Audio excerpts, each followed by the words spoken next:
The fans are in the stands. It's game night from the Duneland to the Northwest Crossroads, hit hard from the backside. It is the Greater South Shore, inside the 20, the 10. He will score. and the Great Lakes. And there he goes. Goodbye touchdown. Our team of correspondents are covering every highlight, big play, and more. He's got time. Look at end zone. Deflected and picked off. From the game of the week to the beef of the week and scoreboard updates every 20 minutes, our in-studio team keeps the chains moving First down until the final whistle blows. Now, time for the kickoff on game night. We have reached week 5 and conference and homecoming season is on the horizon. This is Game Night presented by Purdue Federal Credit Union. My name is Ben Kolodzinski, your coast-to-coast host for all the Northwest Indiana prep football action. Tonight we have Andrew Johnson manning the switches. Steve Schmidt will join us later with the scoreboard updates. And of course, my man, the face that runs the place, Joe Arredondo. Joe, how are you today? Hey, week 5, huh? I'm pretty. This goes. One of the great rivalries in high school football in Northwest Indiana, going back a long time tonight. Oh, we're pretty excited about that. There's a lot of hatred there between sure. Hobart and Andrean. And we'll get into that. Our beef of the week is that. There's no doubt. There's no doubt. I mean, and the Brickies, their coaches, their fans, their players, they're fully aware that they've lost 3 in a row. Oh, sure.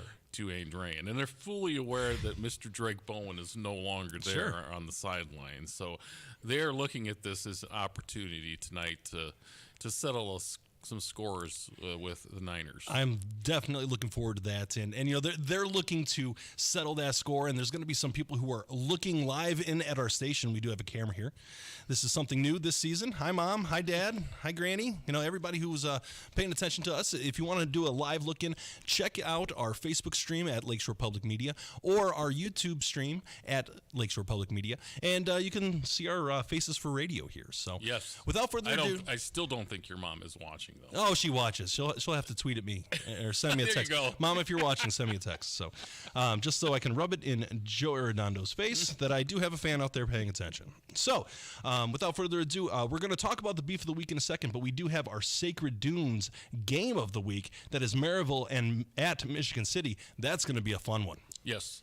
One of the nice venues in Northwest Indiana was renovated is Ames Field. Yeah.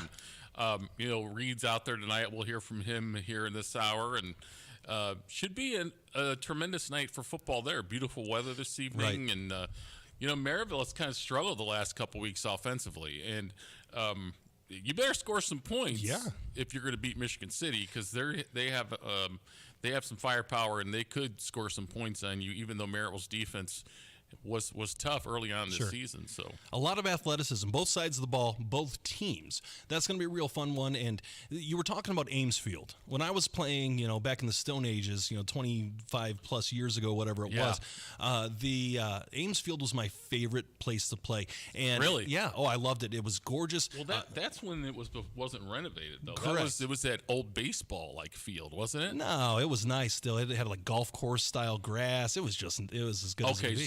So the field was nice. The field was nice. The stands were a little wild. Nah, they were good. They had the brickwork and everything like that. I loved it. And any of my buddies, my former football buddies that are listening to, tell Joe how great Ames Field was when we played there as well. I'd love to rub that in Joe's face as well. No, but that game's going to be really exciting, Joe. There's going to be a lot of offensive firepower, and it's going to be a matter of which defense steps up, in my opinion. Well, Michigan City's quarterback's had a tremendous year, right. Bush, to this point. He's had some very good games. And Maryville's good, like I said, they're going to need to score some points tonight. Sure. Because offensively they didn't play really well last week either against Portage. Portage is improving. And obviously they had a debacle against Crown Point offensively. So we'll see. We'll talk to Reed and get Reed's insights on what Maryville needs to do offensively to get back on track. Yeah, maybe it's a mental thing. They're not used to handling some big defeats like they had a couple weeks back, and maybe they just need to shake off some of those jitters and do what they need to do. Talk about two teams that don't have jitters right now. And if they do, it's because of the adrenaline running to them. It's our beef of the week. That is Hobart at Andrean. Like you were saying, Joe, this is one of the biggest rivalries in Northwest Indiana. It is. Goes back to Coach Zimmer, Coach Howell, all the way back to, Coach Mason was part of this rivalry, oh, right. and now with Coach Osika and Coach Skinner, and, obviously the proximity. Some kids from Hobart go to Andrean. Right. We saw a few years ago quarterback for Andrean's sister was a cheerleader for Hobart, and that we had some drama there. It's going to be exciting. They're both undefeated in the conference, tied with Hanover. What? And we're going to talk about Hanover today too. That's an exciting development there.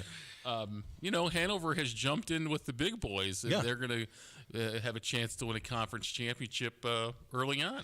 Yeah, and we're going to see. We're only about midway through the season, but the conference is just starting, right? Mm-hmm. And so there's going to be plenty to look forward to as this week goes on. But when there's a beef of the week game like this with Hobart and Andrean, when I was playing, I always hit a little bit harder, ran a little bit faster, got a little more psyched up for that game. We could see some fireworks here. I think these two teams are going to be amped up. I think you're right. So that was your bigger rival then? No, I played for Valpo, so my rival was Portage at that time. But right, Hoffman and Bazille. Yeah, exactly right. That was a clash of titans right there. Yes. So we were more of a hatred of Portage, and then of course we had Valpo Chesterton. All right, so that's a game being played as well today. That was a big one for you, I know. They're playing for the Milk Jug, Valpo and Chesterton. That's a new traveling trophy that has been around for a couple years now. I'm not sure exactly how long, but it's kind of neat. It's painted half with Valpo and half with Chesterton colors, so that's kind of fun. That'll be a fun game. Is that more of a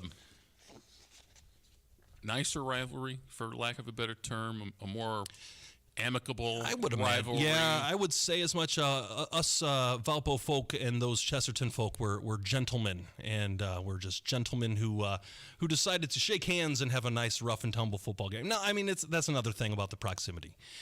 Chesterton is just about a couple miles north of Valparaiso. So, again, those students know each other. Those players know each other. They probably played AAU basketball or Babe Ruth League basketball, Little League, whatever. They know each other. So that's going to be a hot rivalry, and it's definitely it's going to be a fun one for us. Yeah, I think so. I think it's always been a tremendous game where whether the records indicate who's going to win or not, it's always been a very competitive ball game. There's been a couple of years recently where Chesterton probably didn't have any reason to win the game, and they still have. And made it close, if nothing else. Yes, right? Yes. So we'll see. That hasn't happened with Coach Marshall, though, lately. Right. So we'll see if Valpo is ready to play them tonight and beats them soundly. And something to keep our eyes on here. So we know that Chesterton's struggling a little bit right now, and Valpo has righted the tracks here, got back in rhythm following a week one loss to Penn. You never know. You can kind of throw the record books out when you have a rivalry game like this, and I would not be surprised if Chesterton made a game of this for a bit. Chesterton has really struggled offensively, right. And they're going to be similar to Maryville. Can they score? Can they get points on the board? Chesterton's always been solid defensively, right. But recently they have struggled to get points on the board. Whether which quarterback plays or not, they haven't been able to run the ball that well. So I think if they can get some points, if they can get things going offensively and not leave their defense out to dry, that they're going to be competitive in this game maybe. They could. And if Valpo does have a weakness, it is their defense. They're still kind of rounding into form on that. There's been some teams that have put some points up. It's going to be interesting to see if the Chesterton offense or the Valpo defense rises to the occasion tonight. Well, yeah, but Valpo has been explosive on offense. Absolutely. And that could put this game out of reach if they do get explosive on offense. Chesterton's going to have to neutralize them a little bit defensively. in order to stay in this game. Absolutely. So that's going to be another fun one. We've got some colors that are going to come in and let us know about that game as well. We've got a handful of exciting games this week. We're going to go through a list of them here. We've got Boone Grove at Wheeler. Boone Grove looking really good, but Wheeler as well. Yeah, I think this is going to be a really competitive ball game. I think so too. Nick Testa, first year, they've been competitive in most of their games. Boone Grove has recovered a little bit from the last couple of years. They got Mark Rowland at quarterback. They've been able to score the football. So this has the profile to look like a game that could be very competitive, close. Sure, yeah. Tonight, this is a great rivalry. It is a great basketball rivalry in recent years.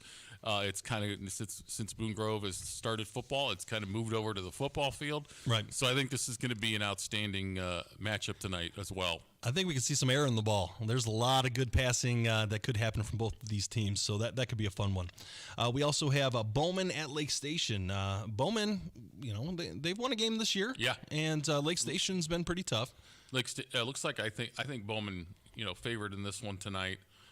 They have won a game. Lake Station has struggled a little bit. Right. We'll see how this one turns out.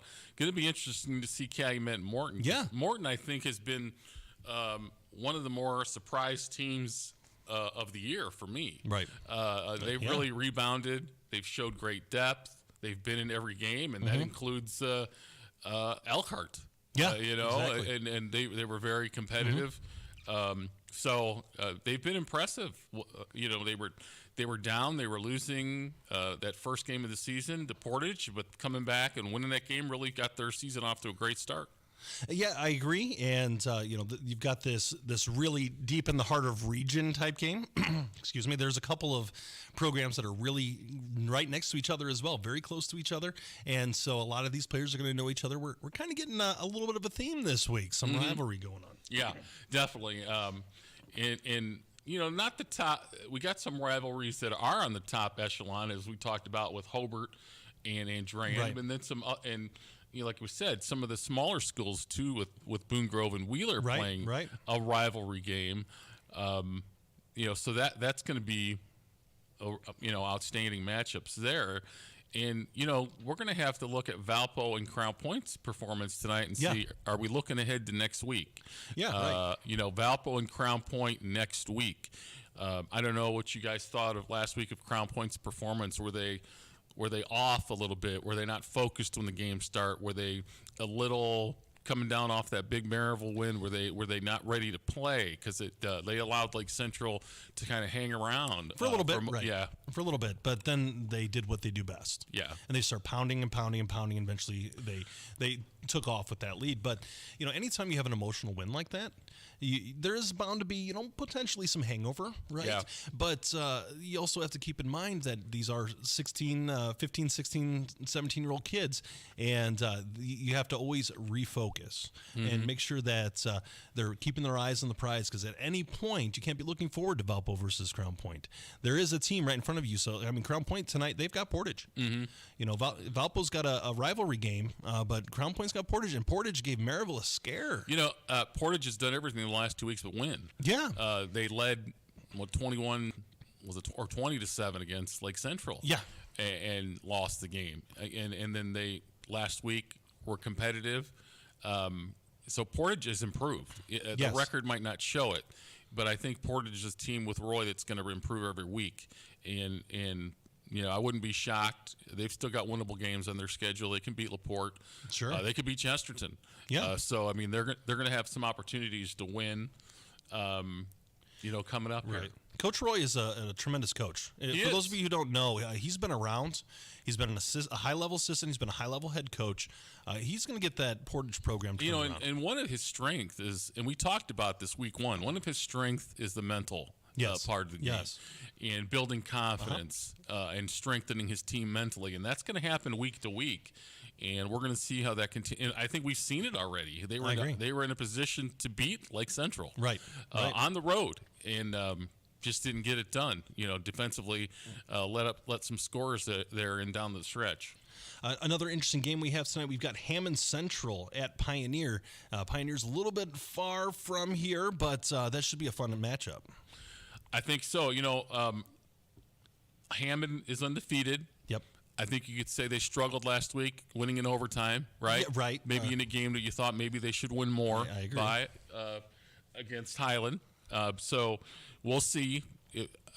Pioneer in the past has been a great 1A team. I don't think they're a great 1A team now. Sure. But in the past, they've been a great 1A team in the last 5 years even. So so that should be somewhat competitive for them tonight as well. It should be. And about Hammond Central last week, were they overlooking their opponent? The game had to go into overtime. And if those of you who were listening to us at the time, we had tremendous play-by-play in that overtime from one of the best in the business, Gary Graben, who's not joining us tonight. But we went down to the wire, and he was exhausted by the end of it because we gave his vocal cords a workout. Yeah. Speaking of giving vocal cords a workout, we've got Dr. Reed Amons with our Sacred Dunes Game of the Week, Maryville at Michigan City on the field. Dr. Reed, how's it going out there at Ames Field? I tell you what, it's such a beautiful night for football. When we kind of get into the middle of the season, you never know. It could be, 40 degrees and raining, or it could be a beautiful night Right. like we have tonight. So it's about 70 degrees, and the sun's getting ready to start setting here soon. So the players will be very excited for what should be a really good matchup tonight. I think a really interesting spot for both of these teams, kind of sitting, kind of hovering there in the middle of the conference right now with still 4 weeks or so after this week to still play. So a lot to play for tonight for both teams. Michigan City and Maryville looking to keep themselves in position, I think, tonight. Reed, what does Maryville need to do tonight? You've seen them, I think, maybe one of the last 2 weeks to get the offense back on track. It feels like the offense was rolling, and then the Crown Point game happened, and they need to get back on track offensively and score some points. Yeah, I think you're exactly right. Early in the season, Holbert and Drayen, they're scoring 30-plus points a game, 30, 40 points a game. And then they run into Crown Point where they really couldn't do much. And as we know, typically the younger you go, the more important it is to be able to run the ball. Right. And what Maryville was unable to do against Crown Point was to run the ball, and then they had to throw the ball when they had to throw the ball, not when they wanted to throw passes. And so that really hindered them. And last week against Portage, they did a much better job of that. They had some nice, long, sustained drives that they were able to put together. But it all started with the guys up front and being able to run the ball between the tackles. So that's what I'm looking for tonight. I think Michigan City and Maryville match up pretty evenly or very similarly in the skill positions. So I think it'll be a battle of up front. I think it'll be offense versus defensive line when both teams have the ball. And whoever can win that battle, I think, will put themselves in a good position. Assuming that there's not like 6 turnovers by one team or the other. But certainly I think what's going to happen is whoever can dominate the line of scrimmage tonight will have the upper hand. Reed, Trey Stevens, kind of quietly, I think he had over 100 yards last week, and he had maybe 12 tackles. So kind of quietly, he's come back and had a pretty good game last week. Yeah, we know he can be an impact player. We saw a year ago, and then there was early part of the season he was thinking about moving away and ended up coming back to Maryville. And it was kind of a slow work him back into the offensive and defensive schemes. Early on he didn't play, and then he just played defense. And really, last week was the first time he got significant offensive opportunities.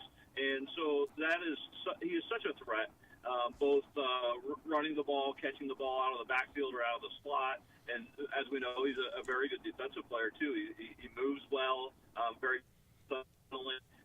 So he is certainly helpful for the Pirates. And I'm sure Coach Cease is very happy to have him back and instill in the program because he is an impact player and just really a tremendous athlete. It's always good to have an impact player back like that, and someone who can lead your program and be a leader.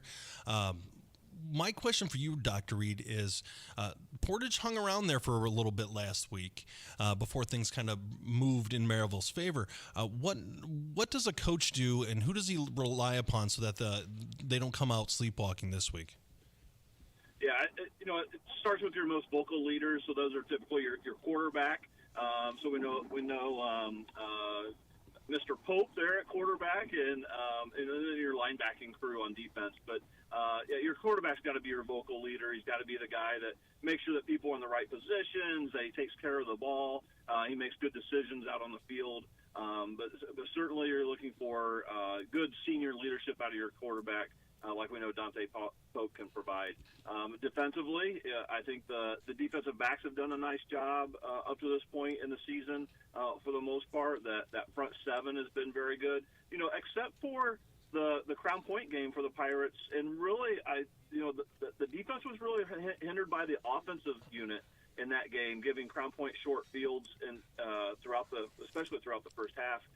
Really, the defense has played very well, holding Portage to 7 points last week and only giving up about, I think, 13 points in the first 2 weeks. So really, outside of the Crown Point game, about 7 points a game, they're doing a really nice job. And that's why I think tonight it's really going to come down to offensive and defensive line play. And it might be the first team to get to 14. I think both teams do a very good job of containing explosive plays and really minimizing those. So I'm looking for a very competitive game, probably very similar to last week's game for Maryville, where it's maybe 10-7 or 14-17, going into the fourth quarter, and it might come down to who's got the ball last. So it should be a really interesting game, and I think a really good test for both teams. In the Duneland, you might win the conference undefeated, but most of the time it's with one loss. Right. Well, Reed, the one thing that the loser goes to 2 losses. Yeah, Reed, the one thing that concerns me is Tyler Bush and Jaden Hart are explosive. And with Maryville's offense struggling, we saw Michigan City be explosive offensively this year, I think, against Lafayette Jeff.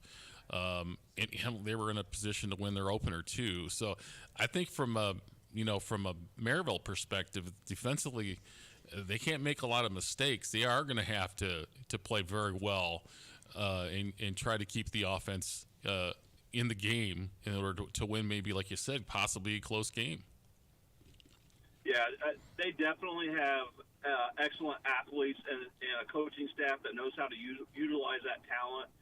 Guys who can make plays, certainly in the open field, but yet also guys who can run between the tackles when needed and push the pile forward and get those tough yards too. So Michigan City is a very solid team. They played great competition up to this point. Obviously, we know they played Valpo a week ago. You talked about Warsaw. They're going to be. It's going to be a really good challenge for Maryville tonight, and Michigan City. I think they match up very well. And anytime you have an athlete that's going to go to Syracuse to play football, they're going to be. He's probably going to the Syracuse-Purdue game tomorrow, so maybe he'll be distracted tonight. That could be. Go Boilers, by the way.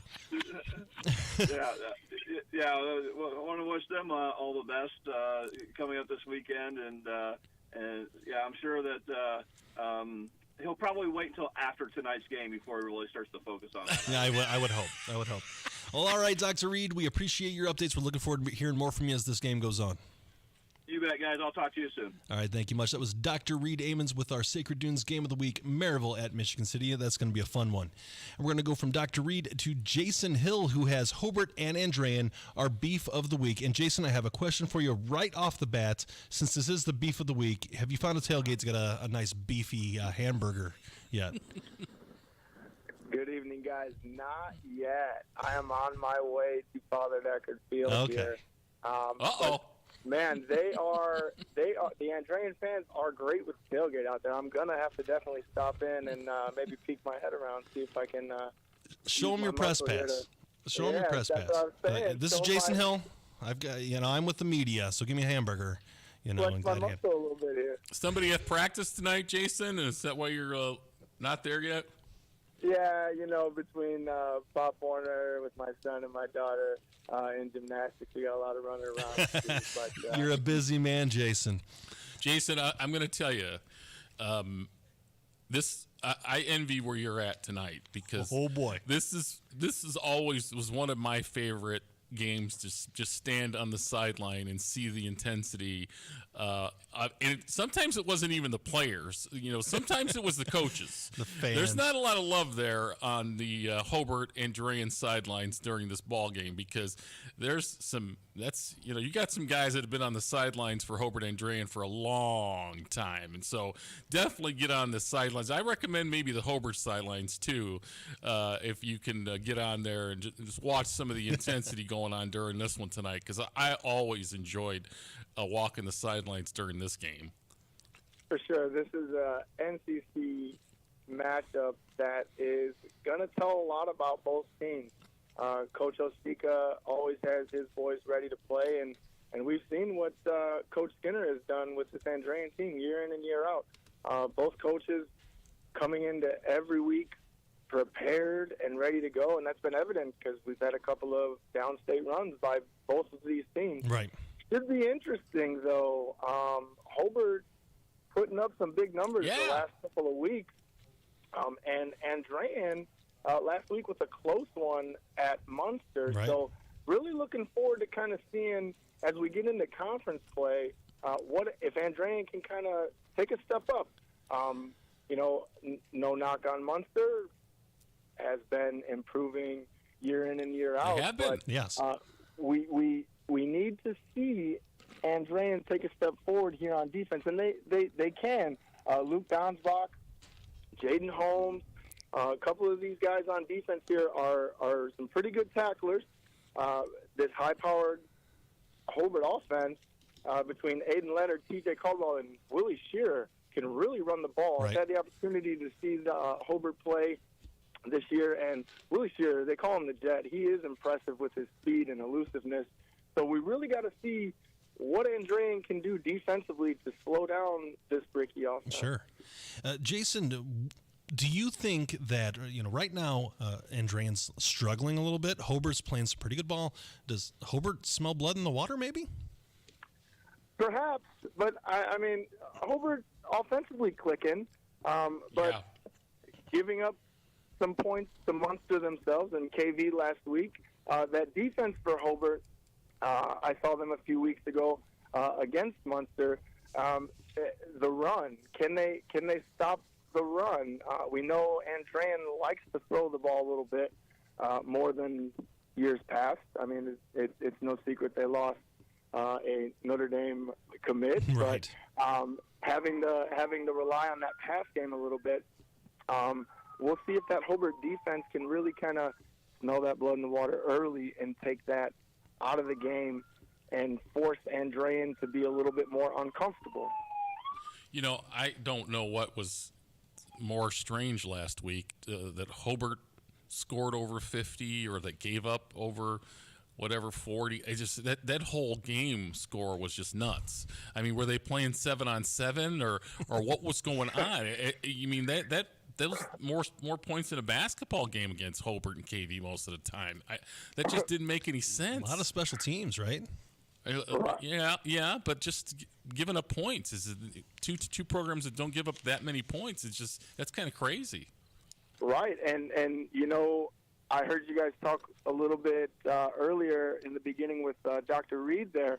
With Hanover Central entering this conference, you can't be giving up a ton of points. Especially, you can't drop this game if you're Hobart, if you're Andrean. A couple of conference wins already for both squads.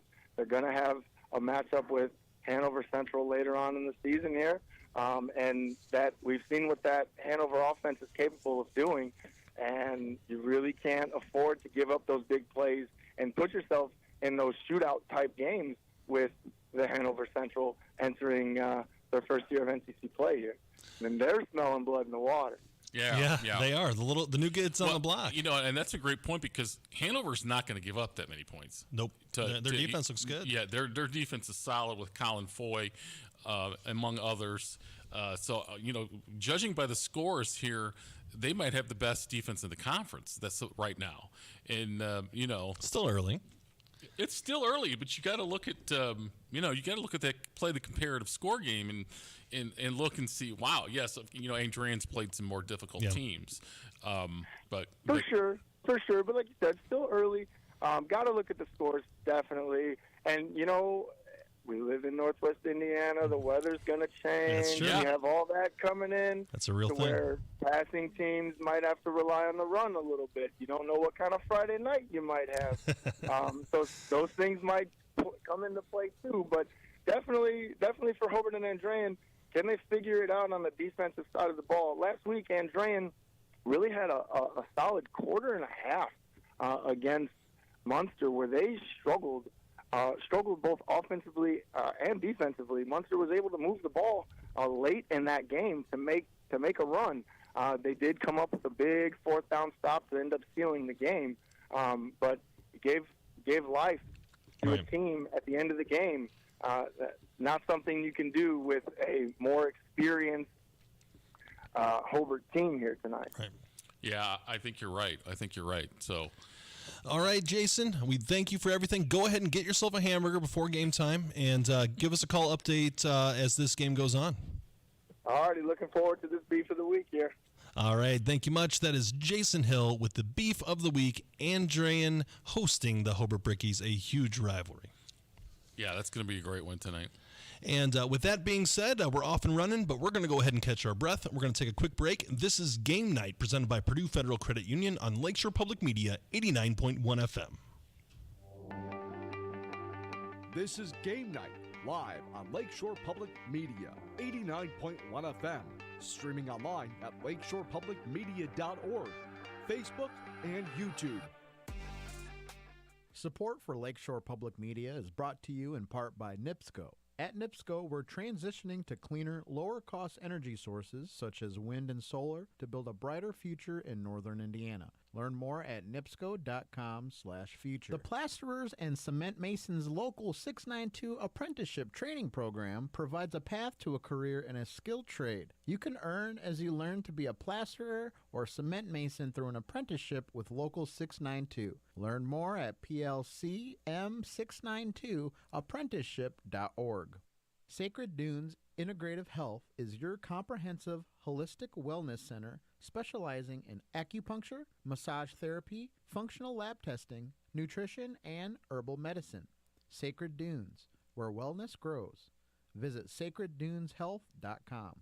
Thinking of going to college? What do you plan to major in? At Ivy Tech Community College, they major in successful careers for you and all of their students. With locations in Michigan City, LaPorte, and Valparaiso, new classes start every few weeks. To get started, visit ivytech.edu. That's ivytech.edu. Ivy Tech students are Indiana's future. Calling all 59ers, Slicers, and Wildcats. Do you have your high school debit card yet? Show your school pride everywhere you go, whether it's Friday night lights or your Monday morning commute. Get yours today at your local Purdue Federal Credit Union branch or learn more at purduefed.com. Lakeshore Public Media isn't sustainable without listener support. Local news, traffic, weather, sports, programming, special events, debates, election night coverage. Okay, I think you get it. We do a lot with your support. Now just imagine what we can do with an extra $10 a month. Become a sustaining member today at lakeshorepublicmedia.org to ensure that we can continue to bring you more every month. Thank you for your ongoing support. And now, the Plasterers and Cement Masons Local 692 scoreboard update. Hey, happy Friday, Lakeshore Game Night. Steve Schmidt here. Here are your matchups ahead for Week 5 of the high school football season. Starting off in the Duneland Conference, we have the Sacred Dunes Game of the Week, Maryville on the road at Michigan City. This one is expected to be a good one, but according to the Sagarin rating, Michigan City is a slight favorite. Here's a look at the rest of the games here in the Duneland. Lake Central's on the road at LaPorte. Crown Point travels to Portage, and Valpo is on the road at Chesterton. These are all 7 o'clock kicks. Northwest Crossroads here, these are all also 7 o'clock kicks. Highland is on the road tonight at Lowell. The beef of the week this week is Hobart at Andrean. And Kankakee Valley is on the road at Hanover Central. Greater South Shore play here, these are all also 7 o'clock kicks. Boone Grove travels to Wheeler. Bowman Academy travels to Lake Station. Calumet is on the road tonight at Hammond Morton. River Forest travels to Griffith.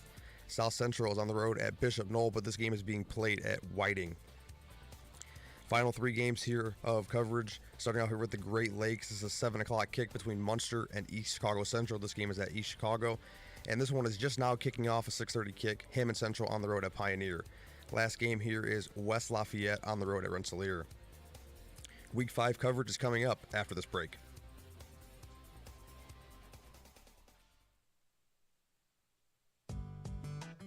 For nearly 15 years, you've relied on Lakeshore Public Media to be your trustworthy news source, to cover our region's stories and to report on what matters. But as a nonprofit public broadcaster, your donation today helps ensure we can continue to serve you and the rest of Northwest Indiana with stories that inform and inspire for the next 15 years. Please visit lakeshorepublicmedia.org/give and donate today. From Muddy Waters to Toronzo Cannon and Buddy Guy to Wayne Baker Brooks, the Blues lives on Lakeshore Public Media 89.1 FM every Friday night, beginning at 10 p.m. following game night. Cruise the Blues with Mr. Jack. Visit all of your friends of the Blues and wrap up with Blues Before Sunrise. Friday night is Blues Night here on Lakeshore Public Media 89.1 FM. Streaming online at lakeshorepublicmedia.org or on your smart speaker. One of rock and roll's foundational architects was not Elvis or the Beatles. It was a queer black man from the South. When Tutti Frutti comes out and Little Richard is unleashed on the world, he brings a sense of danger. He brings a sense of anarchy. Embracing Little Richard's influence on rock and roll. Next time on It's Been a Minute from NPR. Tune in Saturday evening at 6 and Sunday evening at 5 here on Lakeshore Public Media 89.1 FM. And I finally emerge out and she says to me, "Honey, your life may be out of control, but one thing you can control is your bra." Join us for more true stories told live. Next time, all the ways we find to heal. That's the Moth Radio Hour from PRX. Tune in Saturday afternoon at noon and Sunday afternoon at 1 here on Lakeshore Public Media. Hi, I'm Terry. And I'm Joe. We host the People's Pharmacy heard live Saturday mornings at 6 here on Lakeshore Public Radio 89.1 FM. We talk with you about everything from home remedies to breakthrough drugs. Hear from leading experts about drugs, herbs, home remedies, and other health topics. Join us on the People's Pharmacy Saturday mornings at 6 here on Lakeshore Public Radio 89.1 FM. $12 ice cream cones, middle-class people living out of their cars. What's it like to see your adulthood speeding toward you like a freight train when you're not ready? On the next Snap Judgment, we follow 3 high school seniors for a full year as they straddle that line between childhood and adulthood. Snap Judgment. Do not miss it. Tune in Saturday morning at 11 and Sunday afternoon at noon here on Lakeshore Public Media. Science tells us mountains are giant piles of rock formed millions of years ago. But that's not all they are.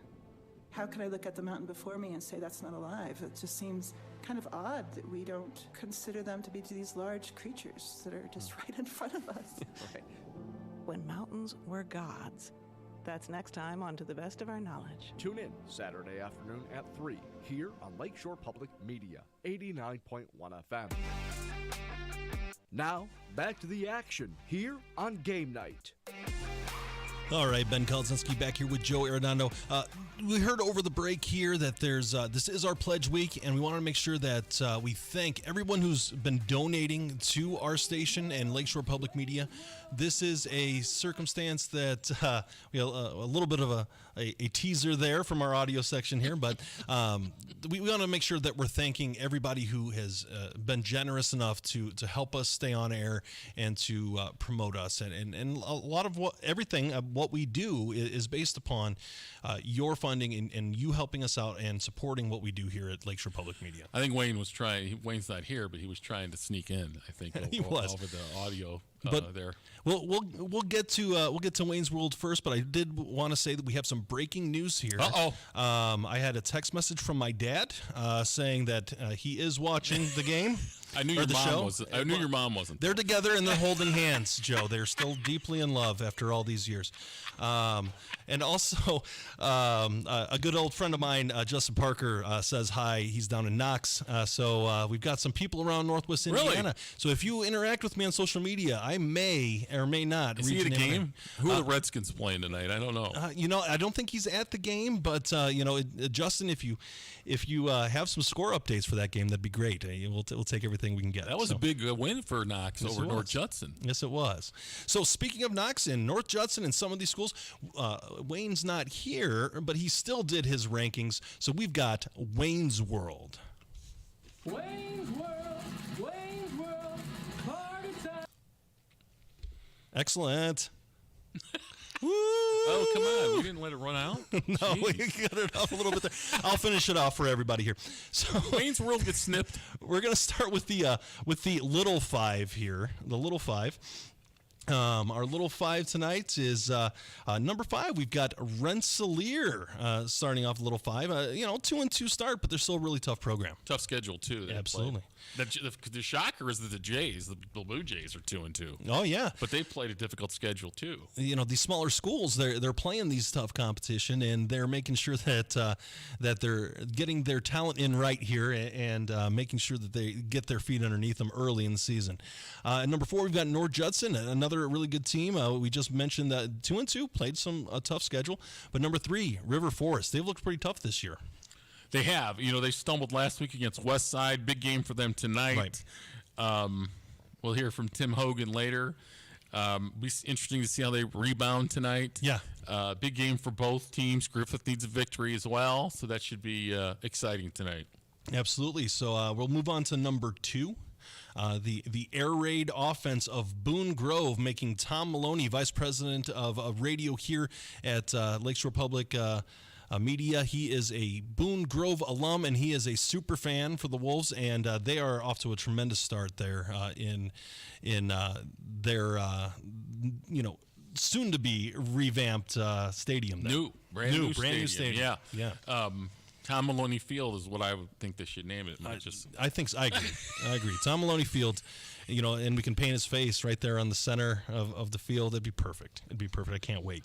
And then number 1 in the little 5, we got West Central at 4-0. I'm going to be honest with you. I don't know much about West Central, but they keep winning. What we know is we know because the great Chuck DeMoss covered them a lot last year. What we do know is they were supposed to have graduated a lot of players off their outstanding team last year, and they were supposed to be hit hard by graduation. Well, it really hasn't happened. Yeah. They're off to a great start so far. What that tells me is they're well coached and they have a football culture there. You're right. I think so. Right. They keep pushing their system in, and it keeps working. So we've got from 5, Rensselaer, 4, North Judson, 3, River Forest, 2, Boone Grove, and number 1, West Central, the number 1 ranked team in the little 5. So let's go on to the top 10, the big boys here. And we had mentioned Knox earlier. Our number 10 team, according to Wayne, is Knox, and they are at 4-0. So they're Russ Radke's got them playing football down there. Oh, I like this. I think they've had a great start. Again, the big win over North Judson. I think they deserve to be in the top 10. They're a 3A school. So, when you look at some of the other teams maybe that aren't there, you could think maybe does Morton deserve to be in there?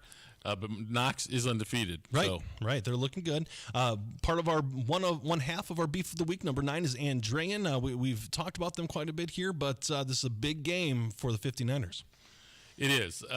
Can they get right? Can they get things going? They know that they're going to be in it tonight against a Hobart team that, as we talked about with Jason, their defense is struggling. Their offense looked great. Right. Sorensen transferred over, and they scored a lot of points last week, but maybe 2 teams defensively that still have some questions to answer, so that'll be very interesting tonight. Absolutely. So number 8, we got Lake Central 2-2. They've kind of hit and miss so far this year, but there's a lot of talent there. Their running back's going to Iowa. Yeah. Yeah, and he was banged up last week, huh? From what I understand, yeah, and Xavier Williams there, and he is a heck of a ball player. And he's a big dude. He's a big dude. What, 220 pounds? Yes, and he runs hard. He runs hard. So his health is a big part of that that Blue Indian offense there. They're very. He's a big part of it, and as he goes, this team will go. Yeah. So one spot ahead of Lake Central, we've got Michigan City, who's part of our Sacred Dunes game of the week. We've got Michigan City at 2-2. They've played a tough schedule so far. They have. They played a great schedule. Going down to Lafayette, Jeff, and winning, opening up with Warsaw.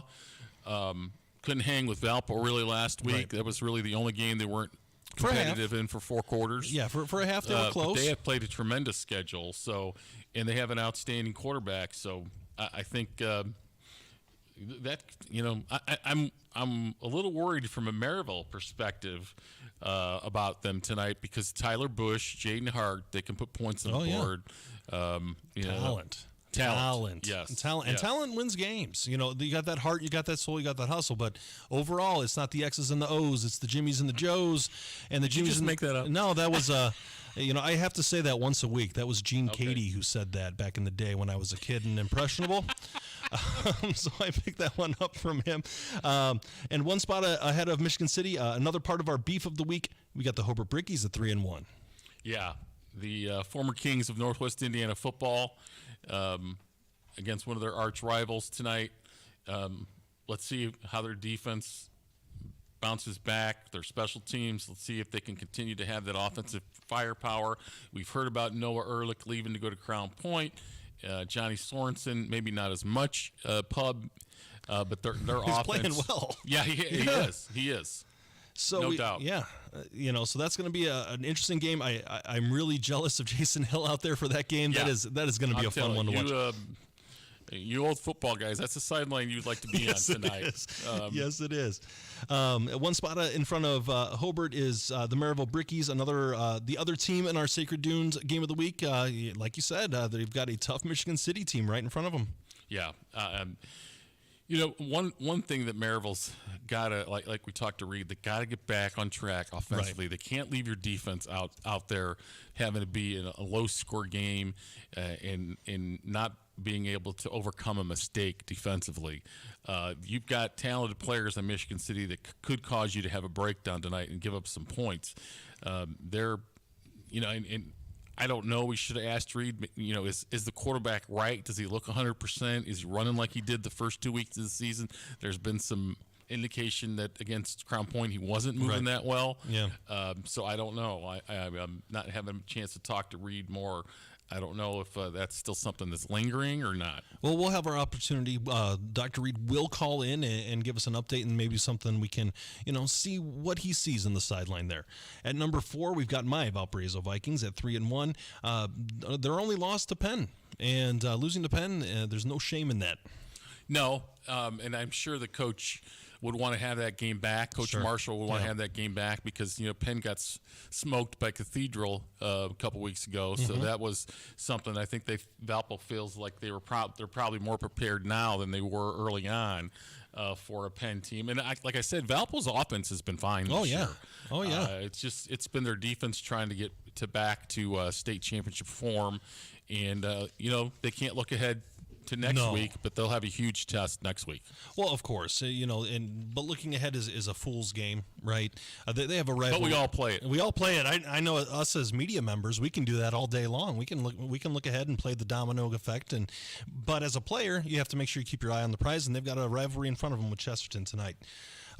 So now we've got our undefeated teams that take up our top 3, even though I think maybe Valpo might be better than a couple of these teams if they played head-to-head. But you know what? If you're undefeated, it counts for something. I guess I understand Wayne's justification.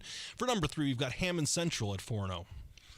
Yeah, I don't know if they should be there after the overtime win last week. I don't know if that is deserving of the 3 ranking just because they won. You do need to look at their schedule and judge their competitive scores. Right. I think their schedule will get tougher. They're going to have to play Morton. Sure.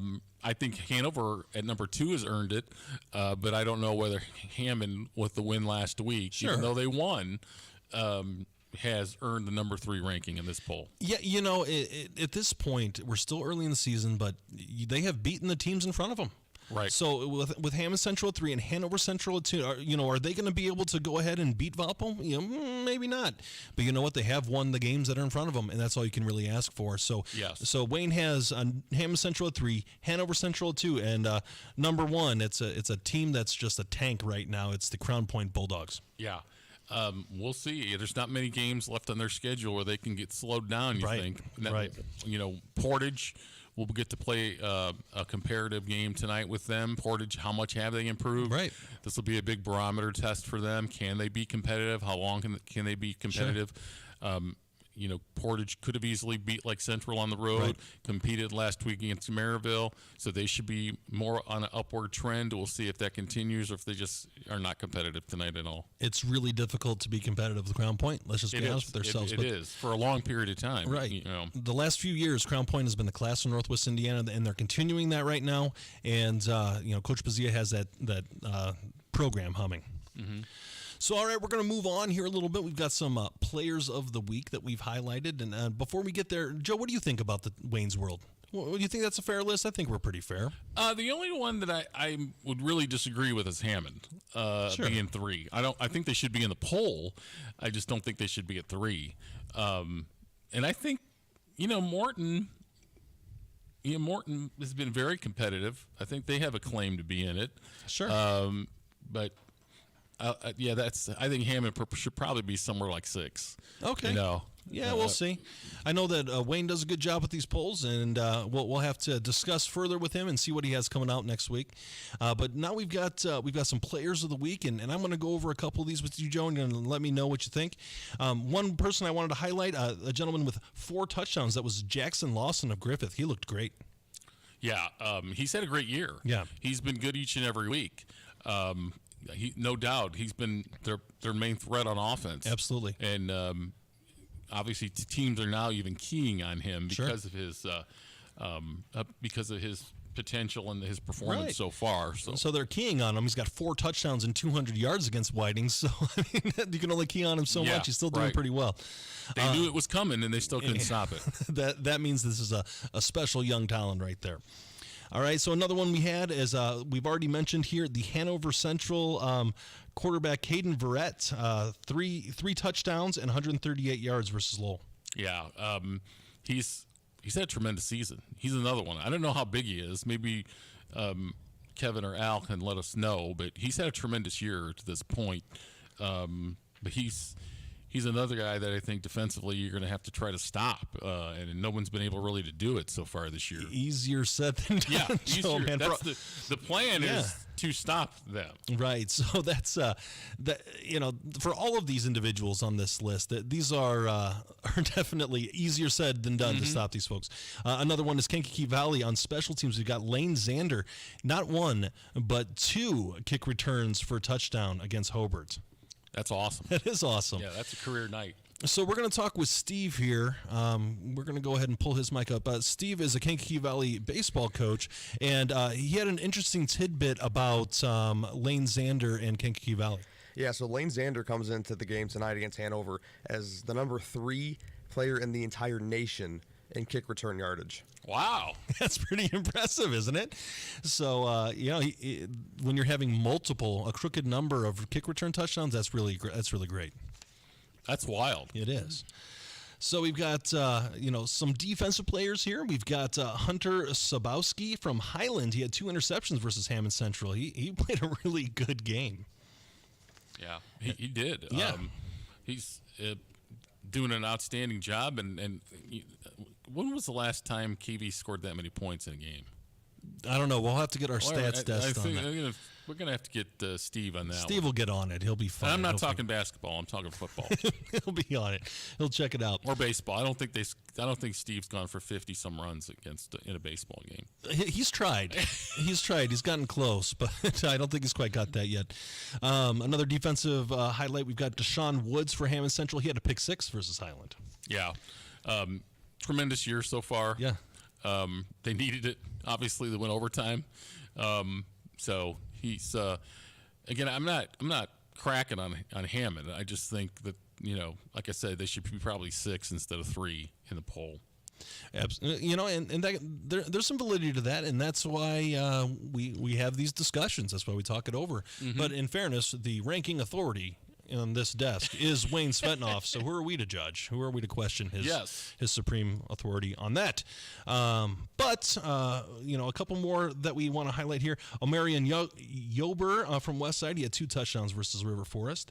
And then we had Rocco Bartolomeo at Lowell. He had a fumble recovery versus Hanover Central. Those were some really good performances, but I think it's time for us to talk about our Chuck DeMoss Player of the Week. This individual ran roughshod over one of our top 10 teams, and that is Travis Davis at Valparaiso. He had 3 touchdowns versus Michigan City, and that was a tight game until Travis Davis took over. Yeah. He's had a tremendous year. He's been unstoppable.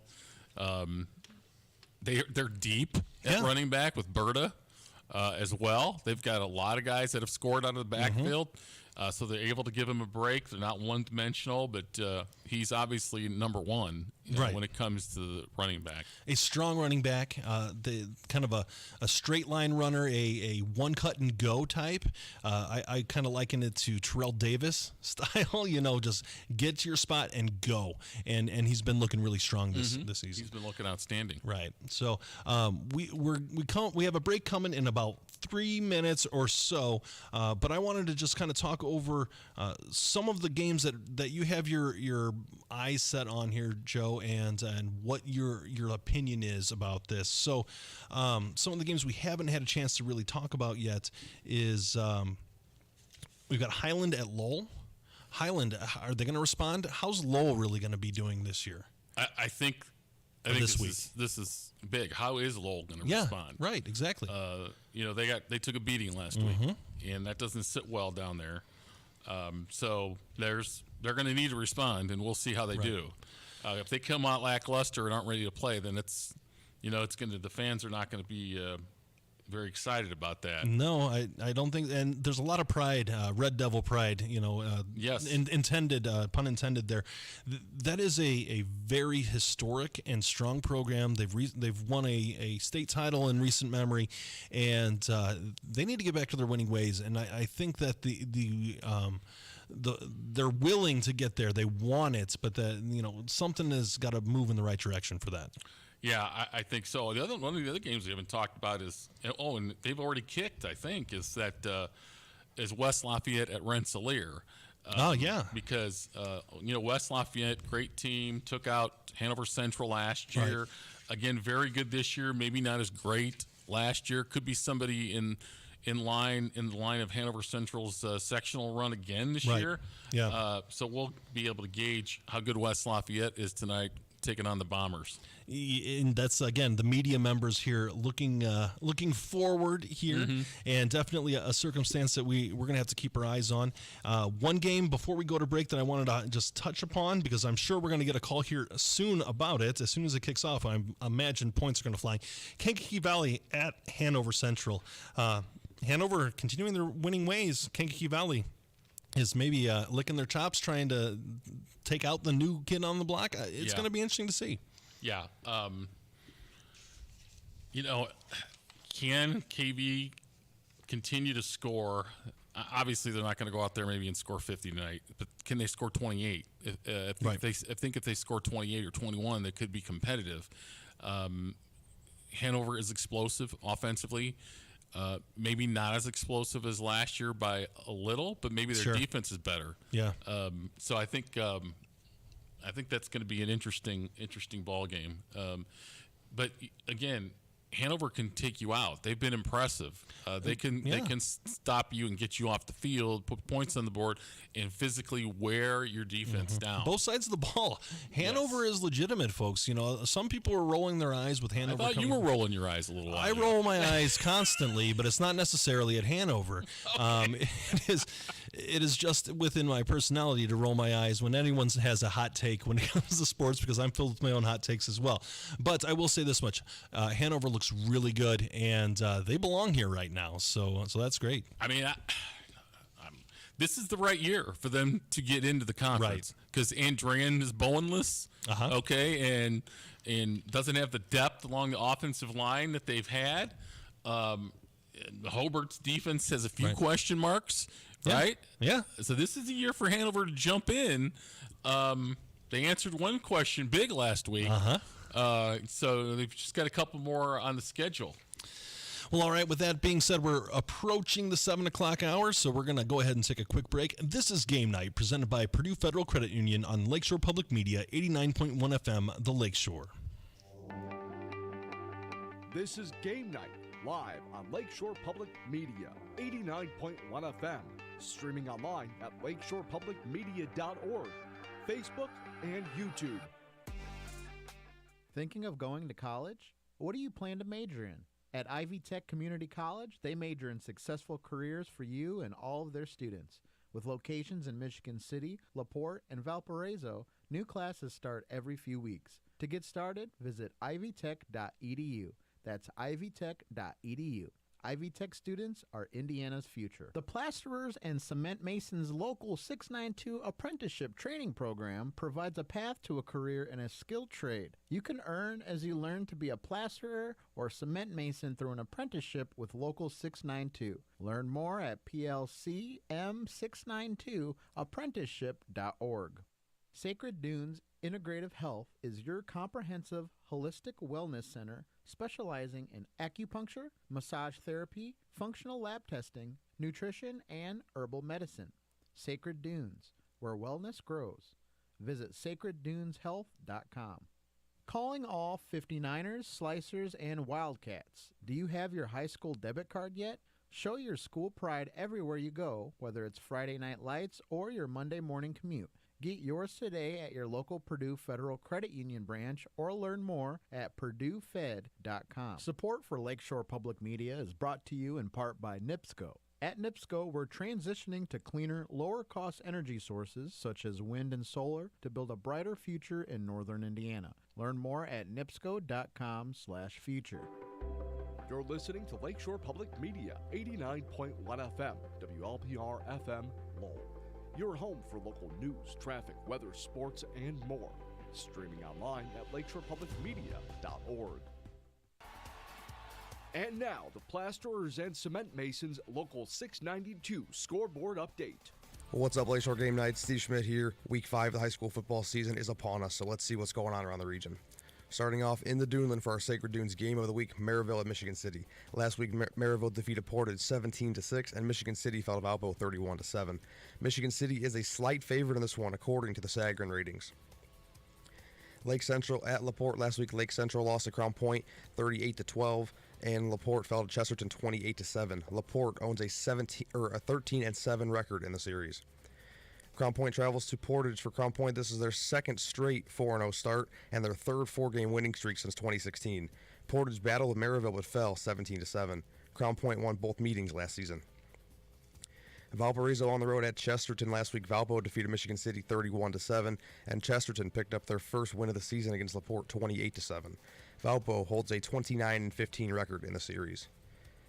Now let's take a look here at the matchups in Northwest Crossroads Conference. These are all 7 o'clock kicks, starting out with Highland at Lowell. Last week, Highland fell to Hammond Central in overtime, and it was an instant classic, 21-15. And Lowell fell to Hanover Central, 35-0. Lowell owns a record in the series of 31-21. Here's a look at the beef of the week this week, Hobart at Andrean.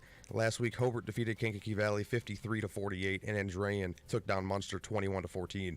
Hobart owns a slight 18-15 record in the series. Kankakee Valley on the road at Hanover Central. KV's fourth quarter comeback last week against Hobart fell just short, 53-48. And Hanover Central continue their hot start to the season against Lowell, 35-0. This will be the first meeting between the two schools. Here's a look at the Greater South Shore matchups this week. Boone Grove on the road at Wheeler. Boone Grove has won 3 straight after dropping their season opener, and Wheeler shut out Bishop Knoll 46-0. The all-time series is tied at 7 wins apiece. Bowen Academy is on the road at Lake Station. This is a 7 o'clock kick. Calumet on the road at Morton. Last week, Calumet lost to South Bend, Washington 30-6, and Morton fell to Penn 35-0. Morton has won 3 of the 5 meetings.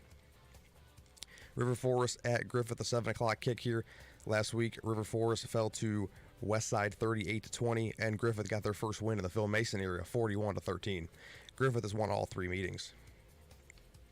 South Central is taking on Bishop Knoll tonight. Bishop Knoll is the home team, but this game is being played at Whiting. Last couple games here in the Great Lakes, Munster is on the road at East Chicago Central. Last week, Munster lost to Andrean 21-14. And East Chicago Central defeated Bowman Academy 48-8. Munster holds a 6-4 record over the Cardinals. And the lone 6:30 kick here, there are two 6:30 kicks. One of them is Hammond Central and Pioneer. For Hammond Central, this is their first 4-0 start in school history, and Pioneer enters 3-1 on the season. Each team has won a game here in the series, and at the end of the first quarter, Pioneer leads 6-0. And the final game here is also a 6:30 kick. This one is underway, West Lafayette at Rensselaer. Week 5 kickoffs are right around the corner. You're not going to want to miss a beat here on Game Night. As you travel across Northwest Indiana and into Chicago, take Lakeshore Public Media 89.1 FM along for the ride. With our newly expanded signal, we're with you from the southern corner of Michigan and into Chicago, and of course across Northwest Indiana. From the dunes at Lake Michigan to the windmills of Wolcott, Lakeshore Public Media 89.1 FM is along for the ride, wherever you call home. An unarmed African-American teenager was shot and killed on by the next radio lab. How many people do we see killed by the police each year? Are police shooting more black people than white people? We don't know. There's no national statistics on... No one keeps accurate statistics on police shootings. I've met 400 other mothers who's lost their children. I cannot believe that my profession, in some cases, is that out of control. That's on the next radio lab. Tune in Saturday afternoon at 1 and Sunday afternoon at 2 here on Lakeshore Public Media. 13 years after the death of Billy Joe Johnson, his ex-girlfriend finally speaks out. I've been scarred for life because of this whole thing. That's why I stayed quiet so long, because that's all I think about. The pure hell I've had to go through for almost 13 years. On the next Reveal. Tune in Saturday afternoon at 2 and Sunday morning at 9 here on Lakeshore Public Media, 89.1 FM. As your Northwest Indiana public broadcasting station, Lakeshore Public Media's goal is to serve you with a radio broadcast that engages, excites, and inspires. Help your local station reach that better goal by sharing your thoughts. Whether you tune in occasionally or have made us part of your daily routine, your opinions matter. Visit lakeshorepublicmedia.org/feedback to help us build a stronger community station.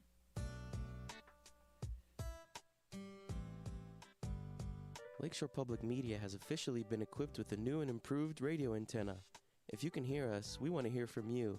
Visit lakeshorepublicmedia.org/feedback and let us know how the signal is in your neck of the woods.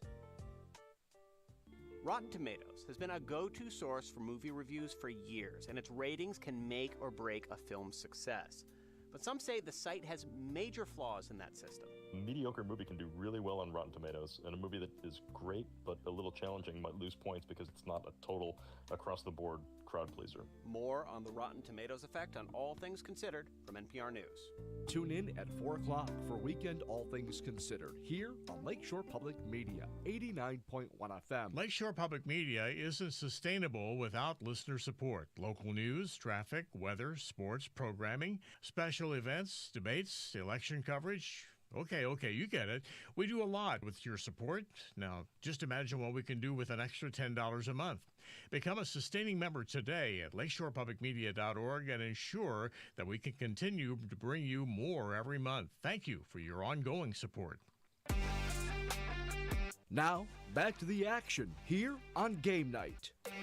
Alrighty, Ben Kolodzinski back with Joe Arredondo. I want to say thank you to everyone who is listening and providing us feedback on social media. We've got Eric Rodriguez. He's providing us updates from the West Central North Newton game. We've got Randy Scott who's giving us updates on the Kankakee Valley game. We've got Justin Parker who's giving us updates on the Knox game. Knox has scored 2 touchdowns in the last minute or so. It is 22-0 right now for Knox. Wow! So they've gone thermonuclear there there for a minute there and took a big lead, and we're off and running. But so everyone who is interacting with us on social media, we're going to try to give you a shout out on air and just say hi, because it's supporters like you that help make what we do possible. This is our pledge week. We want to make sure that we get the message out that any donations would be greatly appreciated. If you like what we do here and provide you updates and entertainment for generations and educational programming on our television side and interesting radio programs and sports and everything. Well, here, just so you folks know, the young man that calls every week from Crown Point is a high school junior. Right. And you can't tell that because he sounds very professional. Excellent. Yes, he's excellent. So this is educational. We welcome high school students to our airwaves here as correspondents. We've been trying to line some more up. Sure. With Chesterton and some other schools. Steve just had the breaking news, right? Somebody did. Yeah. About the KV kicker returner. Well, we're not entirely sure what the true story is, so we've heard rumors that... KV has fumbled the opening kickoff. Oh, my goodness. And Hanover recovered and quickly scores on a 2-yard run by Caden Verrett. Funny how that works, isn't it? And Emmy Doty came in for the extra point. Emmy Doty. 7-0.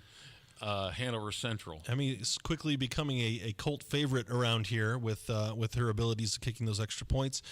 So yeah, it's going to be interesting to see if Lane Zander is playing this game or not. There is a rumor that he may have been banged up in practice, but that game is underway and there's already been some scoring, so it'll be interesting to see how that fleshes out.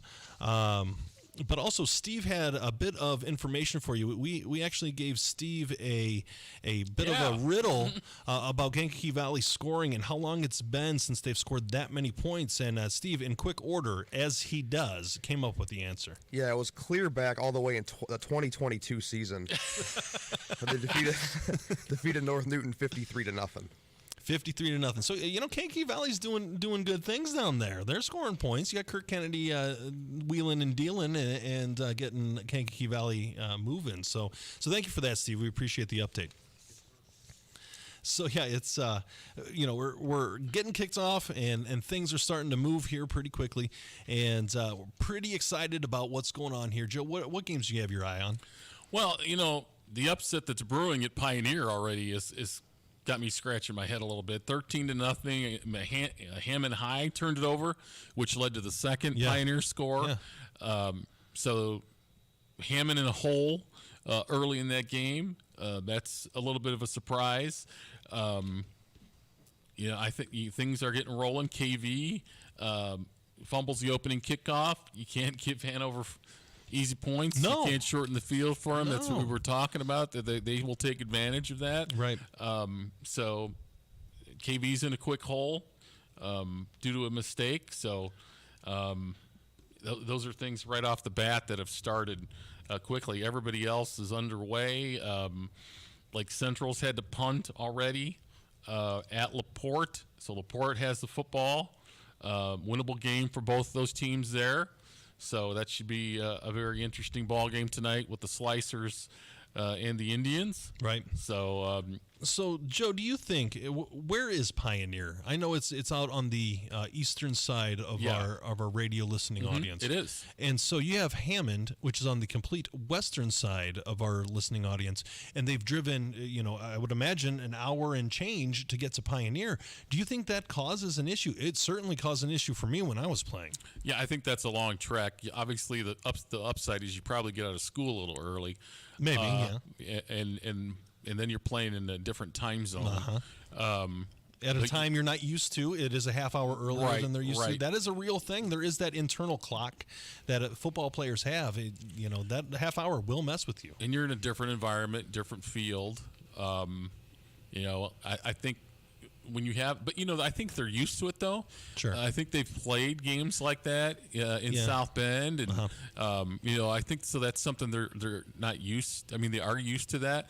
So obviously the mistakes are what's hurting them here, giving up the second touchdown and falling behind 13-0. Did not see that one happening, but you kind of alluded to this already early that is their record? I don't want to say fool's gold. That's not a fair thing to say, but they barely won last week. It took an extra frame for them to win, and then all of a sudden they're not looking real sharp here to start this game. Especially when you remember what Hanover did to Highland.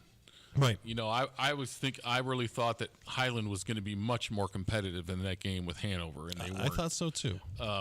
So I think that shows you the overall strength of Hanover, but then it also shows you a little bit that Highland couldn't hang in a rivalry game because, of course, their coaches at Highland now, their former coach. So that really, said that maybe Highland's not ready for prime time, and they were kind of taken advantage of by Hanover a few weeks ago. And then you see Hammond High struggle with them. Well, Highland bounced back and almost won the ball game, but then you're concerned about the overall strength of Hammond. How are they going to line up?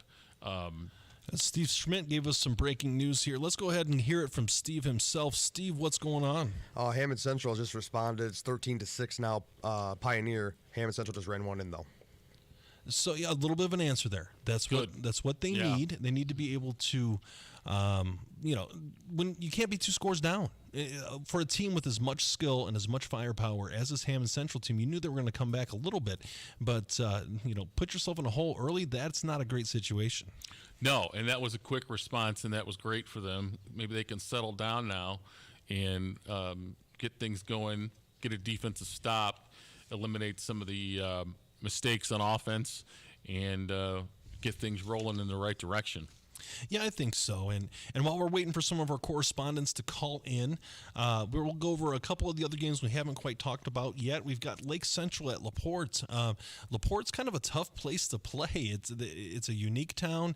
Their field is a different type of atmosphere. I think that's going to be a fun game. Yeah.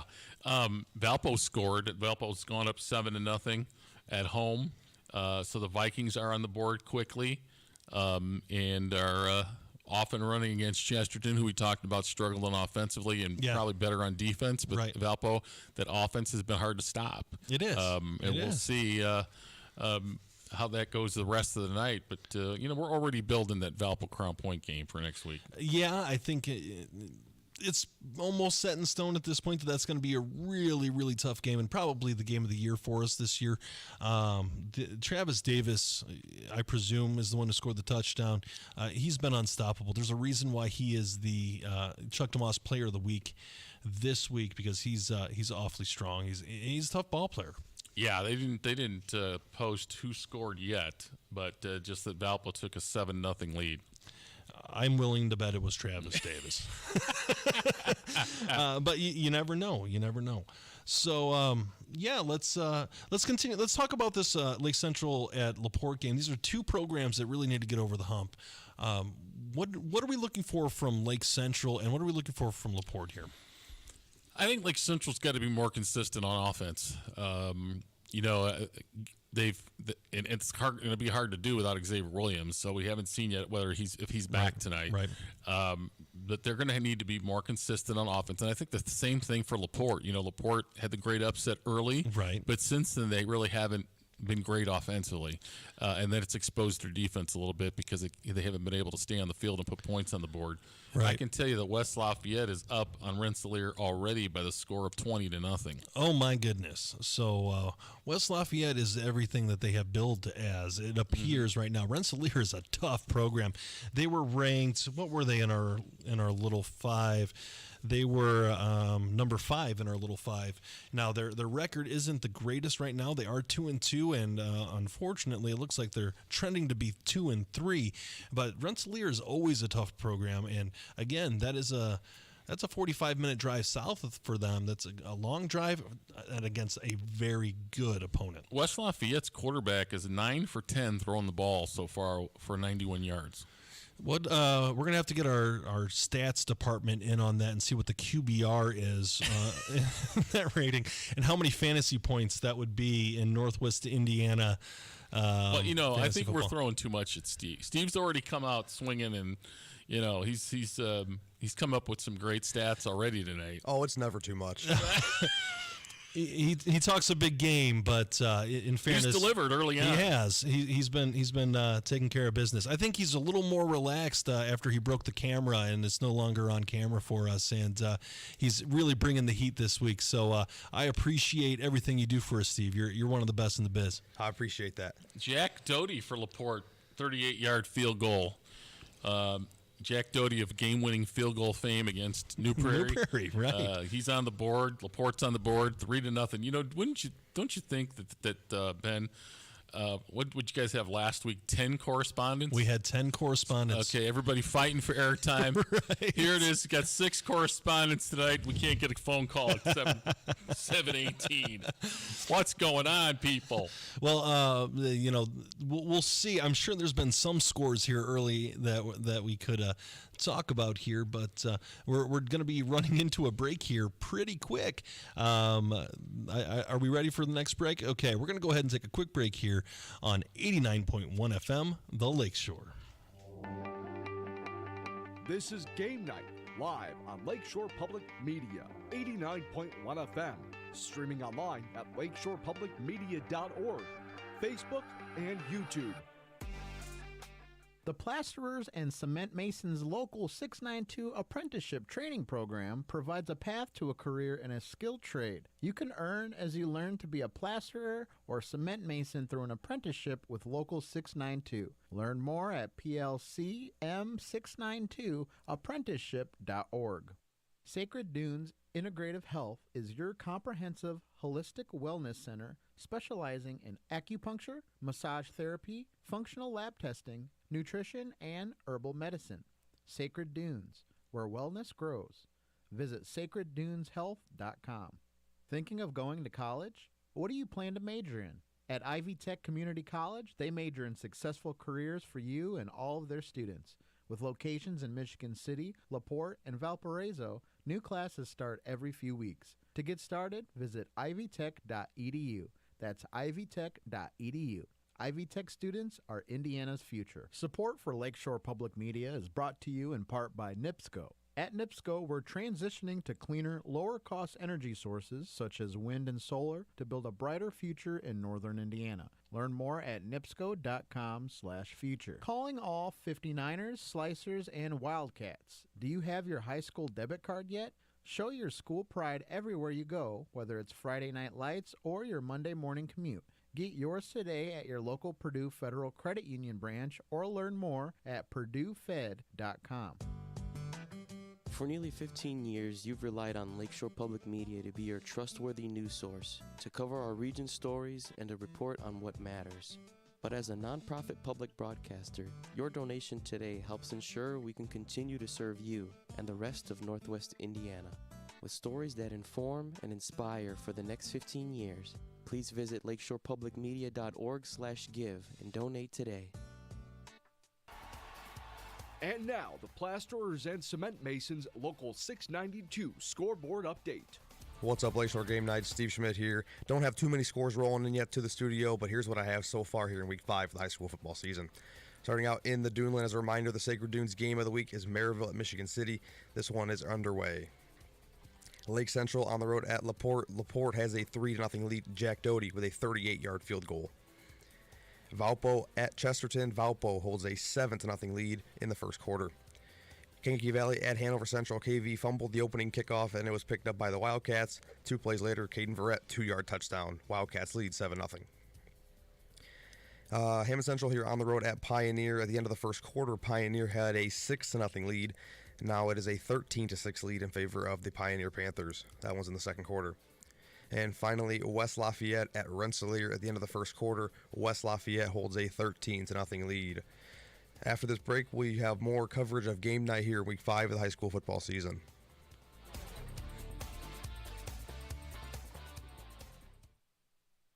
From Muddy Waters to Toronzo Cannon and Buddy Guy to Wayne Baker Brooks, the Blues lives on Lakeshore Public Media, 89.1 FM. Every Friday night, beginning at 10 p.m. following Game Night. Cruise the Blues with Mr. Jack. Visit all of your friends of the blues and wrap up with Blues Before Sunrise. Friday night is Blues Night here on Lakeshore Public Media, 89.1 FM. Streaming online at lakeshorepublicmedia.org or on your smart speaker. This is Jennifer Hickson of The Moth.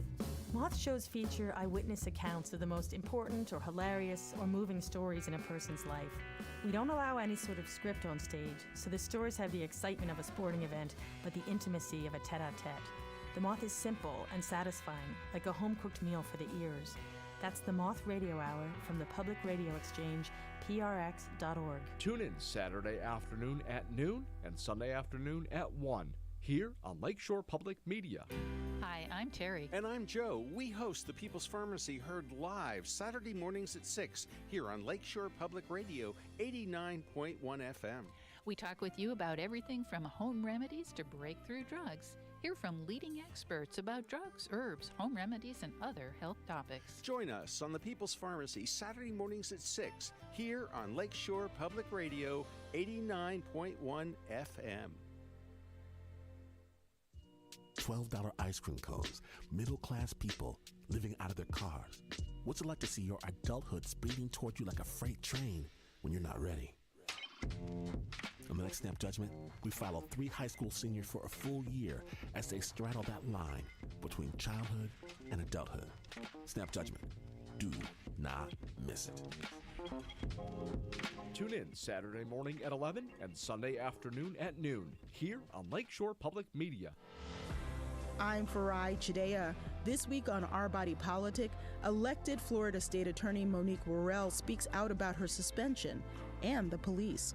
We call law enforcement out and we hold them to a high standard because we cannot entrust the lawless to enforce the law. That's on Our Body Politic, a show about creating a world we want to live in. Tune in Saturday morning at 9 and Sunday morning at 10 here on Lakeshore Public Media. 13 years after the death of Billy Joe Johnson, his ex-girlfriend finally speaks out. I've been scarred for life because of this whole thing. That's why I stayed quiet so long, because that's all I think about. The pure hell I've had to go through for almost 13 years. On the next Reveal. Tune in Saturday afternoon at 2 and Sunday morning at 9 here on Lakeshore Public Media, 89.1 FM. An unarmed African-American teenager was shot and killed on by the next Radio Lab. How many people do we see killed by the police each year? Are police shooting more black people than white people? We don't know. There's no national statistics on... No one keeps accurate statistics on police shootings. I've met 400 other mothers who's lost their children. I cannot believe that my profession, in some cases, is that out of control. That's on the next Radio Lab. Tune in Saturday afternoon at 1 and Sunday afternoon at 2 here on Lakeshore Public Media. Now, back to the action here on Game Night. All right, Ben Kolodzinski back with Joe Arredondo. We do have a caller in. We've got a correspondent, Jason Hill, with our Beef of the Week, Hobart at Andrean. Jason, how beefy is it? Not so beefy just yet on the scoreboard. 0-0 after 1 here. Hobart and Andrean knotted up at 0 as we go into the second quarter. Hobart received the ball in the first possession of the game, ended up punting away. Andrean then punted on their first drive. Hobart had success on their second drive of the game here, running the ball between the tackles and just really giving it to this Andrean defense. But Andrean's defense, to their credit, bent but did not break. Facing a 4th and short inside the 20, Andrean was able to stop them and made Hobart turn it over on down. Wow. And Andrean is now driving here from their 12-yard line. They're all the way out to midfield here. And this passing game is giving Hobart a little bit of trouble here early. They have a couple of short passes here. Looking to set up, Andrean keeps looking to set up a couple of screens that they've had success with on a couple of times here, and has allowed them to kind of extend this drive out here. But giving Hobart the ball back, they're going to have to figure out something defensively, because Hobart looks to just be a little bit too much up front in this run game. So still 0-0 after all of that. Andrean Hobart 0-0 as we start the second quarter. Well, I think one of the questions has been answered early on. Both defenses have responded. Right. I think they were both, getting questioned a little bit here coming into the game, but they both have responded early. Obviously, these two teams play every year, so they know what each other are going to try to do. So I think that's been a good start defensively for both teams, Jason, and then going to be some smash mouth maybe.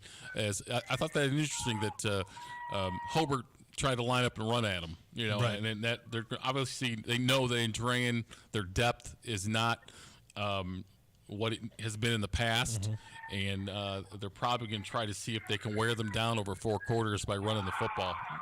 Something happened. Well, both coaches here, we know scout very well, so they know where their own weaknesses are, but they know where they're going to try to exploit the other team. Yeah, a little bit of noise here in the back. Valentine is completing another pass for another first down. He's rushed out of the pocket. He hasn't had much time, but it seems like he's just been able to get that ball out and to his receivers to make a play out in space. Hobart doing a good job tackling, but picking up 7 on these short passes because they're out in space. The ball's making it just to the line of scrimmage, but these shifty receivers for Andrean making a couple of plays here. So here again, 3rd down and long, Andrean's able to pick up a first down and extend this drive. So defense is definitely keying in. Who's really going to break here? All right, Jason, we appreciate it. One more time, what is the score and time update? 0-0 here at Father Deckard Field. 10 minutes to go in the first half. All right, thank you much. That was Jason Hill with our Beef of the Week, Hobart at Andrean. We're going to go from Jason Hill to Al Rodriguez with an update from Kankakee Valley at Hanover. Al, what's going on at Hanover? Well, right now, Hanover kicked the opening kickoff, and KV fumbled it. Hanover scored right away.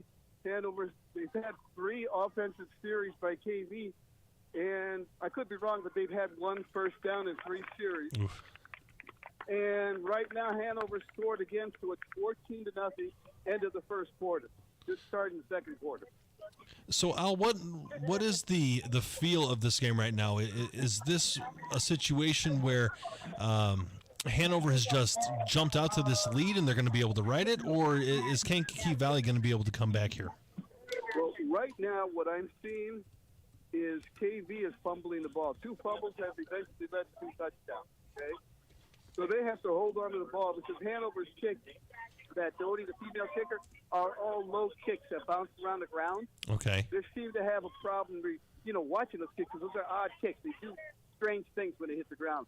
Huh. And Hanover's defense is very stingy. Very stingy. I watch these kids line up, and physically I'm seeing a much bigger size on Hanover than KV.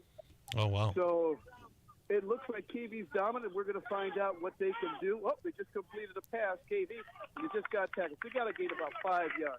So they're starting their drive now in the second quarter. But again, the score is Hanover 14, Kankakee Valley 0. All right, thank you, Al. Give us a call back when the next score happens. Will do. All right, thank you much. That was Al Rodriguez with an update from Kankakee Valley at Hanover. The calls are piling up here. We've got Jose Cespedes with an update from Valparaiso at Chesterton. Jose, what's going on out there in Chesterton? Hey, good evening from Chesterton. Right now, Valparaiso's got a 7-0 lead. Justin Clark threw a completed pass to Julian Stokes. Okay. With 8:24 to go in the first quarter. And Drayden Wilcox with the extra point. So, Jose, what are you seeing out there? What are your eyes telling you about this game? Well, right now, it's mostly Valparaiso controlling the clock. A couple of runs by Justin and the running back Travis Davis. Davis. Yeah, Davis. So that's helped them control the clock. Chesterton, towards the end of the first quarter, had gotten their first down, and that was on a run by their quarterback. Was it Marshall? McCormick, I'm sorry. Yeah, McCormick, right. Yeah. And Valparaiso's threatening again here at the beginning of the second quarter. All right, fair enough. So has Chesterton's offense done anything? Not really. I mean, it was a nice run by McCormick. Couple of incomplete passes, and that's been the story for the most part. And, like I said, Valparaiso controlling the clock. So. All right, fair enough. That's what Big crowd on homecoming?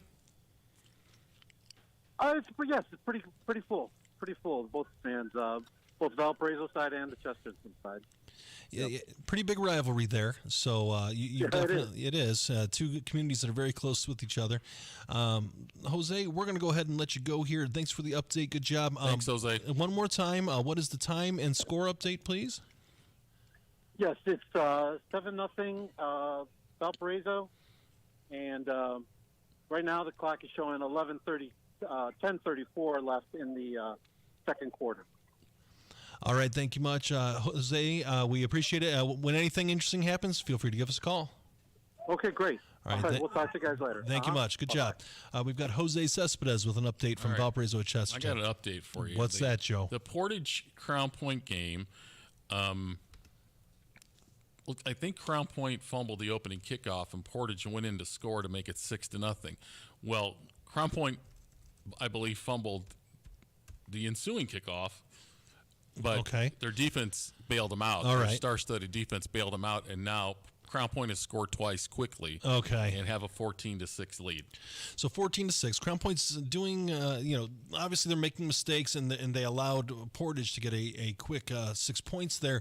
But it seems like Bazia has righted the ship and made sure that a couple quick scores kind of pushes that momentum back in the Bulldogs' favor. Yeah.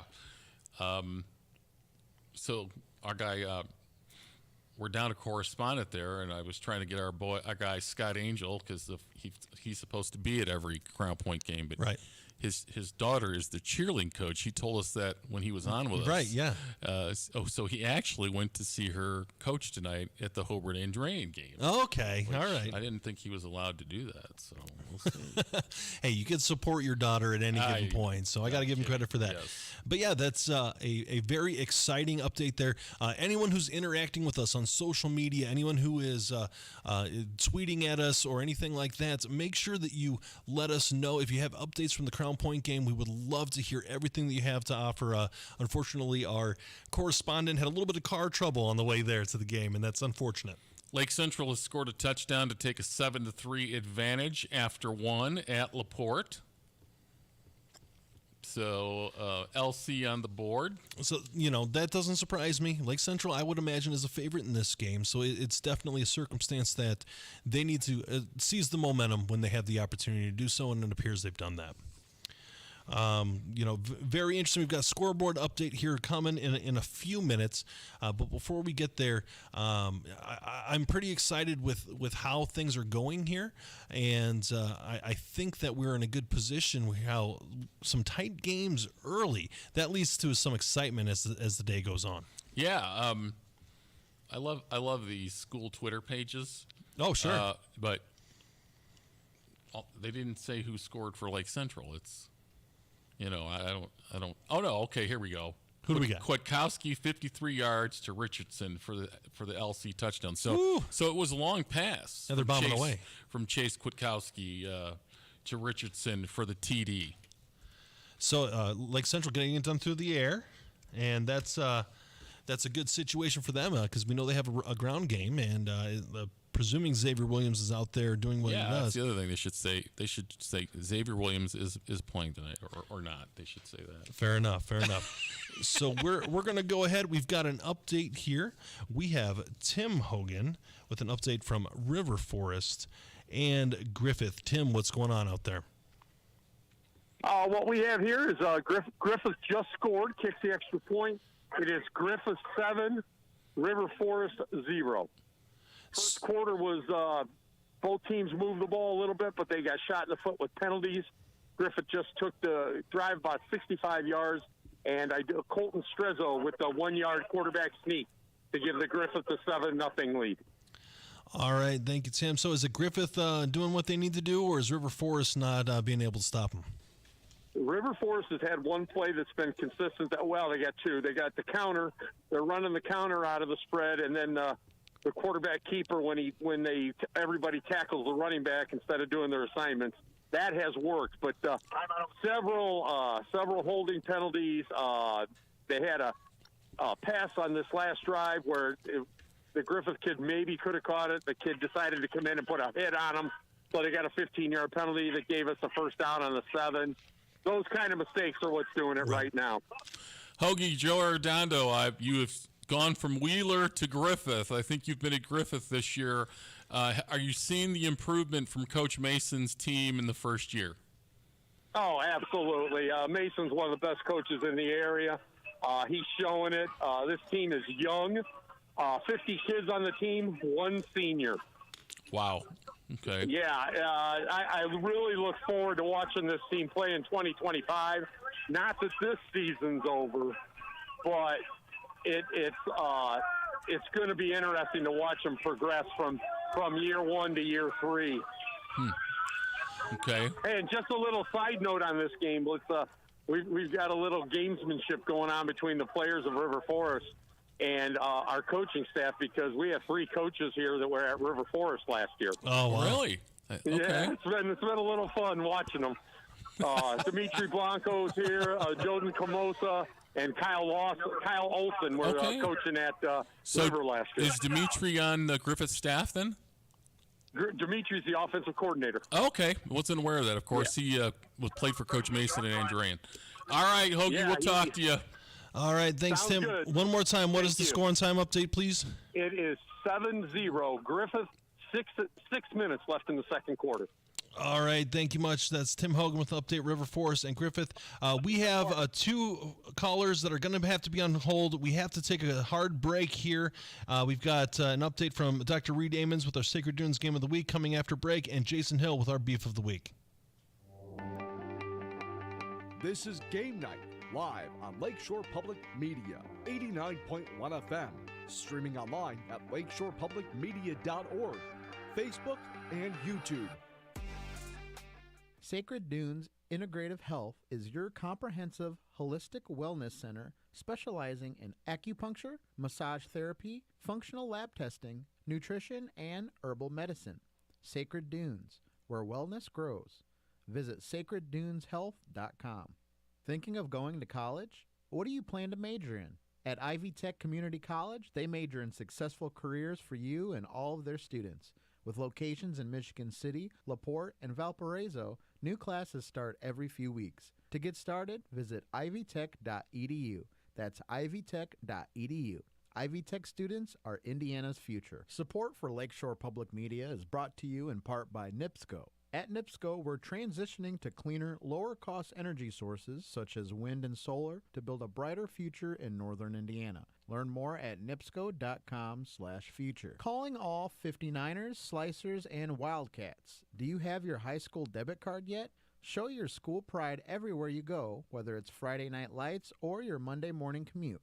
Get yours today at your local Purdue Federal Credit Union branch or learn more at purduefed.com. The Plasterers and Cement Masons Local 692 Apprenticeship Training Program provides a path to a career in a skilled trade. You can earn as you learn to be a plasterer or cement mason through an apprenticeship with Local 692. Learn more at plcm692apprenticeship.org.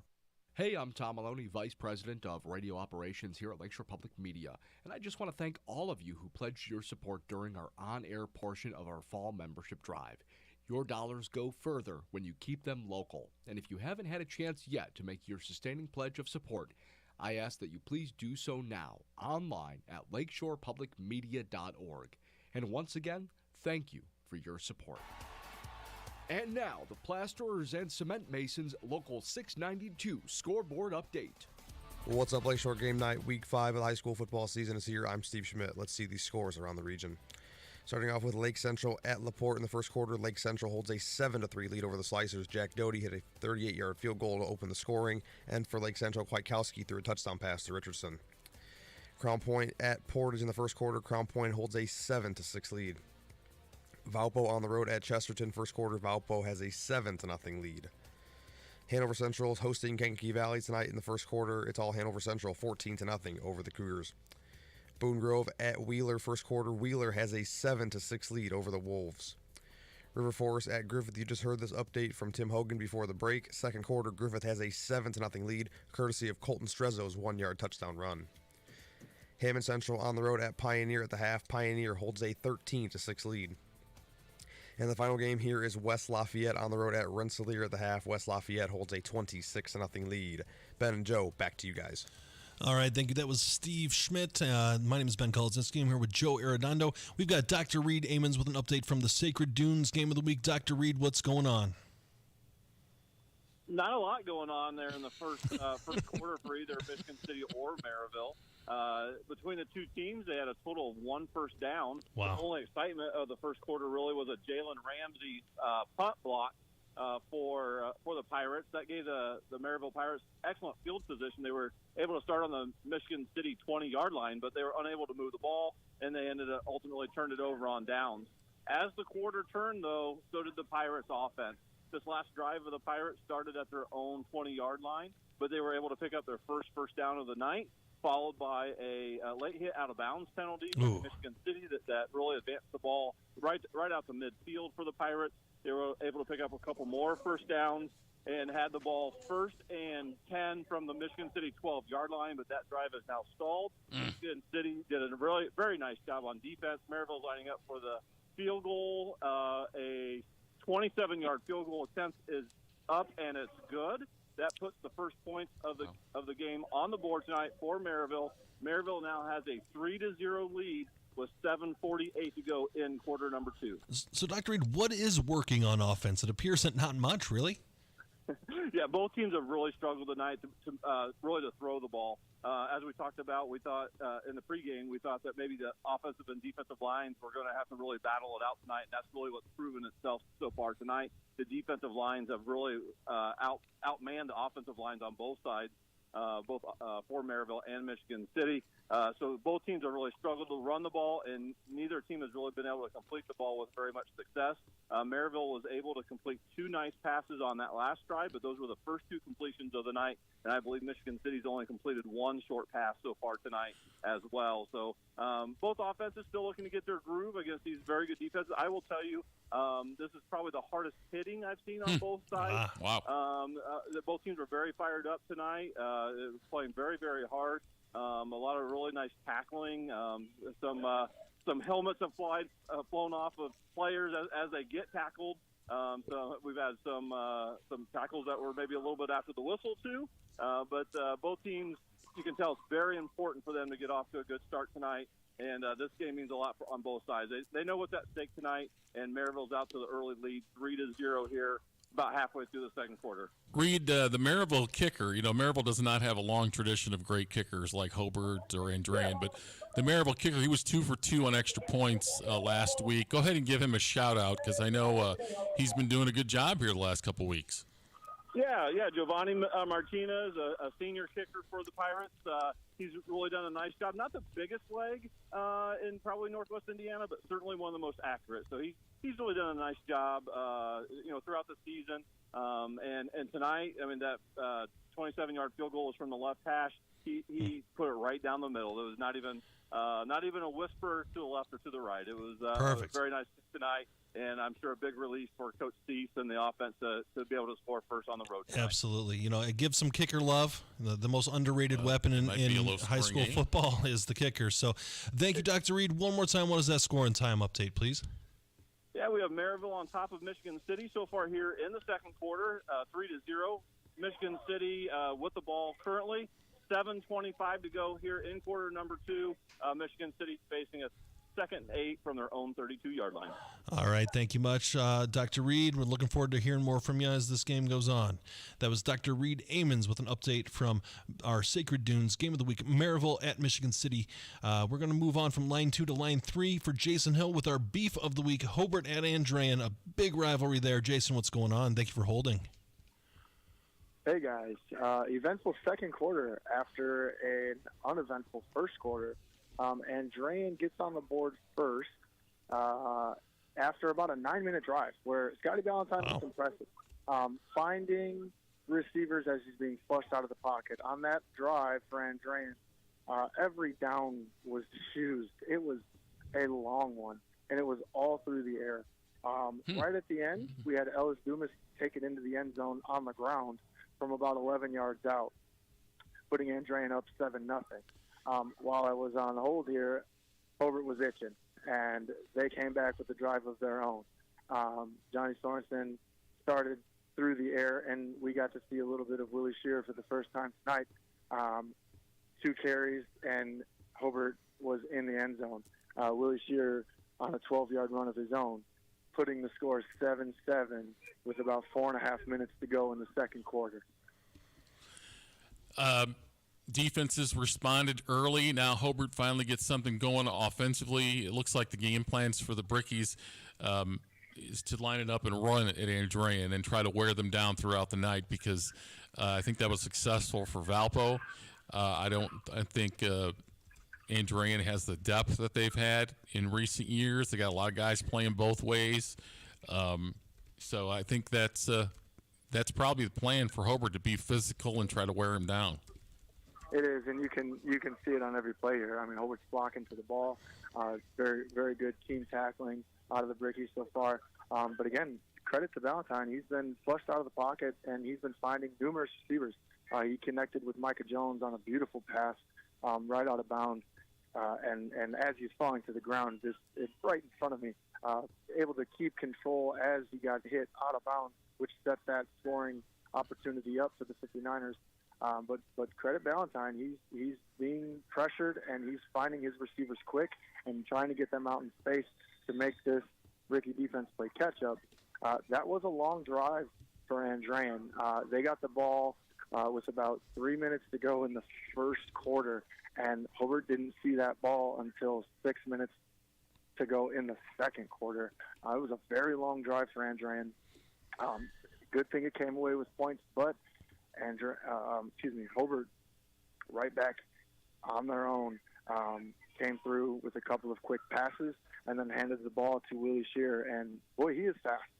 Not quite sure why we didn't see him. There was a lot of Max Pickett in the first quarter for the Bricks running the ball. So I don't know why we didn't see Willie Shearer early on. Maybe they were thinking, like you said, Joe, maybe just some straight power.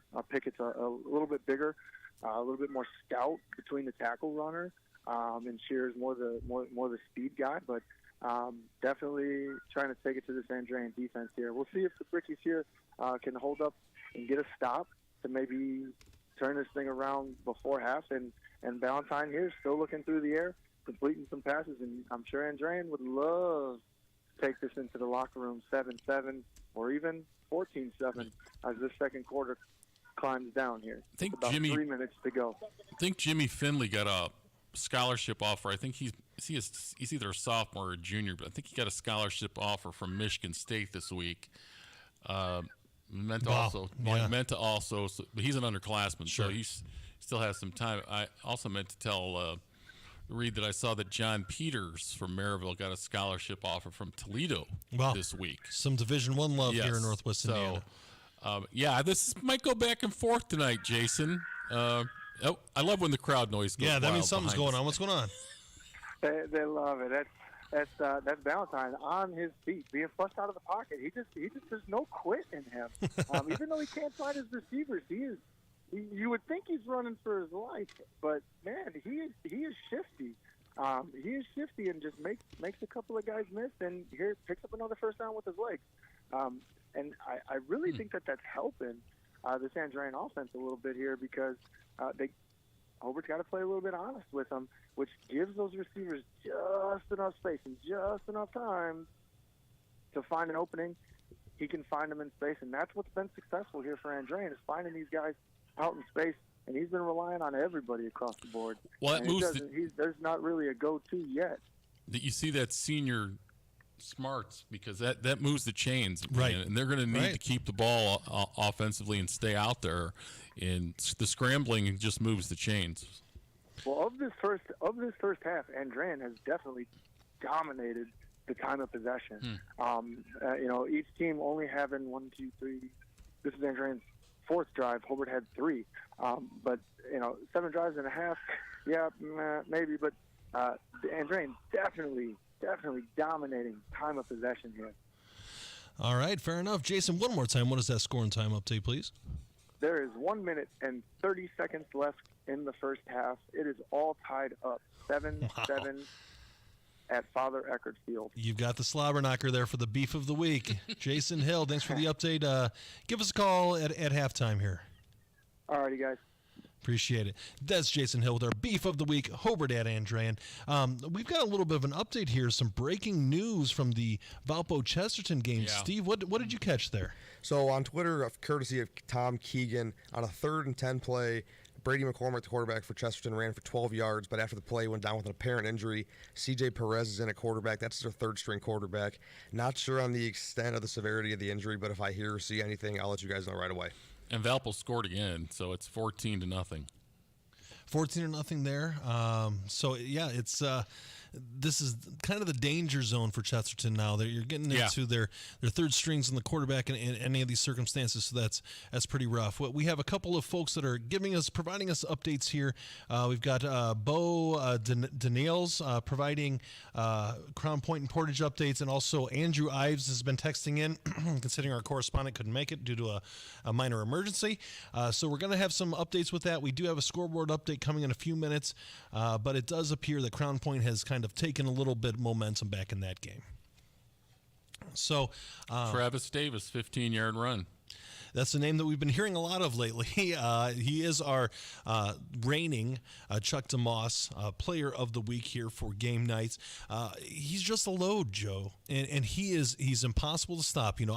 I am a big guy, and I played at this weight minus the beer gut, but I'm 6'3". I'm about 280 pounds. I do not want to tackle that young man. He's a big guy, and he would run me over. He's strong and fast, right? Also, and that's the type of dynamic ability that these good teams have in Northwest Indiana. And anytime you have someone who's big, strong, fast, and has a nose for how to run the football, that is a huge deal. And that's why Valpo's been so tough this year. Lake Central now trailing 10-7 as Drew Flores has scored from 35 yards out for LaPorte. And Mr. Automatic Doty with the extra point, it's 10-7 Slicers. Wow. So there you go. Are we looking a scenario where maybe a potential upset there? LaPorte's that old smelling blood in the water type scenario. Well, here. Don't worry about Crown Point anymore. They have an 82-yard run by Jacob Jones. It is 29-6 now, just like that. Gosh. Crown Point is leading Portage. So that game's getting out of hand here. So for that score and other updates here in Northwest Indiana, we will have some after the break here. This is Game Night, presented by Purdue Federal Credit Union on Lakeshore Public Media, 89.1 FM, streaming on Facebook and YouTube.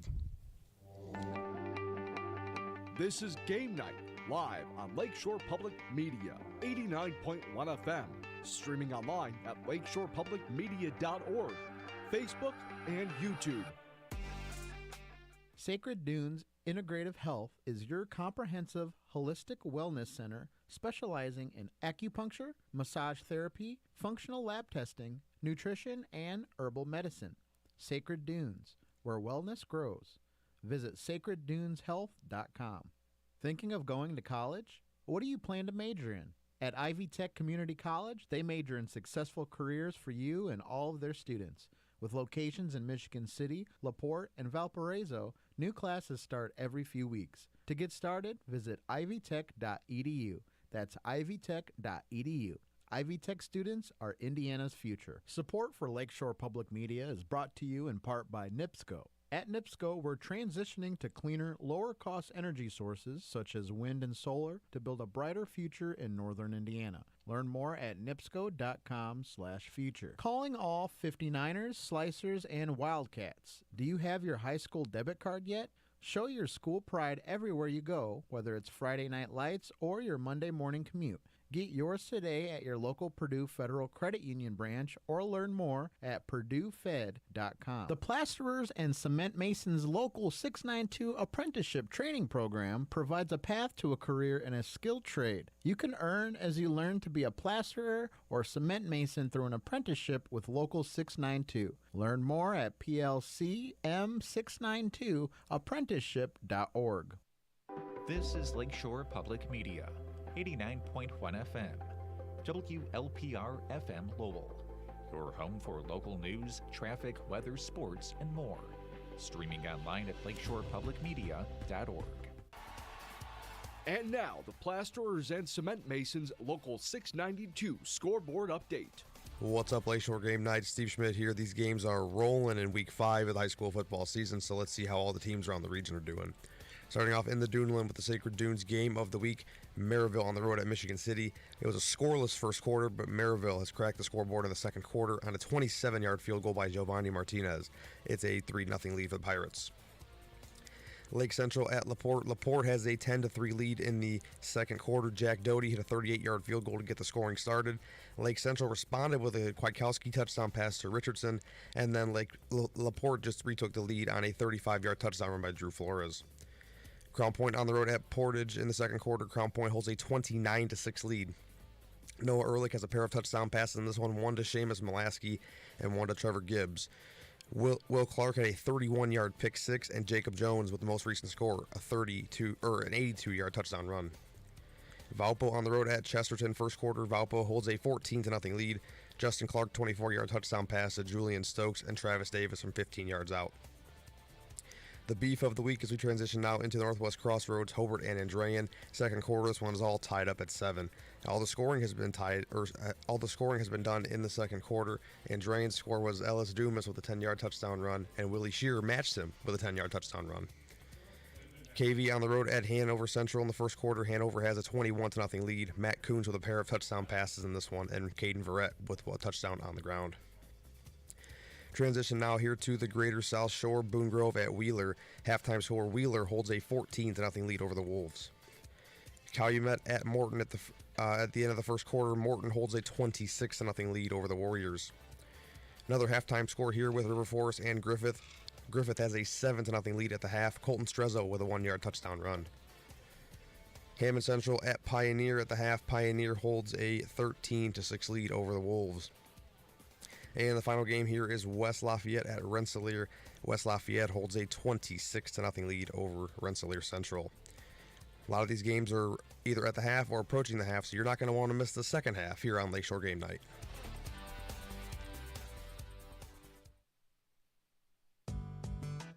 As your Northwest Indiana public broadcasting station, Lakeshore Public Media's goal is to serve you with a radio broadcast that engages, excites, and inspires.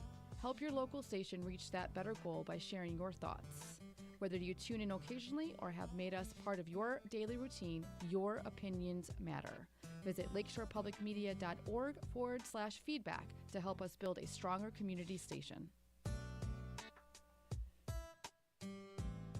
Hearing loss is a fact of life for many humans, but not for fish, reptiles, or birds. People noticed in chickens that they could take them to, say, heavy metal concert, blast the ears really to oblivion, and then within days, new hair cells would begin to sprout.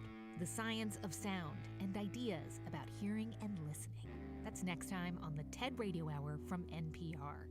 Tune in Saturday morning at 10 and Sunday morning at 11 here on Lakeshore Public Media. As you travel across Northwest Indiana and into Chicago, take Lakeshore Public Media 89.1 FM along for the ride. With our newly expanded signal, we're with you from the southern corner of Michigan and into Chicago, and of course across Northwest Indiana. From the dunes at Lake Michigan to the windmills of Wolcott, Lakeshore Public Media 89.1 FM is along for the ride, wherever you call home. An unarmed African-American teenager was shot and killed on the next radio lab. How many people do we see killed by the police each year? Are police shooting more black people than white people? We don't know. There's no national statistics on... No one keeps accurate statistics on police shootings. I've met 400 other mothers who's lost their children. I cannot believe that my profession, in some cases, is that out of control. That's on the next Radio Lab. Tune in Saturday afternoon at 1 and Sunday afternoon at 2 here on Lakeshore Public Media.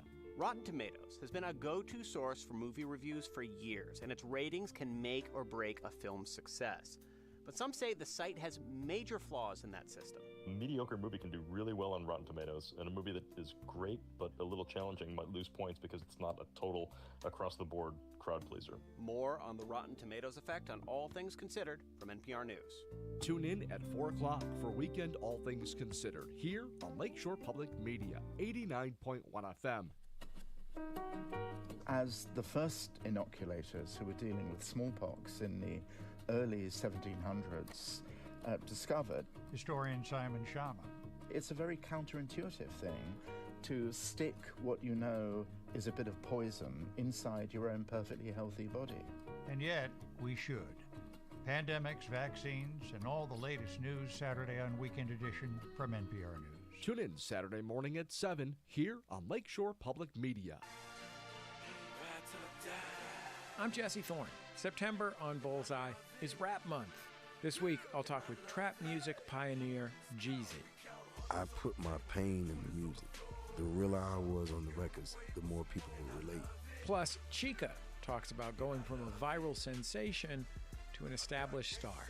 That's on the next Bullseye from MaximumFun.org and NPR. Tune in for Bullseye, Saturday evening at 5 here on Lakeshore Public Media.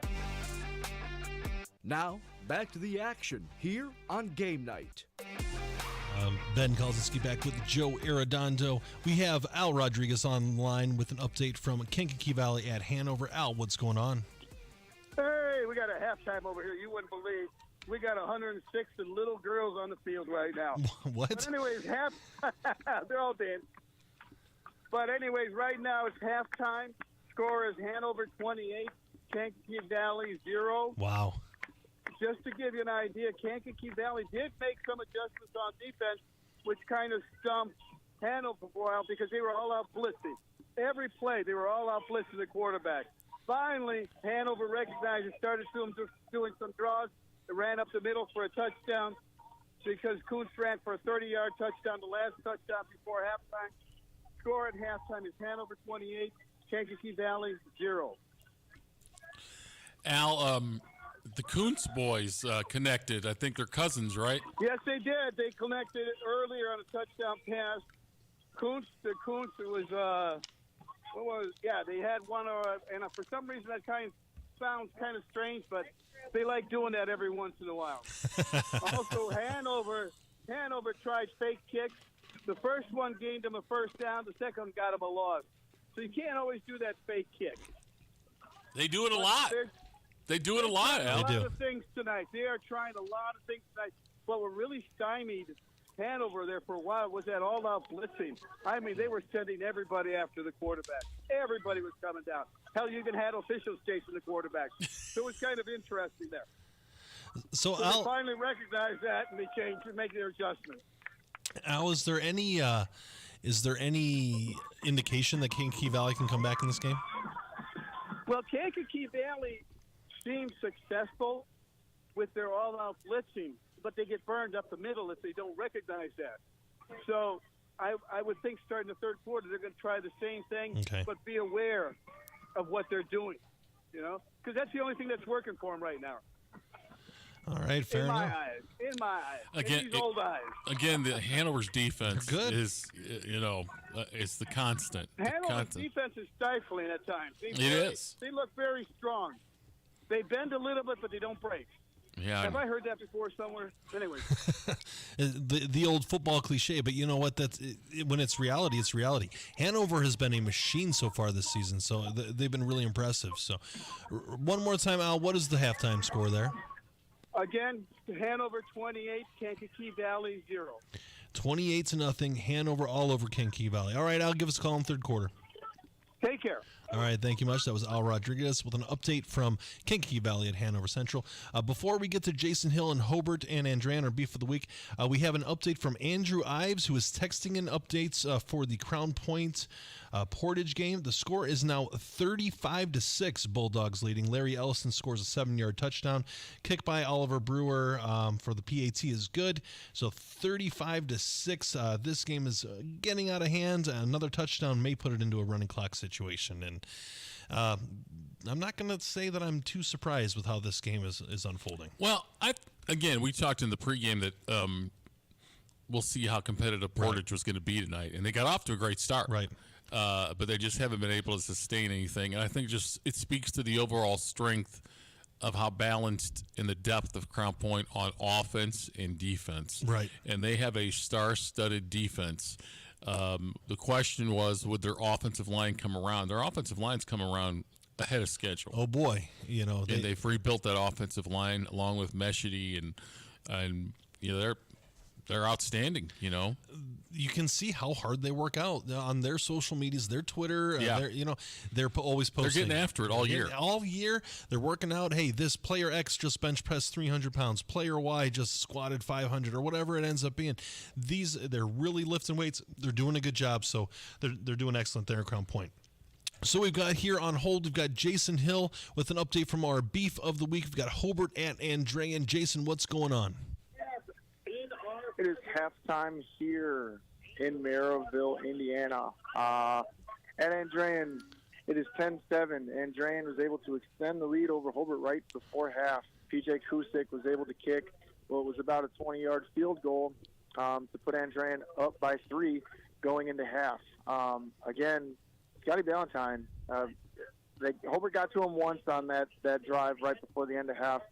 Bringing him down, but well-managed clock on the sideline. Coach Skinner had his timeouts and was able to set up his kicker in a good position for a field goal opportunity, which he connected on. Again, guys, it's been ball control. Hobart has not had the football very much tonight, especially there in that second quarter. They had 2 drives in the first quarter and 1 drive in the second quarter. Wow. They did score on that drive, but just not having the football here for the Brickies tonight is just not helping them at all. Well, obviously, they can't seem to get off the field. Scotty Ballantyne extending things with his legs and connecting with Jimmy Finley on a big play to set up that field goal. Again, beautiful pass right on the sideline as Finley was headed out of bounds, able to hang on to it. Did get stopped on the third down, but did come away with points. That was the big thing. I believe if I'm Coach Skinner, I'm pretty happy going into half up 3 instead of tied. Right. Andrean is set to receive the kickoff here to start the second half. Well, I think you touched on it, Jason. The key tonight was definitely ball control. Sure. And really a great job by Ballantyne of staying on the field, extending those drives, shortening the amount of time that Hobart has the ball. Those are all things that are going to be important tonight. Coach Skinner is doing a tremendous job. He knows that his defense isn't, what it's been depth-wise. Mm-hmm. And he's going to try to shorten the game, shorten the possessions of the game. And Hobart's defense has not been able to get him off the field. It's perfect for them to use their timeouts, score, get off the field, right, and shorten the game possession-wise. For sure, and credit Ballantyne. I mean, he's been flushed right, he's been flushed left, and he is completing passes, and he's picking up first downs with his legs. That was a beautiful ball, downfield, rolling out to his left, connecting with Finley to set up that field goal opportunity. But Hobart proved that they can score, and they can score quick. In that second quarter, that drive was a minute and a half. So they were able to move the ball pretty quick. So ball control is going to be huge here in the second half. Does Andrean, can Scotty Ballantyne keep it up? It's homecoming here. You might hear the cheers in the back. Mr. Ballantyne just won homecoming king. Oh, surprise. didn't get the young lady's name, but apparently he's all over the place, so not just on the football field. But yeah, 10-7 here at the half. Andrean leading Hobart by 3. Andrean set to receive the opening kickoff here to begin the second half. All right, thank you much, Jason. Give us a call in third quarter, would you please? All righty, guys. All right, thank you much. That was Jason Hill with an update from our Beef of the Week, Hobart at Andrean. And we're going to go from the Beef of the Week to the Sacred Dudes Game of the Week. We've got Dr. Reed Amons with an update. Michigan City hosting Maryville. Dr. Reed, what's going on? Yeah, this game's just gone to halftime just a couple minutes ago. Still 3-0, Maryville on top. Both teams were able to move the ball a little bit better in the second quarter. Maryville's culminating in a 27-yard field goal by Giovanni Martinez. Michigan City, on the other hand, drives the ball inside the Maryville 20 right before half, but is unable to convert any points and turns the ball over on downs just as time is expiring. So Maryville does take a 3-0 halftime lead. It'll be interesting to see what happens here in the second half, what adjustments both coaches can make. Really, I would say both sides dominating the game on the defensive line. Both teams are really struggling to move the ball effectively against the defense and have not been able to move the ball through the air. But Jaden Hart for Michigan City started to pick up some significant yardage in that last drive of the half. So we'll see what he might be able to do here in the second half. And if Michigan City can score right after halftime here and get right back into this game. Dr. Reed, you had mentioned earlier in the game that you suspected this going to be a slugfest, defensive-minded game, and it appears to be every bit of that. What do you attribute to that? Is it just the scheme? Is it the talent on the defense? How's this playing out? Yeah, when both teams, I would say, are typically dominant in skill positions, where it's just maybe just one or two guys. It's not 4 guys that are going to be your threats or 5 guys that are going to be your main threats. And so if the defense can take that 1 or 2 main guys away, then that's what you're going to you're going to get a slugfest. You're going to get defensive lines and linebackers flowing to the ball. You got to find someone that can step up and pose an offensive threat that maybe hasn't been up to this point. Talk about maybe your unsung hero of the week, or your maybe your unnamed player of the week. Joe, what did he call him before? Yeah, the unknown player of the week. Right. Yeah. That's what we're looking for tonight. We're looking for who's going to step up, catch the ball on the flats and run it 65 yards, or maybe get a kickoff return back or a punt return or something big like that. We talked about Jalen Ramsey for the Pirates got that big punt block, which really set the offensive up nice in the first half of the Pirates, but unable to convert. So that's what we're looking for tonight. We're looking for some guy who maybe hasn't had the big moment yet this year that is going to do that here in the second half to maybe really key their team to a victory tonight. Reed, somebody that is known, that is one of the stars of Maryville is John Peters, and I was mentioning where I saw on social media that he received a scholarship offer from Toledo this week, so that's got to be exciting for the program and for him. Yeah, that's great. Really, Toledo has done a nice job of coming into Northwest Indiana and looking at guys. I believe that's Delich from Landon Delich, right? Yeah, and Hofer. Matt Hofer from Valparaiso have already committed to Toledo, and what a great deal for Maryville as well, and great for him, and it's certainly great for the program, and the kids at Maryville, when they see things like that, and they know that's an option for them. If they put in the hard work and the time and listen to their coaches and do all the things they're supposed to, that really great things can happen for them and get great opportunities. So congratulations to John Peters and all those other players that have been getting looks and commitments going on so far here this fall, and can't wait to see what happens here in the second half. It should be pretty exciting. Yeah, I would imagine Dr. Reed and Joe here, both educators, and to see kids achieve their dreams like that has got to be a proud moment for you folks. Yeah, ultimately that's why kids are out here playing and putting in the time and the effort in the weight room and sticking with their grades. Many times they come to school because of sports and because of athletics and what that can do for them. And their ultimate goal is to bring that to the next level. Even though they enjoy their time in high school and making those friendships and bonds and performing for their communities and so forth. Ultimately, they would like to play at the next level in many cases. And so when that can come to a realization for them, they get that opportunity. Congratulations to them. It's not easy. If it was easy, everyone would do it.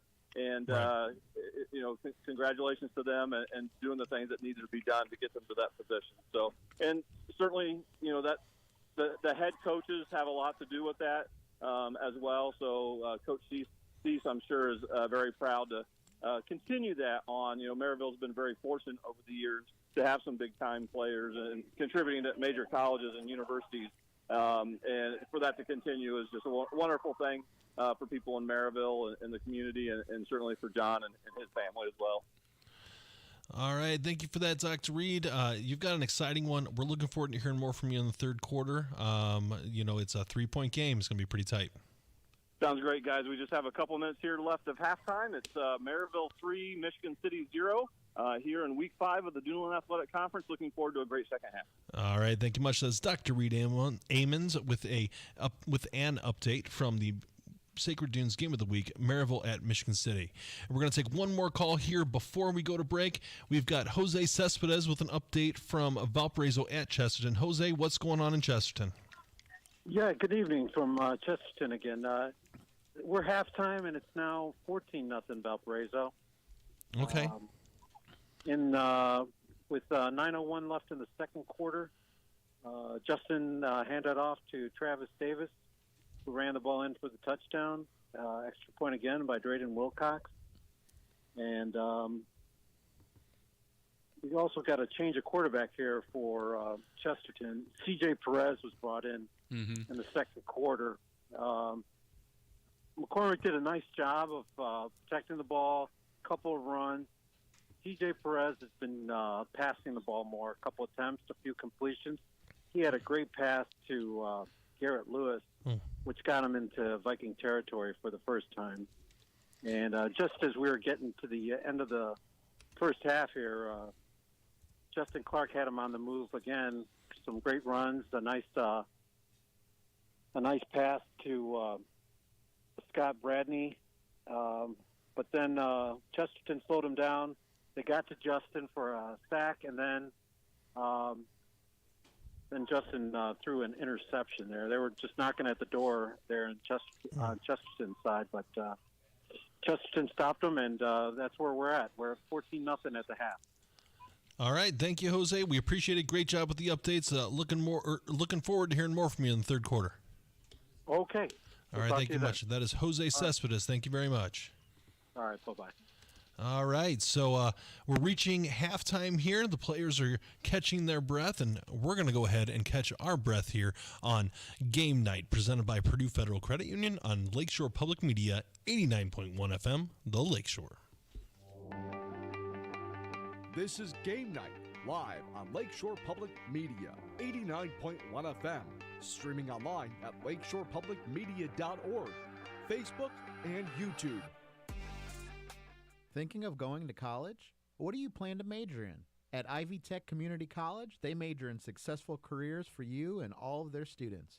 With locations in Michigan City, LaPorte, and Valparaiso, new classes start every few weeks. To get started, visit ivytech.edu. That's ivytech.edu.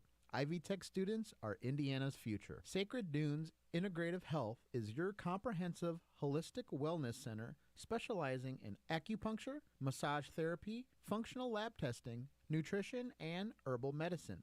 Sacred Dunes, where wellness grows. Visit sacredduneshealth.com.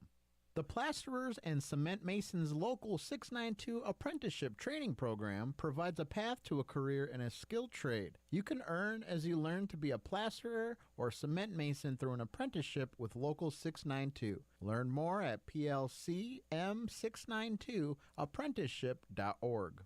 Support for Lakeshore Public Media is brought to you in part by NIPSCO. At NIPSCO, we're transitioning to cleaner, lower-cost energy sources such as wind and solar to build a brighter future in northern Indiana. Learn more at nipsco.com/future. Calling all 59ers, Slicers, and Wildcats. Do you have your high school debit card yet? Show your school pride everywhere you go, whether it's Friday Night Lights or your Monday morning commute. Get yours today at your local Purdue Federal Credit Union branch or learn more at purduefed.com. For nearly 15 years, you've relied on Lakeshore Public Media to be your trustworthy news source, to cover our region's stories, and to report on what matters. But as a nonprofit public broadcaster, your donation today helps ensure we can continue to serve you and the rest of Northwest Indiana. With stories that inform and inspire for the next 15 years, please visit lakeshorepublicmedia.org/give and donate today. And now, the Plasterers and Cement Masons Local 692 scoreboard update. What's up, Lakeshore Game Night? Steve Schmidt here. A lot of these games are reaching the half or approaching the half, so let's see what's going on around the region. Starting out in the Duneland for the Sacred Dunes game of the week, Maryville and Michigan City, and this one has lived up to the bill so far. At the half, Maryville holds a 3-0 lead. Giovanni Martinez with a 27-yard field goal. Lake Central on the road at LaPorte at the half. LaPorte holds a 10-7 lead. Jack Doty got the scoring started for the Slicers on a 38-yard field goal. Lake Central responded on a touchdown pass from Kwiatkowski to Richardson, and the Slicers took the lead in the second quarter on a Drew Flores 35-yard touchdown run. Crown Point at Portage in the second quarter, 35-6, the Bulldogs lead. Larry Ellison had a 7-yard touchdown run. Jacob Jones with an 82-yard touchdown run. Noah Ehrlich with a pair of touchdowns in this one, and Will Clark had a pick six. Valpo on the road at Chesterton at the half. Valpo holds a 14-0 lead. Justin Clark a 24-yard touchdown pass to Julian Stokes, and Travis Davis with a 15-yard touchdown run. Northwest Crossroads play here. The beef of the week, Hobart at Andrean. Halftime break here. Andrean has a 10-7 lead. Elias Dumas had a 10-yard touchdown run to get the scoring started in the second quarter for the 59ers. Hobart's Willie Shearer responded with his own 10-yard touchdown run just before the halftime break. PJ Kusick had a 22-yard field goal. Hanover Central at Kankakee Valley. Halftime, Hanover Central has a 28-0 lead. Matt Kuntz has accounted for 3 touchdowns in this one on the ground and 2 through the air. Both touchdown passes were to Rocco Bartolomeo and Wally Kuntz, and Caden Verrett has run in a touchdown as well. Greater South Shore play here. Boone Grove on the road at Wheeler. Last update was a halftime score of 14-0 Bearcats. Calumet at Morton at the end of the first quarter. Morton had a 26-0 lead. River Forest at Griffith. Last update was at the half, and it's 7-0 Panthers. Colton Strezzo with a 1-yard touchdown run. Moving on now to the Great Lakes, Hammond Central and Pioneer. At the end of the third quarter, Pioneer has a 20-12 lead. However, Hammond Central just stopped a drive before the break, and we're getting the ball back from Pioneer. And the final game here, West Lafayette at Rensselaer. Halftime break, West Lafayette had a 26-0 lead. Come back here after this break for more Game Night.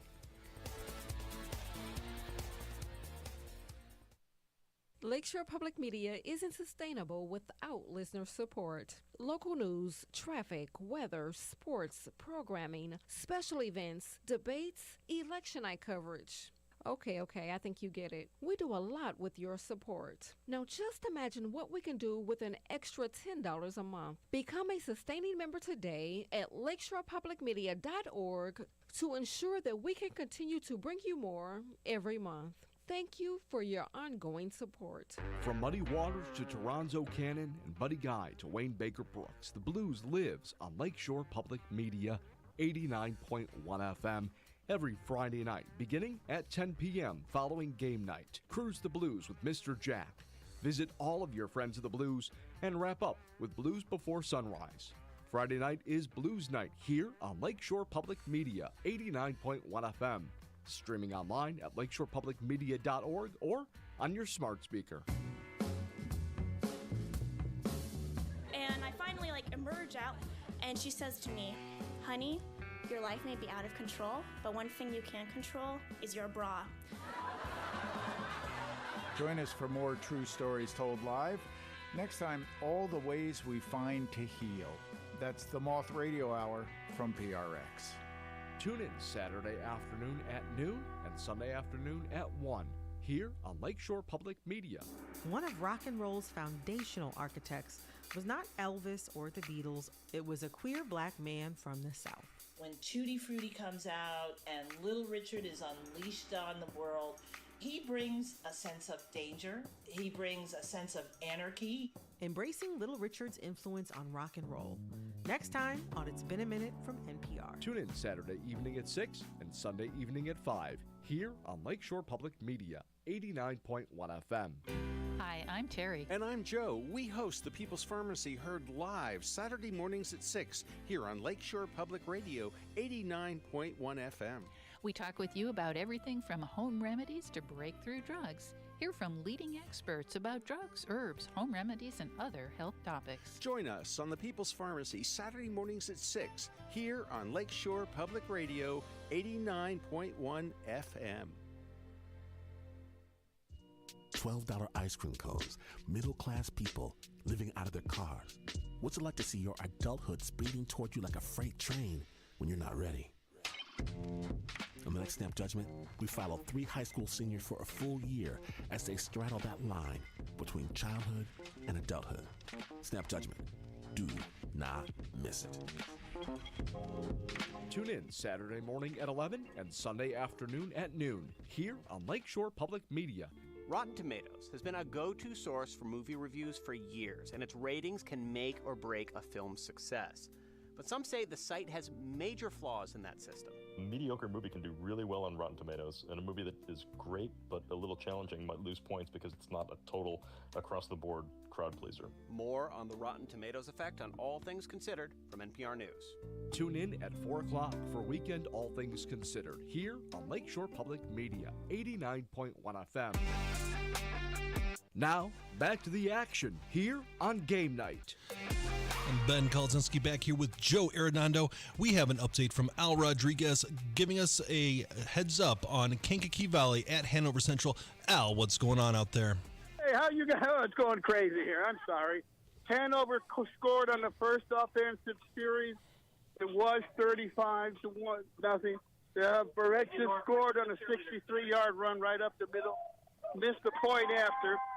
7 minutes left in the third quarter. Hanover 41, Kankakee Valley 0. Oh, wow. Clock. So we've got a running clock here. I mean, it's like... Kankakee Valley may score. They're coming down. They just scored. Number 21 just ran a punt kickoff return. Got 6 points. So Kankakee Valley just scored. Do you know who returned that kick there, Al? It was 41 for Kankakee Valley. I don't have anything with me. This place is going nuts.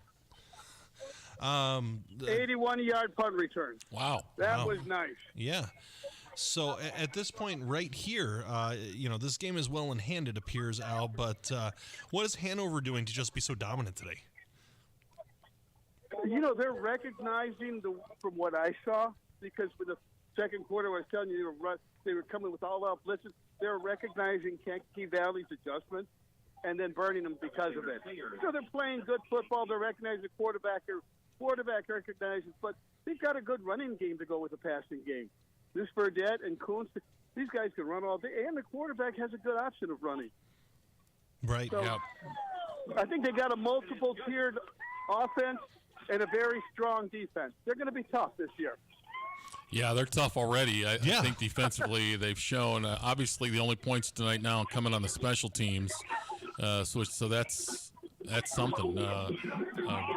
KB got on the board. They needed to. They've showed the last few weeks their strength on special teams, so that was a big thing for them to get on the board. If they did that last week, then they did it again this week.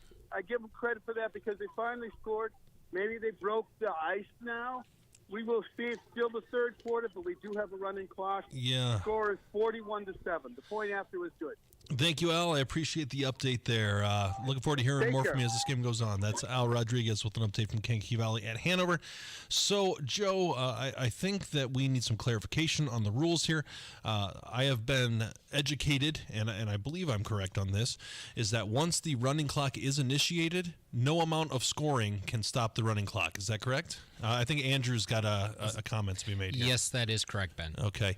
So, unfortunately for Kankakee Valley, that 35-point threshold has created that running clock. Kankakee Valley, a running team, they're going to have a tough time coming back. This is already a lopsided game. All right. So, Joe, what are you surprised about so far tonight? What has piqued your interest? I really thought that coming in tonight that Hobart might, be successful running the ball more and put it on Andrean a little bit. but I think the game plan was very well thought out with trying to keep their offense on the field with long extended drives, trying to keep their defense off the field. I think that was an outstanding game plan. It was a little bit what IU was trying to do to Ohio State right.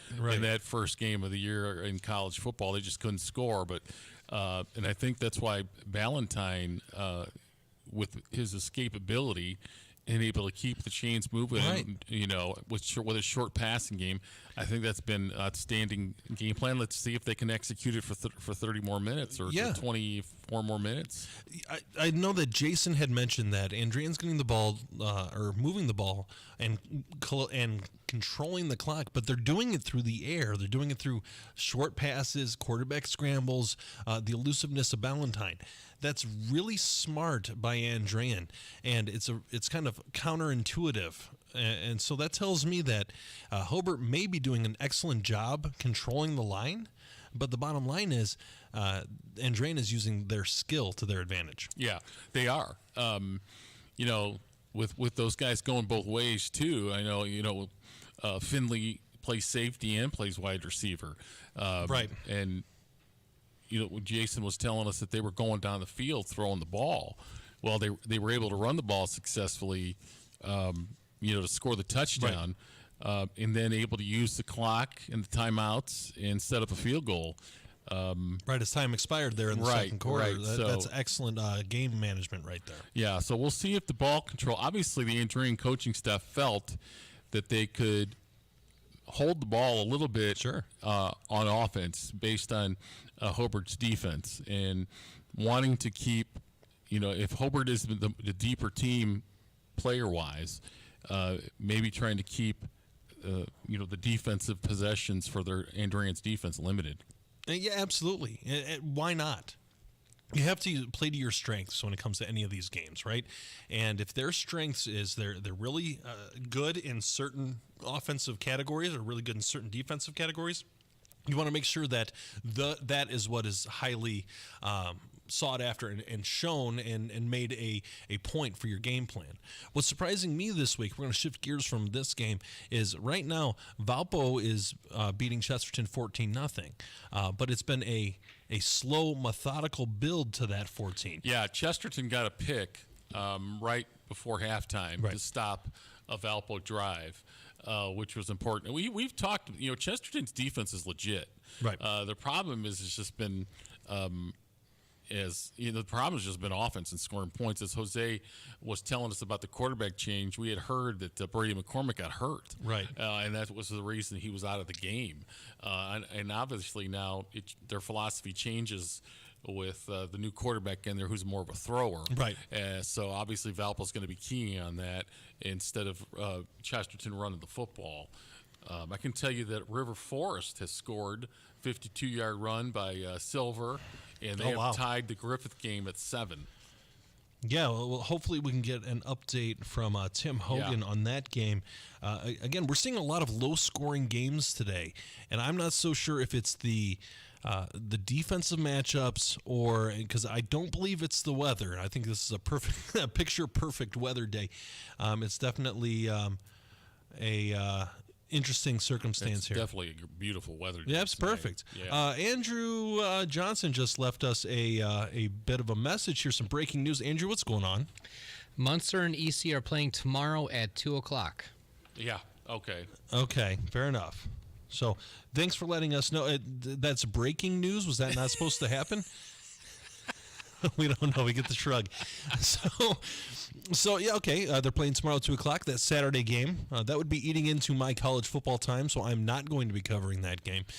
But it's definitely it's unique playing on a Saturday for high school ball. And I think Jason touched on it earlier. I think Munster's improving. Oh, I do too. Yeah, I mean they hung with Andrian there or got back into that game, and I think Munster's definitely made some progress. Looks like, Hanover has scored again after the kickoff that was returned 81 yards by KV Donovan Mason goes 65, and it's 47-7. My goodness. Hanover. Well, that's a pretty lopsided game. Let's go to a game that's a little more tight than that one. We've got Jason Hill with an update from our Beef of the Week. That's Hobart and Andrean. Jason, what's going on? Hey guys, third quarter score update for you here. Hobart takes the lead in this one, 14-10, with about 9 minutes to go here in the third. Hobart scoring on the first possession of the second half. Very decisive. They knew that Willie Shearer wanted the ball, or they needed Willie Shearer to take the ball, and he's pretty quick. And that defense for Andrean just having a hard time keeping up with him. He's shifty. And when he's in space, he is hard to catch. J.J. Bowles for the 59ers there had to work hard to come across the field a couple of times to wrestle him out of bounds. But Hobart set up inside the 10-yard line, had an illegal block in the back that backed him up. But then it was a 20-yard pass from Sorensen to his fullback, Mason Jackson, to get the Brickies on the board first here in the third quarter. It is 14-10, Hobart leading Andrean with 9 minutes to go in the third.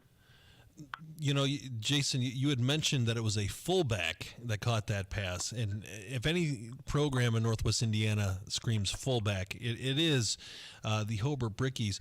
What are you expecting to see from Andrean here going forward in this game? Well, we got to see if Scotty Ballantyne can keep the Andrean offense on the field. You hear the Hobart sideline there in the background. And his first pass is completed, but he's swallowed up a receiver at the line of scrimmage.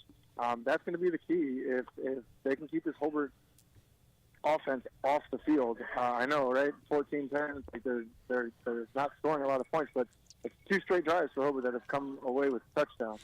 Well, it's only their 5th drive of the game, or excuse me, 4th drive of the game. So you're right. Can you keep Hobart on the sideline? And how long can it be before Scotty Ballantyne takes a hit?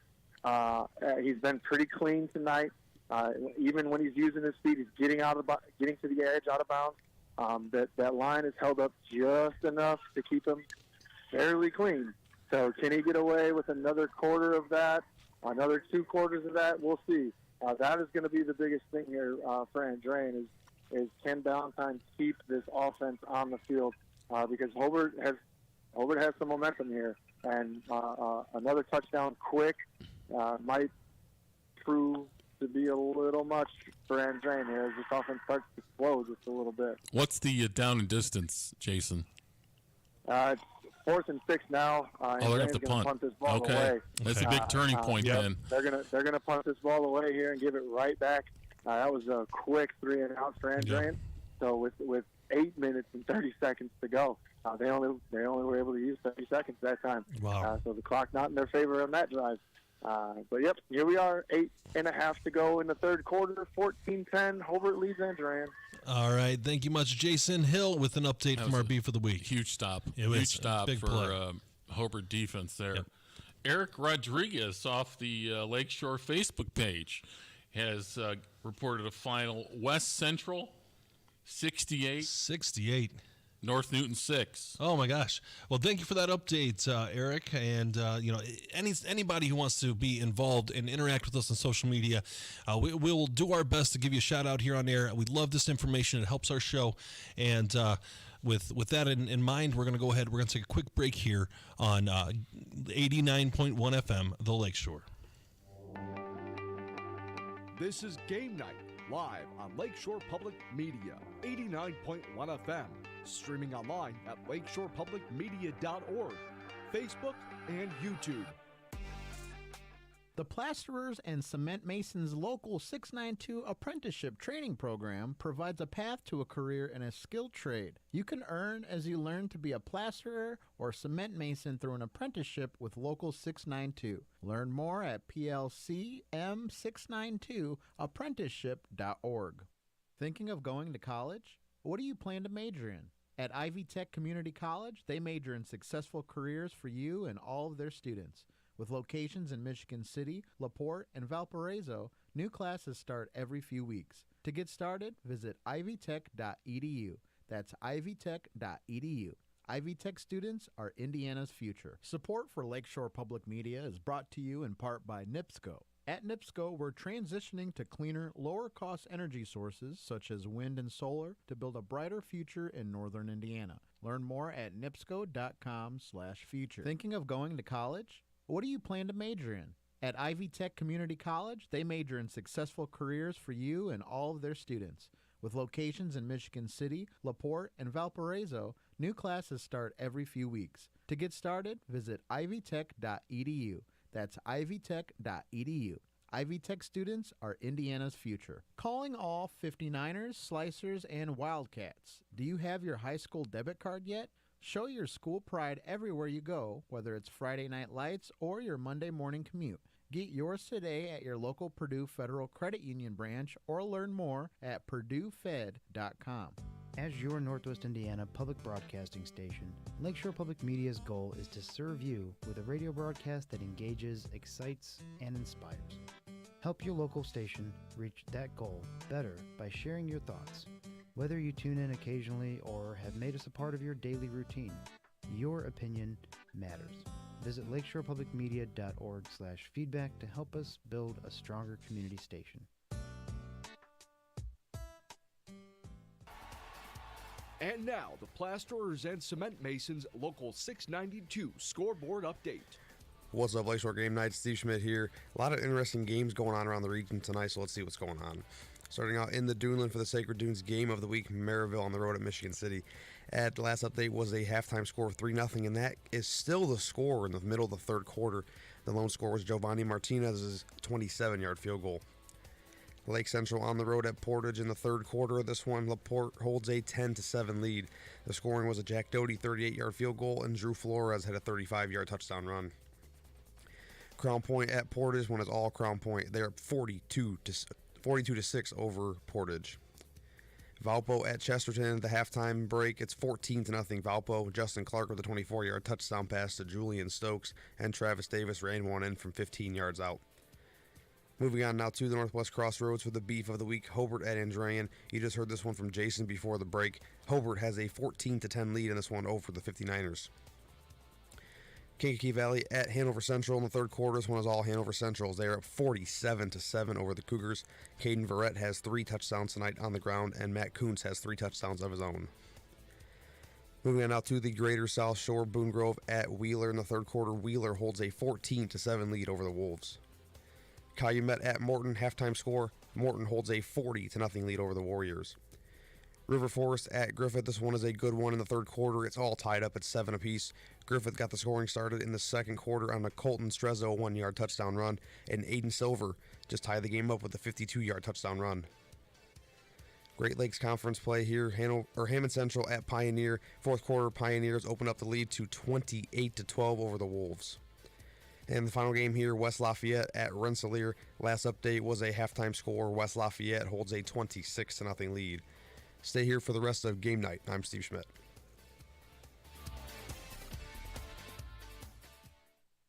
Hearing loss is a fact of life for many humans, but not for fish, reptiles, or birds. People noticed in chickens that they could take them to, say, heavy metal concert, blast the ears really to oblivion, and then within days, new hair cells would begin to sprout. The science of sound and ideas about hearing and listening. That's next time on the TED Radio Hour from NPR. Tune in Saturday morning at 10 and Sunday morning at 11 here on Lakeshore Public Media. As you travel across Northwest Indiana and into Chicago, take Lakeshore Public Media 89.1 FM along for the ride. With our newly expanded signal, we're with you from the southern corner of Michigan and into Chicago, and of course across Northwest Indiana. From the dunes at Lake Michigan to the windmills of Wolcott, Lakeshore Public Media 89.1 FM is along for the ride, wherever you call home. 13 years after the death of Billy Joe Johnson, his ex-girlfriend finally speaks out. I've been scarred for life because of this whole thing. That's why I stayed quiet so long, because that's all I think about. The pure hell I've had to go through for almost 13 years. On the next Reveal, Tune in Saturday afternoon at 2 and Sunday morning at 9 here on Lakeshore Public Media, 89.1 FM. An unarmed African-American teenager was shot and killed on by the next radio lab. How many people do we see killed by the police each year? Are police shooting more black people than white people? We don't know. There's no national statistics on... No one keeps accurate statistics on police shootings. I've met 400 other mothers who's lost their children. I cannot believe that my profession, in some cases, is that out of control. That's on the next radio lab. Tune in Saturday afternoon at 1 and Sunday afternoon at 2 here on Lakeshore Public Media. I'm Farai Chidea. This week on Our Body Politic, elected Florida State Attorney Monique Worrell speaks out about her suspension and the police. We call law enforcement out and we hold them to a high standard because we cannot entrust the lawless to enforce the law. That's on Our Body Politic, a show about creating a world we want to live in. Tune in Saturday morning at 9 and Sunday morning at 10 here on Lakeshore Public Media. As the first inoculators who were dealing with smallpox in the early 1700s discovered, historian Simon Schama, it's a very counterintuitive thing to stick what you know is a bit of poison inside your own perfectly healthy body. And yet, we should. Pandemics, vaccines, and all the latest news Saturday on Weekend Edition from NPR News. Tune in Saturday morning at 7 here on Lakeshore Public Media. Snap judgment means your mother, your kids, the dog, and your boss are just gonna have to wait until the story is over. Join me, Glenn Washington, for Snap Judgment. Snap Judgment. Storytelling with a beat. Do not miss it. Tune in Saturday morning at 11 and Sunday afternoon at noon here on Lakeshore Public Media, 89.1 FM. Streaming online at lakeshorepublicmedia.org. Now, back to the action here on Game Night. Ben Kolodzinski back here with Joe Arredondo. This is Game Night. We've got an update from Tim Hogan with River Forest at Griffith. Tim, what's going on? We are just getting ready to start the fourth quarter. It is Griffith 14, River Forest 7. Oh, wow. River came out second half. Went down Aiden Silver with the touchdown. Unfortunately for Aiden, he decided to taunt the Griffith players on the way into the end zone, so they had to try the extra point from the 25-yard line, but the kicker put it through to make it 7-7. Griffith answered with the drive of their own. Big call was by Phil Mason with 4th and 9 at the midfield. Faked the punt. Javon Lawson with the first down, and then Javon ended the drive with a 9-yard touchdown run. 14-7 Griffith with 11 and a half left in the 11 and a half left in the game. So, Tim, Javon's really pulling some weight that last drive. He was the bulk of the just almost intercepted it. He had the bulk of the run, but Strezzo, the quarterback, has had a couple nice completions to the wide receivers. I'm still learning names, by the way. That's okay. But Javon did most of the work. So, Tim, what are you expecting here for the rest of this game? Well, it's obviously, like it always does, who's going to win the line of scrimmage, who's going to get the key penalty or key turnover. Right now, River's sitting on the 14-yard line with a 3rd and 16. So here's the key play right now. If they can hold them, hey, get back! I'm also the get back coach. So I think this is a key play right here, right now. All right, Tim, that was some play-by-play. I also wanted to throw one thing in at you, Ben. What's that? I played at old Ames Field. I heard you on the pregame. You're right. I don't know what kind of grass you played on, but the grass I played on, there was more dirt than grass. No, he's a little younger than you, a little bit. Now I realize I'm about 20 years older than you. Yeah. But the Ames Field I played in was cool, but the playing surface was god-awful. No, it was the old baseball field, right, Tim? Exactly, No, not for Joe. me. It was like playing on a putting green when I played on it. No, you were lucky. You must have had a good game. We got out of that game, and we're all sitting on the bus going, "Oh my God!" It was bad. You're picking rocks out of orifices of your body and different things. That's not a good thing. Exactly. So I just had to throw that in at you. Fair enough. By the way, River Forest called the timeout. Okay, fair enough. So we've got some calls behind you, Tim. How about this? How about you give us one more time the time and score update, and give us a call back when some more action happens. I can do that. You guys have a great night. I'll talk to you soon. All right, thank you. Tim, one more time. What's the time and score?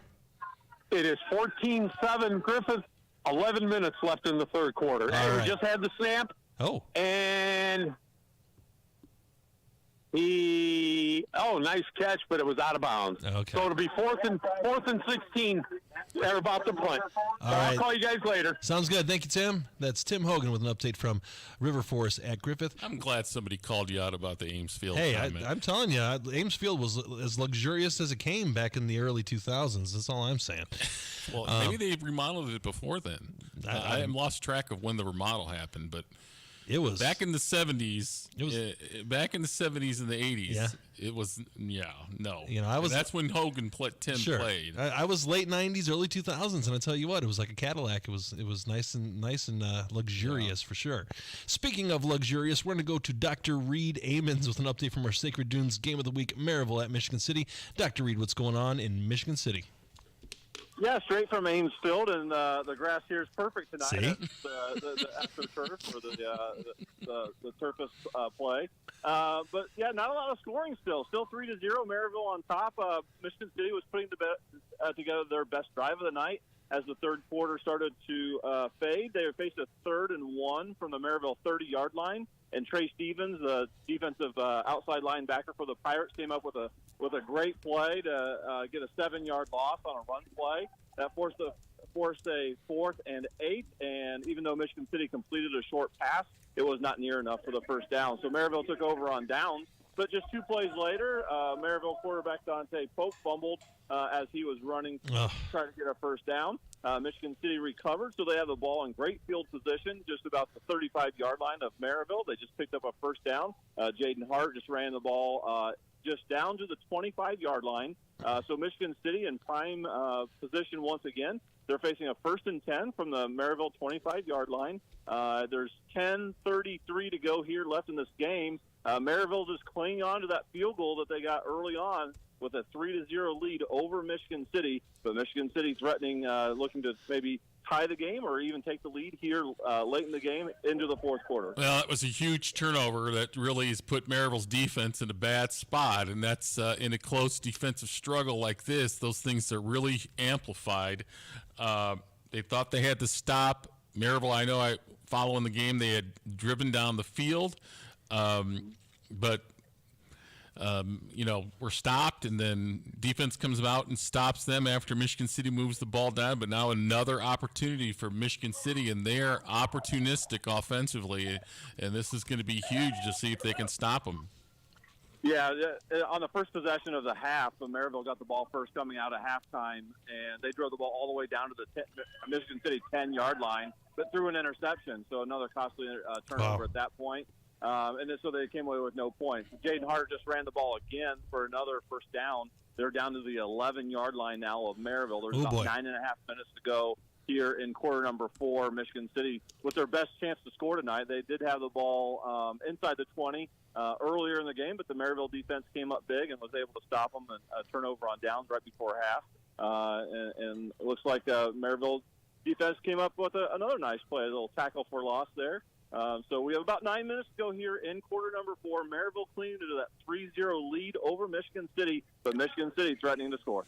All right, thank you much, Dr. Reed. We're going to have to let you go, and looking forward to hearing more from you as this game goes on. Sounds great, guys. Talk to you soon. All right, thank you much.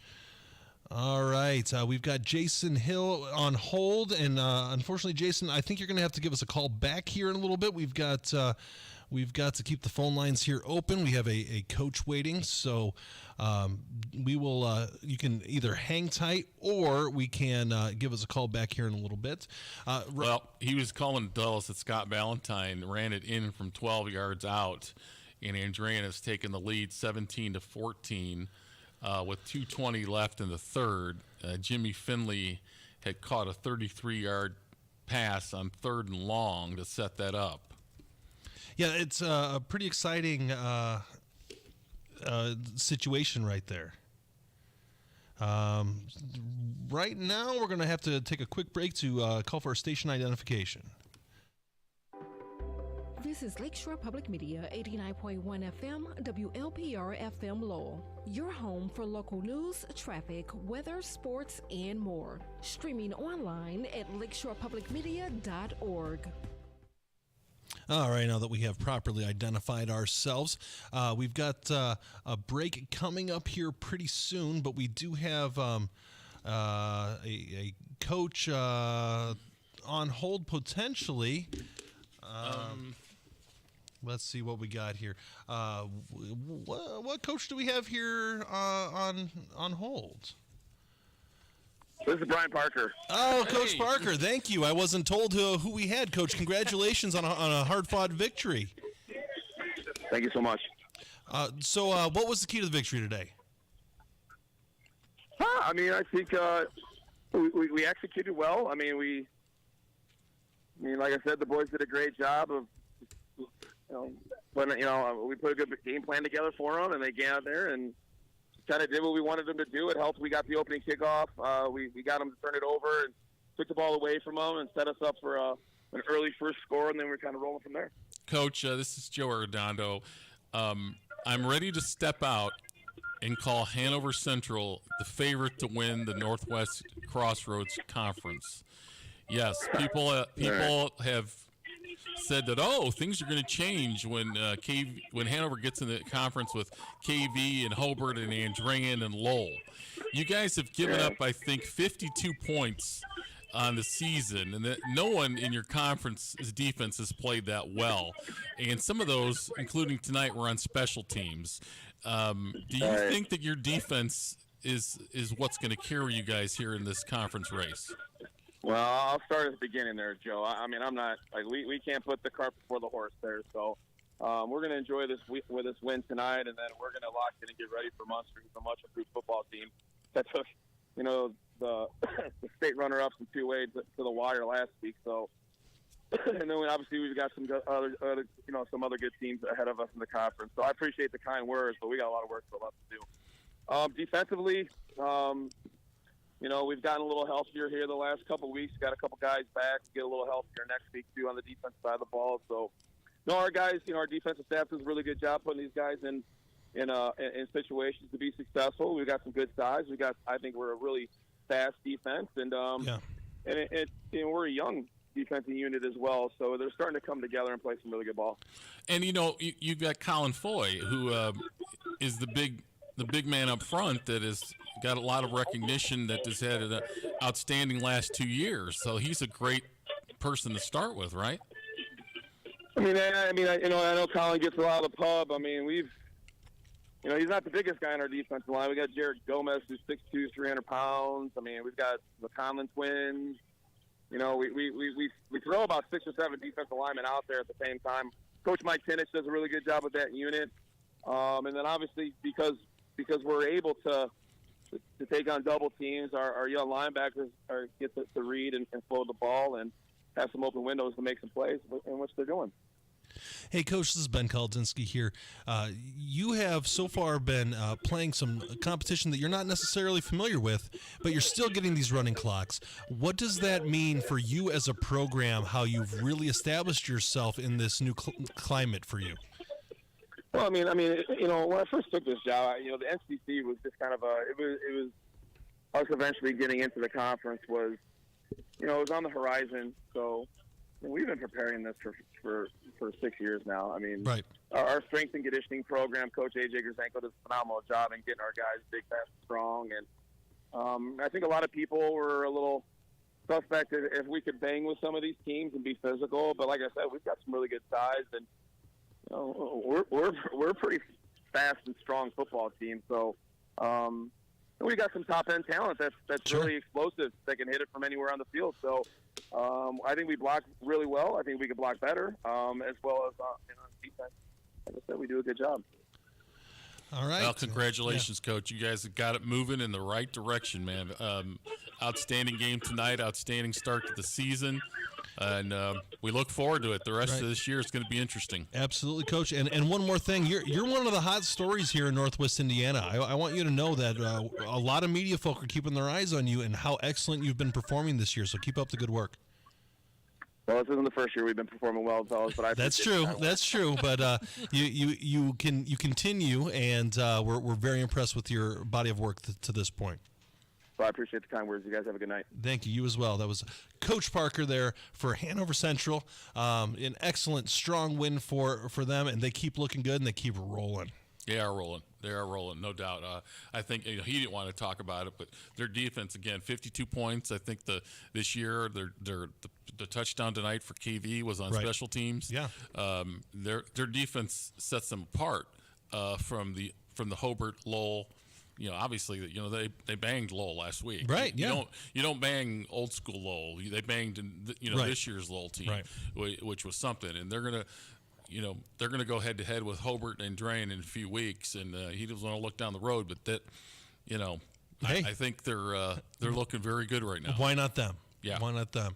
So, he's right. Their strength and conditioning, and they've been preparing for this for 6 years. Yeah. Their strength and conditioning, they have caught up. Sure. I think to some of the top physical teams in their conference. Absolutely. So, well, speaking of catching up, I need to catch up on some caffeine so I can push on through this next hour. We're on a hard break here. We will catch up with Dr. Reed Amons with the Sacred Dunes Game of the Week after this break. This is Ben Kolodzinski with Game Night, presented by Purdue Federal Credit Union on Lakeshore Public Media, 89.1 FM, The Lakeshore. This is Game Night, live on Lakeshore Public Media, 89.1 FM. Streaming online at lakeshorepublicmedia.org, Facebook, and YouTube. Support for Lakeshore Public Media is brought to you in part by NIPSCO. At NIPSCO, we're transitioning to cleaner, lower-cost energy sources such as wind and solar to build a brighter future in northern Indiana. Learn more at nipsco.com/future. Thinking of going to college? What do you plan to major in? At Ivy Tech Community College, they major in successful careers for you and all of their students. With locations in Michigan City, LaPorte, and Valparaiso, new classes start every few weeks. To get started, visit ivytech.edu. That's ivytech.edu. Ivy Tech students are Indiana's future. The Plasterers and Cement Masons Local 692 Apprenticeship Training Program provides a path to a career in a skilled trade. You can earn as you learn to be a plasterer or cement mason through an apprenticeship with Local 692. Learn more at plcm692apprenticeship.org. Sacred Dunes Integrative Health is your comprehensive, holistic wellness center specializing in acupuncture, massage therapy, functional lab testing, nutrition, and herbal medicine. Sacred Dunes, where wellness grows. Visit sacredduneshealth.com. Calling all 59ers, Slicers, and Wildcats. Do you have your high school debit card yet? Show your school pride everywhere you go, whether it's Friday Night Lights or your Monday morning commute. Get yours today at your local Purdue Federal Credit Union branch or learn more at purduefed.com. Lakeshore Public Media isn't sustainable without listener support. Local news, traffic, weather, sports, programming, special events, debates, election night coverage. Okay, you get it. We do a lot with your support. Now just imagine what we can do with an extra $10 a month. Become a sustaining member today at lakeshorepublicmedia.org to ensure that we can continue to bring you more every month. Thank you for your ongoing support. And now, the Plasterers and Cement Masons Local 692 Scoreboard Update. What's up, Lakeshore Game Night? Steve Schmidt here. 1 hour left of the program here this evening, so let's see what's going on around the region tonight. Starting out in the Duneland Conference with the Sacred Dunes Game of the Week, Maryville at Michigan City. In the fourth quarter, Maryville has opened up a 10-0 lead. At the end of 3, it was a 3-0 lead for Maryville on a Giovanni Martinez 27-yard field goal. But since then, when Michigan City lined up to kick a field goal, it was blocked and returned 75 yards for a touchdown by Trenton Nixon. Lake Central at LaPorte at the end of 3. This one is all tied up at 10 apiece. Crown Point at Portage. Last update was in the second quarter, and Crown Point held a 49-6 lead over Portage. Valpo at Chesterton, third quarter. Valpo holds a 21-7 lead over the Chesterton Trojans in this one. That was in the third quarter. Northwest Crossroads play here. Beef of the week, Hobart at Andrean. Third quarter, Andrean has opened up a 17-14 lead. The score that got them the lead was a 12-yard touchdown run by Scott Ballantyne. KV at Hanover Central. You just heard this one before the break. This one has gone final. Hanover Central improves to 5-0 on the season with a 47-7 victory over the Cougars. Greater South Shore Conference here. Boone Grove at Wheeler. Fourth quarter, Wheeler holds a 21-14 lead over Boone Grove. Calumet at Morton. Last update was at the half, and Morton with a 40-0 lead over the Warriors. River Forest at Griffith at the end of the third quarter. It's 14-7. Griffith. Colton Strezzo with a 1-yard touchdown run, and Javon Lawson with a touchdown run for the Panthers. Aiden Silver had a 52-yard touchdown run for the Ingots. Great Lakes Conference here. Hammond Central at Pioneer. Final score here. Pioneer is a winner over the Wolves, 28-12. In the final game here, West Lafayette at Rensselaer Central has gone final. West Lafayette is a winner, 40-6. We'll see you here after this break here on Game Night.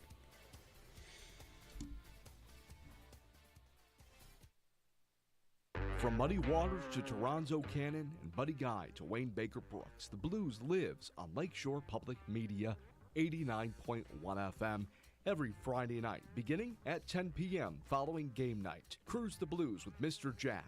Visit all of your friends of the blues and wrap up with Blues Before Sunrise. Friday night is Blues Night here on Lakeshore Public Media 89.1 FM. Streaming online at lakeshorepublicmedia.org or on your smart speaker. One of rock and roll's foundational architects was not Elvis or the Beatles. It was a queer black man from the South. When Tutti Frutti comes out and Little Richard is unleashed on the world, he brings a sense of danger. He brings a sense of anarchy. Embracing Little Richard's influence on rock and roll. Next time on It's Been a Minute from NPR. Tune in Saturday evening at 6 and Sunday evening at 5 here on Lakeshore Public Media 89.1 FM. And I finally emerge out, and she says to me, "Honey, your life may be out of control, but one thing you can control is your bra." Join us for more True Stories Told Live. Next time, all the ways we find to heal. That's the Moth Radio Hour from PRX. Tune in Saturday afternoon at noon and Sunday afternoon at 1 here on Lakeshore Public Media. As the first inoculators who were dealing with smallpox in the early 1700s discovered, historian Simon Schama, it's a very counterintuitive thing to stick what you know is a bit of poison inside your own perfectly healthy body. And yet, we should. Pandemics, vaccines, and all the latest news Saturday on Weekend Edition from NPR News. Tune in Saturday morning at 7 here on Lakeshore Public Media. $12 ice cream cones, middle-class people living out of their cars. What's it like to see your adulthood speeding toward you like a freight train when you're not ready? On the next Snap Judgment, we follow 3 high school seniors for a full year as they straddle that line between childhood and adulthood. Snap Judgment. Do not miss it. Tune in Saturday morning at 11 and Sunday afternoon at noon here on Lakeshore Public Media. Hearing loss is a fact of life for many humans, but not for fish, reptiles, or birds. People noticed in chickens that they could take them to, say, heavy metal concert, blast the ears really to oblivion, and then within days, new hair cells would begin to sprout. The science of sound and ideas about hearing and listening.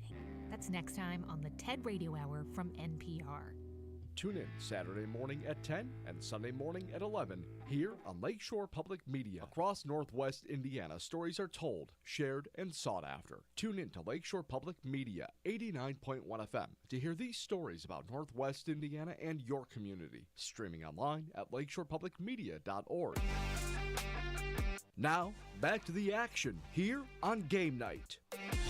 All right, we've got an update here from Dr. Reed Amons with Maryville at Michigan City. That's our Sacred Dunes game of the week. Dr. Reed, what's going on? Yeah, as Maryville was leading 3-0, just as the fourth quarter was getting ready, or was just starting, just a couple plays into the fourth quarter, Michigan City lined up for the exact same field goal that Maryville had earlier in the game, from the left hash mark, from the 10-yard line. So they were attempting a 27-yard field goal attempt. That kick was blocked by a host of Maryville Pirates. I can see exactly what it was, about 2 or 3 guys that all had their hands up right in the middle of the line. They blocked it. The ball falls behind the line of scrimmage. Everyone just kind of looks at it. But Trenton Nixon, the junior middle linebacker for the Pirates, says, hey, I should probably pick this up and run with it. So he does. He picks it up. He runs, and no one can catch him. And he returns it 75 yards for a touchdown. The extra point was good. That put the Pirates up 10-0 with about 6 minutes to go in the game. Michigan City then starts to drive, but they face a 4th and 4 from the Maryville 38-yard line, and then they go for the home run pass. That ball is then intercepted by sophomore defensive back Greg Hughes for the Pirates. He returns it about 40 yards. And then there's also a dead ball personal foul on Michigan City, which allowed Maryville to take over at the Michigan City 28-yard line. So Maryville has the ball right now. They're leading 10-0. There's about 3 minutes to go here, 3:03 to go here in the fourth quarter. Maryville's got the ball, 1st and 10 from the Michigan City 13-yard line, looking to put this game away with maybe a late score here in the fourth quarter. Reed, quite a turn of events. I think when we left you, Michigan City had just got the turnover and was looking like they might go in to take the lead.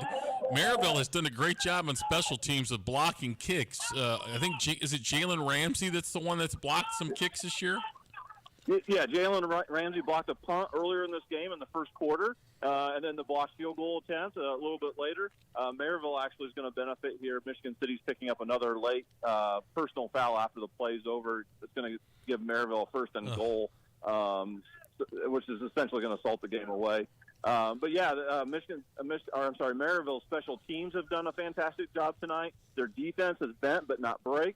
They haven't given up any points yet, even though Michigan City's had the ball inside the 30-yard line, I think about 3 times tonight. But again, come away with 0 points. So Maryville here leading 10-0. There's 2:44 to go here in the fourth quarter. Maryville's got it 1st and goal from the 5-yard line. All right, thank you, Dr. Reed. Give us a call when this game goes final, or unless something miraculous happens at the end.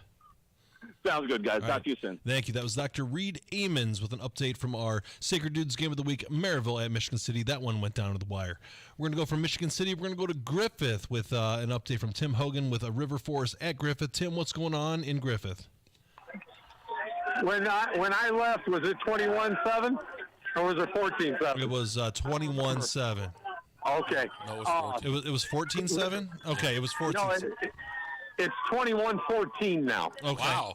Okay. After the punt, Griffith answered that punt with a nice drive. Half of the yardage came. River Forest has sort of lost it out here. 2 personal fouls on the drive gave Griffith first down. Jackson Lawson went in for the touchdown, make it 21-7. River answered with a nice minute-and-a-half drive. They just scored, made it 21-14. But after the celebration, they decided to get an unsportsmanlike penalty, so they kicked off from the 25 instead of the 40, and Griffith just recovered the onside kick. So it is 1st and 10 Griffith at the 30-yard line. River only has 1 timeout left, and there's 2:20 left in the game. Okay, so this one is almost academic at this point. 1 more first down will end that game. 1 more first down should end the game. Yep. All right, Tim, do us a favor. Give us a call back when this game goes final. And I will do that. One more time, what is the score and time update, please? 21-14 Griffith over River, 2:20 left in the game. All right, thank you much. That was Tim Hogan with an update from River Forest at Griffith. And we're going to go from Griffith to Maryville, Indiana, with an update from Jason Hill and Hobart at Andrean. That is our beef of the week. Jason, what's going on at 5959 Broadway? We're in the fourth quarter, 5.5 minutes to go in the game. Andrean leads Hobart 24-14. Hobart scored first in this second half to take the lead 14-10. But since then, that Hobart offense has stalled out, and this Andrean sideline has been very particular here on their play calls. It was a beautiful drive, this last one by Andrean. Joe, I heard you give the update there. That was Jimmy Finley on a big catch, setting up that Scotty Ballantyne run to get Andrean's first touchdown here in the second half to retake the lead at 17-14. But then some beautiful play calling by Andrean. steady dose of the run between Ellis Dumas and Micah Jones. Excuse me. And then a couple of quick short passes, kind of catching this Hobart defense on their heels a little bit. And it was a 66-yard passing catch. The pass was only about 7 yards, but it's just a beautiful run after the catch by Micah Jones to extend this lead to 24-14, Andrean over Hobart. That's a big turnaround. Great game plan. We talked about it. This is going to be probably the turning point for Andrean of their season. They let Munster back into that game last week. They had a tough opponent tonight at home. Their defense appears that it has grown up a little bit tonight, being able to get off the field, even though Hobart has had some success. And I think that's the area of growth that Andrean really needed. They got the veteran quarterback, but they really needed their defense to start getting better. And we'll see if that can hold up here. There's a big pass interference call on TJ Caldwell, a defensive pass interference for the 59ers, actually, on a pass.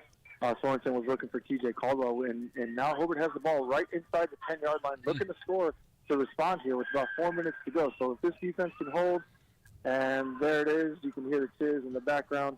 Sorensen connects with TJ Caldwell for the touchdown. So we are now here 24-20 pending the extra point. Wow. We'll see here. We got a good one. This beef of the week is living up to some hype. It's a pretty beefy game you got there, Jason. It went from a slow start to a pretty good one here in the second half. But quick recap here, 24-20 now, pending the extra point. Andrean leading with about 4 minutes to go. Okay, we'll hang tight until that extra point is attempted. Go ahead. Go ahead, Ben. No, go ahead, Jason. I just we were really kind of looking to see if Hobart could get something going here. They had a botch, a long fourth down. It was a fake field goal. Not quite sure why they decided to shift away from points. The field goal was well within range, but just a quick. I don't know. I hate to question the coach, but it was a long fourth down to try to pick up on a fake, which set Andrean up with the momentum. The defense again feeling up with the stop. Scally Ballantyne had a big completion to Finley, which set him up inside the 20, and Ballantyne was able to get the Andrean 59ers back, the lead back, and here it is now. Extra points good. 24-21 with 4 minutes to go. So this is shaping up to be a good one. But we were looking kind of looking for that Hobart offense here in the second half after that opening drive touchdown. They were stalling out on a couple of drives. And like I said, one more time here, great play calling on that last drive by Andrean, mixing it up between the short pass and the run. Really kind of had Hobart on their heels a little bit. Beautiful ball on the short pass from Micah Jones, and man, he got out in space, broke a couple of tackles, and he was gone. But here we are, 24-21, Andrean leading Hobart with 4 minutes and 15 seconds left in this ball game. All right, Jason, we're going to be riding you pretty hard here last hour of the show, so I think you've got a good one there. All righty, guys, we'll talk when I got something for you. All right, we've got Jason Hill there with an update from our Beef of the Week, Hobart and Andrean. And before we go to break, we have one more call. We've got Jose Cespedes with an update from Valparaiso at Chesterton. Jose, what's going on up there? Hey, guys, it's 7:40 left to go here in the fourth quarter, 28-7. Oh, Valparaiso. Okay. It started out promising in the third for Chesterton. C.J. Perez was starting the second half. He had a nice first down pass to Lewis Raffin that got him into Valpo territory. And then he threw another completion pass to Lewis Raffin, who got into the end zone for the touchdown. Alex Struis got the point after, made it 14-7 Valparaiso. Chesterton was doing a good job keeping Valpo stagnant. They weren't able to move the ball that much at the beginning of the third quarter. However, with 2:11 left, nice long run by Clark, and then they did a reverse with Julian Stokes, who got in for the touchdown, making it 21-7. Drew Wilcox with the extra point. And then Chesterton looked like they were going to be threatening again. They had a nice kickoff return by Hayden DeMarco, got all the way to the Valpo 35, called back for an illegal block to the back. Oh. Then they got called again for an unsportsmanlike conduct. Moved that ball all the way from the Valpo 35 to Chesterton 15. Ooh. Yeah, and then they had a punt from there, and so Valpo was starting on Chesterton's 35. Davis and Clark moving the ball nicely again, and it ended with Clark into the end zone with a touchdown. So, yeah, it seems like Valpo kind of flexed their muscle a little bit here, Jose. Is there much of an opportunity for Chesterton to come back in this one, you think? Well, it's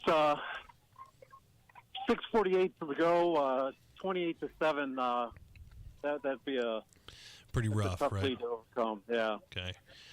Well, all right. We appreciate the update, Jose. Thank you for everything. Good job. Give us a call back in the fourth quarter, or if anything changes. Sure.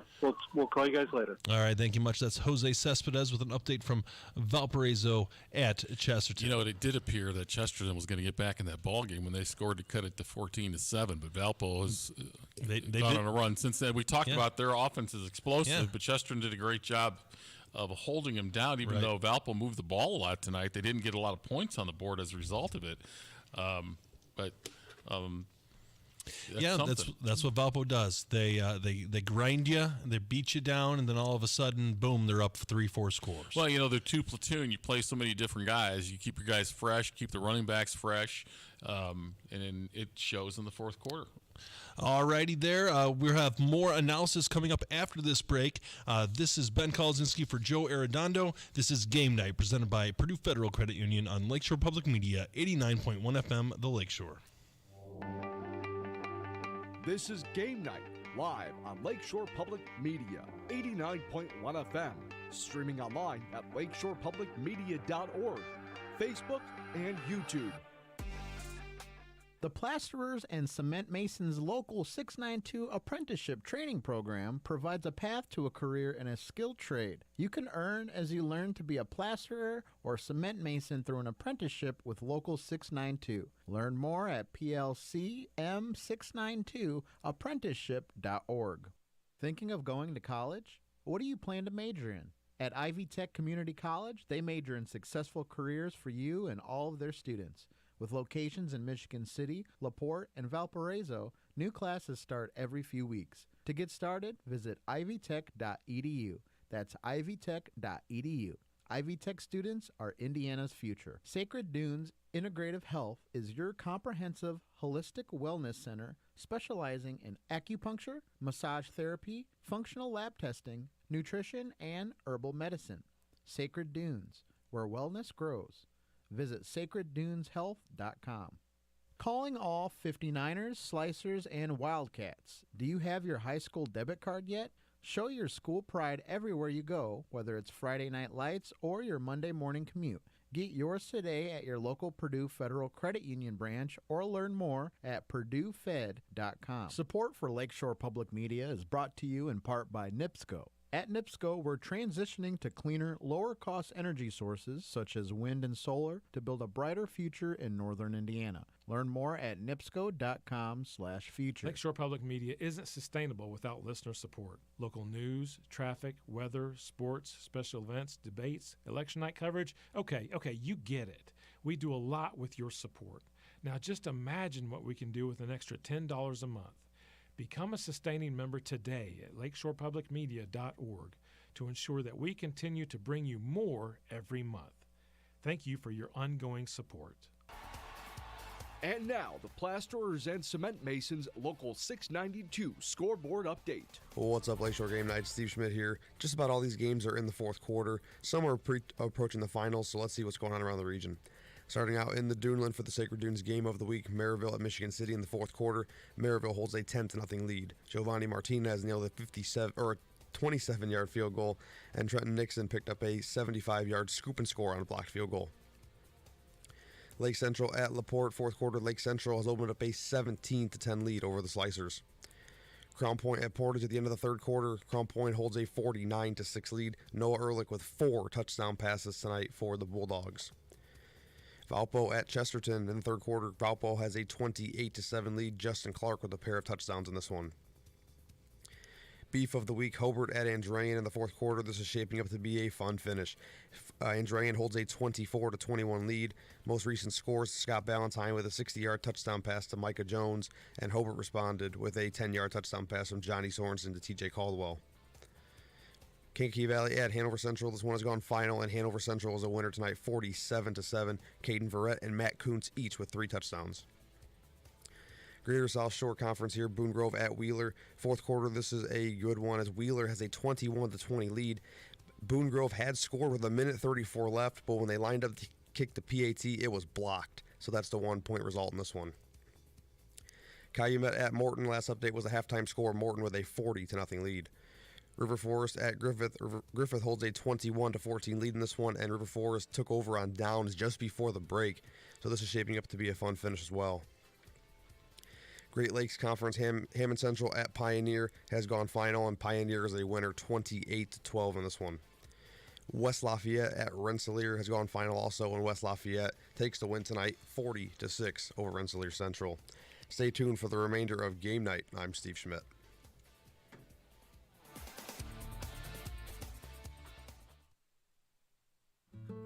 For Latinos in the U.S. with Alzheimer's, good medical care is a must-have, but for Spanish-speaking patients, getting culturally competent care can be just as valuable.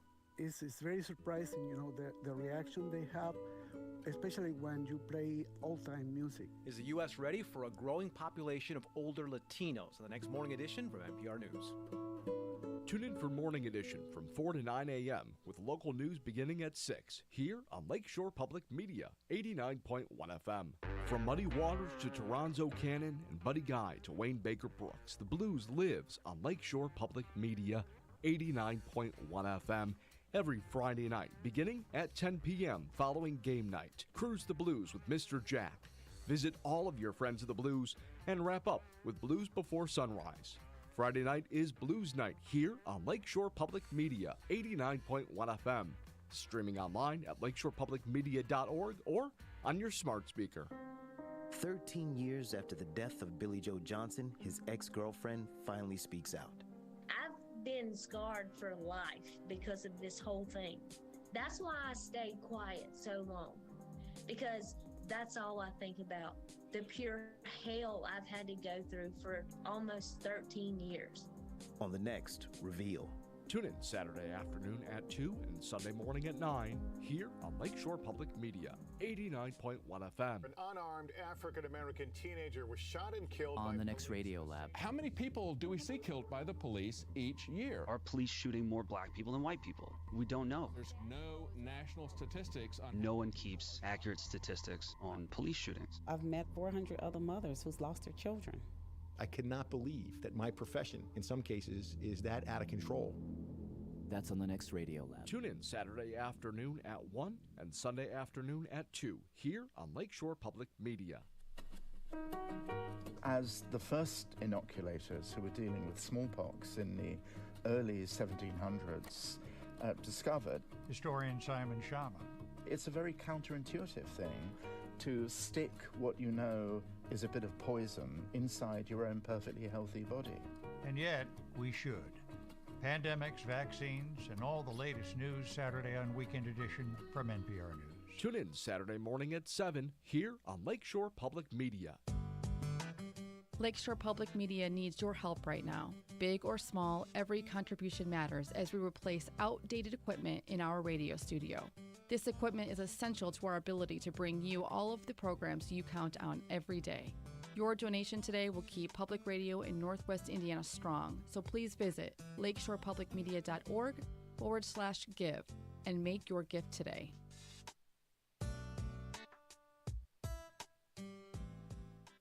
Hi, I'm Terry. And I'm Joe. We host the People's Pharmacy heard live Saturday mornings at 6 here on Lakeshore Public Radio, 89.1 FM. We talk with you about everything from home remedies to breakthrough drugs. Hear from leading experts about drugs, herbs, home remedies, and other health topics. Join us on the People's Pharmacy Saturday mornings at 6 here on Lakeshore Public Radio, 89.1 FM.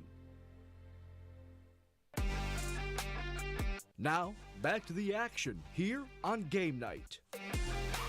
Ben Kolodzinski back with Joe Arredondo. We have some games hitting final and some games coming down to the wire. We're going to start off here with Dr. Reed Amons with an update from our Sacred Dunes Game of the Week, Maryville at Michigan City. Dr. Reed, what's going on? Yeah, Maryville was driving with a 10-0 lead late to the game, but with about a minute and a half to go, they do turn it over on downs. Michigan City, just a couple plays later, faced a 2nd and 8, but the quarterback was intercepted by Jalen Ramsey, who blocked a punt earlier in the game, right around the 25-yard line, and he returned it for about a 25-yard touchdown. As he got a pick 6, the extra point was good. That put Maryville up 17-0. Then essentially Michigan City just ran the clock out with about 55 seconds to go in the game. Just a couple running plays, and so we have a final tonight over here at Ames Field in Michigan City. Maryville 17, Michigan City 0. 17-0 and a hard fought, a game much closer than that score indicates. Dr. Reed, what did Maryville do here to take control and rebound from a struggle at the beginning of the game? Yeah, really that defense played terrifically tonight, and a couple of big special teams plays. You know, we talked about the block punt earlier in the game, which didn't lead to any points, but a big play nonetheless. But then late in the game, you know, it was 3-0 going into the fourth quarter. You know, the Pirates just clinging on to that 3-0 lead. And then that blocked field goal that was able to be returned 75 yards for a touchdown was essentially the game, the play of the game, and the game was essentially over at that point because Michigan City was just not able to score tonight. It was a great bend but don't break defense for the Pirates. As they gave up yardage, you know, between the 20s, but when it got down into the red zone, they did not falter, and they were able to keep Michigan City out of the end zone. And you know, when the other team doesn't score, it's very tough for them to win. Yeah, it really is. And what a performance defensively, hanging together there for Maryville.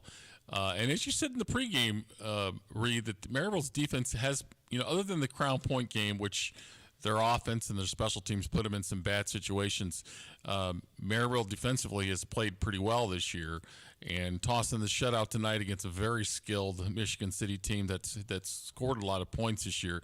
That's a huge win and a huge performance by their defense. Yeah, you're exactly right. The defense, except for the Crown Point game, has not given up double-digit scoring yet. Just basically a touchdown a game. A shutout tonight, certainly against a very talented Michigan City team. You know, a couple Division I commits and Division I prospects as well. You know, they talk about Hart's younger brother, just a freshman, 6'2" wide receiver. And they're talking, he's a 4-star, 5-star potential. And he had a couple plays tonight where he's able to get a couple receptions, and they've certainly got talent on the offensive and defensive side. You know, Michigan City is a very good team. They'll do well in the Duneland as the season continues. But great win for the Pirates, and still in contention for the Duneland with just the one conference loss up to this point. All right, Dr. Reed, thank you much. One more time, what was that score for the Sacred Dunes Game of the Week? We had a final score of Maryville Pirates 17, Michigan City Wolves 0. All right, thank you much. Great job as always, Dr. Reed, and we appreciate everything you do for us here. Thanks, guys. Always appreciate it. Love getting the kids' names out on the airways so everyone can hear how our communities are being represented by some fine student athletes. Appreciate everything you guys do for sure, and we look forward to this each and every week. All right. Thank you, Dr. Reed. Appreciate the kind words. That's Dr. Reed Amons, one of the best in the business, with our final with Maryville taking down Michigan City in our Sacred Dunes Game of the Week. We're going to go from the Game of the Week to the Beef of the Week. Jason Hill has a tight one coming down to the wire. Jason, what's going on at Andrean? With a minute 12 left, Andrean is forced to call a timeout. It is still 24-21. Andrean is hanging on to this lead, but Hobart has the ball on their 5, and they are driving. Last drive, Andrean looked like they were going to be able to extend it and take more time off the clock than they actually ended up getting. Big pass completion from Scotty Ballantyne to Cole Jenkins on a big third down. Extended the drive just a little bit, but then it stalled out, giving Hobart the ball back right around their own 35, 40-yard line. And since then, Johnny Sorensen's been on having this Hobart offense driving between him and Willie Shear running this ball to the sidelines. Sorensen's completed a nice pass here to receiver Aiden Leonard right out of bounds. They've been using the sideline. Hobart was forced to call all 3 of their timeouts on that last Andrean drive. So they are sitting here with 0 timeouts. Andrean just called their second timeout here to give this defense a break and set up what they need here, because it is first and goal from the 5. Hobart has the ball. As we hand off, Willie Shear is in the end zone. Wow. 5-yard run, Willie Shear. Hobart takes this lead 27-24. Wow. With 1:07 to go. So how was that drive? How did it matriculate? What happened there on that drive? Well, on that drive, Hobart was just driving, using the clock. It was a steady dose. There was great patience by the Hobart offense, understanding that they needed the sideline. They didn't have a ton of time to work with. They got the ball with about 1:45, I believe, and it was just a note here, that extra point was missed. So we stand here 27-24. That's back huge. to your question, though, huge, really big play, really big miss there. Back to your question, though, that was just a steady dose from a very patient, calm Hobart offense. That ball was moved a little bit in the middle of the field, but when they needed to get to the sideline, they did. They were able to stop the clock using the sideline. Like I said, being out of timeouts, had to be really smart on their play calling and the play selection there. No mistakes by Sorensen. There was almost a snap that went over his head. Actually, on that play, he ended up picking 15 yards. He did take a really good hit. Came up just a little bit slow, but everything seemed to be status quo. He got back and just kept driving. Next play found a wide receiver, Aiden Leonard, on the sideline, out of bounds. Another completion right inside the 10-yard line, and from there it was just hand the ball to the quickest guy on the field, and hopefully he gets into the end zone, which he did. So here we are, 27-24 with 1:07 left in the game. Hobart is getting set to kick the ball back to Andrean. All right, Jason, we're going to have to go ahead and put you on hold. Do not go anywhere. We're going to come back to you as quickly as we can. We're going to go from Jason Hill to Tim Hogan with the final from River Forest at Griffith. Tim, what's going on? Oh, my God, I'm trying to catch my breath. After I got off the phone with you, River Forest held, went on. We were in River Forest territory, so they went for it. They didn't punt. They held us. Drove down, 10 seconds left in the game. River throws the double pass. Good for a touchdown, 21-20. Decide to go for 2. Stopped on the 2-yard line. Wow. Griffith 21, River 20, final. Oh, my gosh. It was crazy. It was crazy. A very gutsy call at the end there. How did that – was it just the defense stiffened up, or was it a poor play call? How did that 2-point conversion work out? Well, they of course ran Silver to the outside. I don't know. It didn't look to me like they were going to pass the ball, and our defense just covered. They got to the outside, and they held the edge, and they knocked them out of bounds about the 1-yard line. Wow, an exciting end there, Tim. We got a hard break coming here pretty quick, but I just wanted to say one thing. What was the key to this game here? I think the key to the game was that, for the most part, except that last drive, Griffith defense came to play.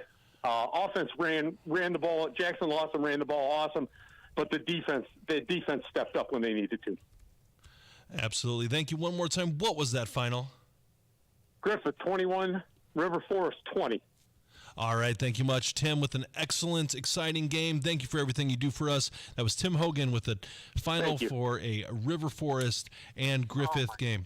We're going to go back to Jason Hill in a second, but we're going to have to do one more scoreboard update. I want to say real quick before we go to that break, it was 2 years ago at Andrean where they kicked the field goal to win the game. Yes, it was. Over Hobart. Yes, it was.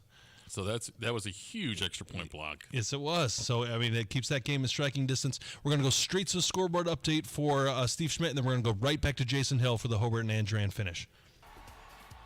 And now, the Plasterers and Cement Masons Local 692 scoreboard update. Hey, what's up, Lakeshore Game Night? Steve Schmidt here. Here are your current final scores around the region. Starting off with the Sacred Dunes game of the week, Maryville takes down Michigan State tonight 17-0. Moving on here with the Duneland Conference, Lake Central's a winner over LaPorte 17-12. Crown Point over Portage tonight 49-6. And wrapping up in the Duneland, Valpo is a winner over Chesterton 28-14. In the Northwest Crossroads Conference, Lowell takes down Highland tonight 42-12, and Hanover Central over Kankakee Valley 47-7. Wheeler takes down Boone Grove in the Greater South Shore 28-20. Griffith over River Forest, you just heard this one from Tim, 21-20. And the final two finals I have here are Pioneer over Hammond Central 28-12, and West Lafayette over Rensselaer 40-6. Ben and Joe, back to you guys. All right, thank you, Steve. That was Steve Schmidt with the scoreboard update. We're going to go right to Jason Hill with the finish for Hobart and Andrean. Jason, what's going on? Well, after a decent return by Micah Jones out to the 30-yard line for Andrean, a first down incompletion, and then a big second down sack for the Brickies. Ooh, wow. Forced Andrean to call their final timeout. We are in the timeout coming back to the field right now. It is 3rd and 14. The ball is on the Andrean 19-yard line, so a very long field here with about 46 seconds to go on this one. Valentine is ready to take the snap in the shotgun, and 3rd and 14, ball on the 19. We'll see. They have 2 downs here. Still plenty of time. There's plenty of time as he drops back. He's under some pretty heavy pressure, and he goes down again. Oh, wow. He gets sacked again here. This Hobart defense is excited. You can hear that the Hobart sideline going crazy. Andrea needs to get back to the line of scrimmage here quick. They're out of timeout. It is 4th and 14. Clock is ticking now. Under 20 seconds to go in this one. Here we go. With some play-by-play. Jason, we're sticking with you here. Well, the clock is ticking here, and Drain is not even up to the line of scrimmage. There's 12 seconds left in this ballgame. Drain just getting set to the line of scrimmage with 7 seconds to go. I'm not sure if he's going to get the snap off. The snap is off. Play is on. Valentine's rolling left. Under pressure. He tucks it. This ballgame's over. 27-24. Hobart comes up with that final defensive stop. Joe, you said it. Which defense is going to come up? Yeah. It was Hobart tonight. Unbelievable. And it went down to the final possession. You looked like when Andrean, Jason, when they took that 24-14 lead, it looked like, but as the case has been, their defense has worn down at times. Momentum was there. And that Hobart sideline was quiet. Scotty Valentine was doing just enough, had a fantastic game, extending plays, finding receivers, and that Hobart sideline sounded defeated. I mean, there was nothing coming from over there, nothing from the stands. I even noticed at halftime just some of the heads hanging, and it was a 3-point game at halftime. But then they came out, scored, didn't quit. Andrean put the pressure on, like you said. It was 24-14. Andrean had all that momentum, that momentum, but this Hobart defense just came up big here in the end. What a fantastic game. Jason, we said it all day that you had the game that we were all jealous of watching, and it really came out to be the most exciting game of the night. When you have two teams like this, you could tell that the passion was there. How does that translate to the play on the field? Well, it's just big conference game. It's a big conference game, and you're Andrean coming into this one, Hobart putting up some pretty big points, and we've said it all night long. You're young on the defensive side. You don't have the depth. You don't have the experience. How are you going to stack up? But credit that Andrean staff. I mean, Coach Skinner knew, and it's not a secret. He knew where he was. He needed that extra attention. And he had a game plan clearly, and it was that time of possession, like we talked about early in the game, and it was working. And he had Hobart on the ropes. Just a couple of plays that they just could not make, and two drives there in the second half that they could not extend and pick up that final first down. To just use a little bit more clock and control. to keep that 10-point lead safe. That Hobart offense got the ball back and was able to score fairly quick, and then it was that defense for the Brickies coming up big tonight. Yeah, that's pretty well said, and the game plan was perfection at 24-14. You think that, wow, we did exactly, we've scripted this the way we wanted it to go, and then the defense just was not able. But, like you said, give Hobart some credit. They were down. They looked like they were out, and they were able to fight back with their skill on offense and score some points. And that's the experience back there with Johnny Swanson. Right.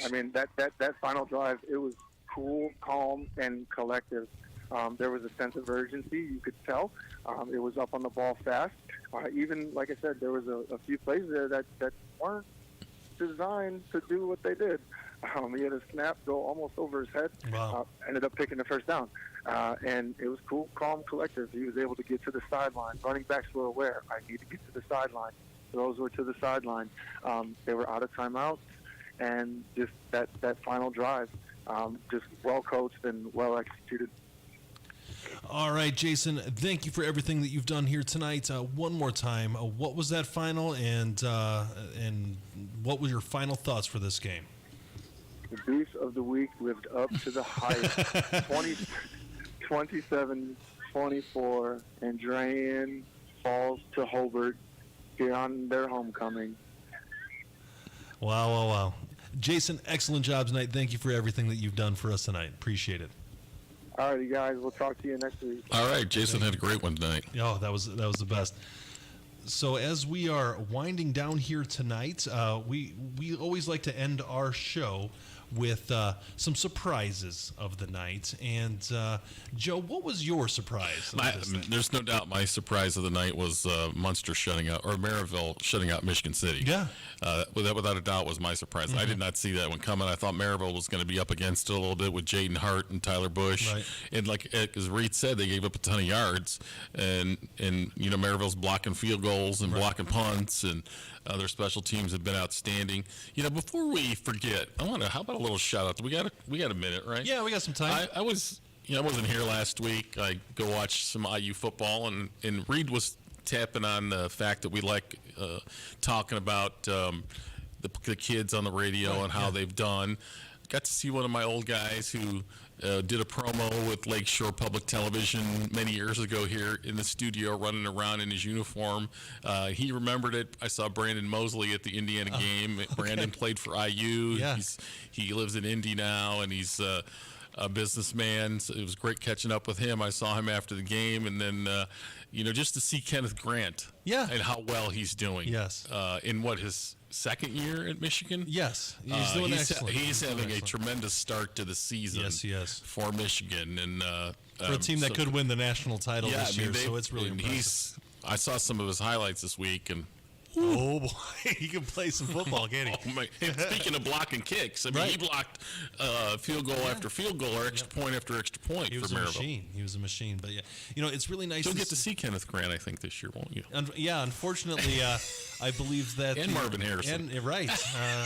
So my Boilermakers get both Michigan and Ohio State from the East. So we're living the IU treatment this season. So I'm sorry to hear that. But that aside, it's really exciting to see our folks from Northwest Indiana do a good job. Yeah. And we're really proud of this. And it's because we care about Northwest Indiana. We do this is a passion project for us, and we do it for these kids. We do it for all these folks around here. And this is we do this because we love it. We do it because it's fun, and we get the pride of seeing our Northwest Indiana camaraderie and our kids go far. It's funny because Brandon came up. I saw Brandon at the game at the Indiana game, and he came up to me and said, "You made me a star." I was like, "No, Brandon, you had a lot to do with that, buddy. you were a star long before we got your highlights on the air." So. Well, all right. That aside, I'm going to go to some of our other guys here in the studio. Steve, what was your surprise of the night? My surprise of the night is River Forest. 2 weeks in a row, struggling to pull off the victory. They were, two consecutive weeks for them, last week, this week, playing close games, fourth quarter, down to the wire, couldn't pull it off. 2 different two different ways, though. Last week against Westside, kind of let Westside run all over them late in the fourth quarter, and tonight not being able to convert on the 2-point conversion. This is a team that started out 3-0 on the season, hitting a little bump in the road here. Right, they were very promising to start the year. They have the young Silver gentleman who has been kicking butt here in Northwest Indiana the last few weeks, or last few years, really. And it seems like they're hitting a little bit of a rough patch here, and it's going to be interesting to see how they can pull themselves out of that. And they're going to be taking on Boone Grove next week at Boone Grove, who took another loss tonight against Wheeler. And another good battle. A close game. Yeah. That should be a good one next week. Boone Grove's been throwing the heck out of the ball. They've been. Yeah, Mark Rowland's had Mark Rowland excels in the classroom as well. I follow the Boone Grove folks on Twitter, and he was a student of the week a couple of weeks ago as well as being a tremendous athlete. And that's what it's about. It's student athlete first, right? You know, athlete's great. Okay, hey, you can hit a baseball far, you can dunk a basketball, you can throw a touchdown pass, but it's the student part that we really take our pride in here in Northwest Indiana and make sure that these kids are doing what's right in the with the schoolwork and with the books first as opposed to on the field. So going forward here, let's talk to Andrew Johnson. Andrew, what was your surprise of the night? I wouldn't really say that the final score of the Hobart-Andrean game is my surprise, but the way that it ended. Whenever I see or hear bad clock management at the end of a game, I always kind of question what's going on. I mean, we see it in the NFL, we see it in college football, and then we see it in high school. And the one school, or there's a couple of schools I would not be surprised to see it happen in Northwest Indiana. Andrean, I'm very surprised to see that. I mean, Coach Skinner, he's tenured. He has a state championship under his belt. I would really like to know what happened on that final drive. I mean, your first instinct would be to get up to the line as fast as you can, clock it, so you can at least run one more play. Yeah, these high school coaches are much smarter than I am. Hey, as Skip Collins used to always tell me, sometimes they play like they're 16 and 17-year-olds. In the heat of the moment, they were up 24-14. They let it get away a little bit. Fatigue was definitely probably a factor. Sure. They may have had to use some of their timeouts on defense. There's a lot going on. And as they executed, like we said, they executed their game plan to perfection until it was 24-14. Right. 2 scores up in the second half. That's exactly where you want to be as a program. And you got to keep this in mind. All these young kids are playing really hard. They're expending all the energy in the world, and when you get fatigued, sometimes things get weird. And you see it in the NFL, you see it in college, you see it in high school, you see it in even Pop Warner, Pee Wee Middle School, whatever it is.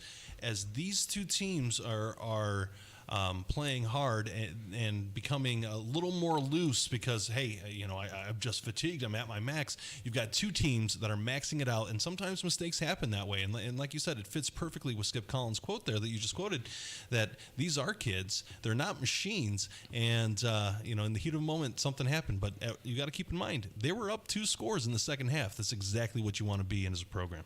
Mm-hmm. Yeah, and you have a veteran quarterback. Maybe something at that point you're trying maybe to call something that you haven't practiced all the time, or that's a little different. Yeah. And you got to give Hobart some credit. They were there getting ready to get knocked out maybe, but they fought back. Right. And their coaches get paid too. A very good coaching staff as well.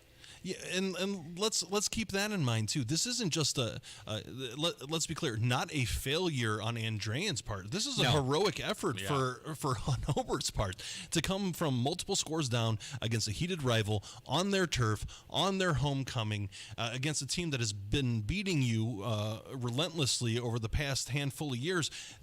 That is a tremendous comeback victory for these folks, and this is the type of thing that can really sway Hobart's season positively going forward. Yeah, one of these teams was going to come out of this tonight, looking ahead at Hanover. Yeah, and Hobart came back and got it done, and tremendous job by them to do that. And again, Sorensen doesn't get enough He needs more love. You know, Noah Ehrlich's a stud. Oh, sure. There's no doubt. 4 TD passes tonight. He's really added a dimension to Crown Point's offense that they didn't have last year. Right.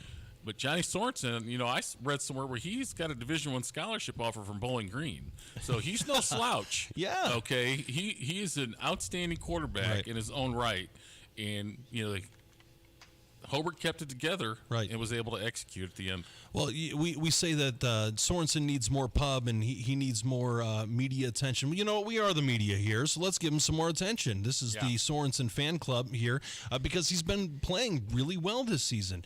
Okay, so they've lost a couple games and they played a tough schedule, but the bottom line is he is a solid player, and if he's going Division I, you know, to a MAC school, a school that's a potential bowl team, that is an excellent position to be in. So kudos to that young man. We got the final. I don't know if Steve's going to get these final scores. I know Yeah, he's going to get them. In a couple minutes, he's got another scoreboard. Morton 46 and Calumet 6. That's another one that's gone final. I think Andrew was giving me a high sign. Andrew, what do you got going on over there? Well, I decided to look up the Hanover schedule for the rest of the season right now. Since we're talking about them possibly winning the NCC in their first season in the conference, next week they have Munster at Munster, then they're home for Hobart, away at Andrean, and then their season finale is against Hammond Central at home. Wow, that fortuitous schedule there. But it's not going to get harder. But they have some hard, tough matchups at home, so that's going to be interesting for them.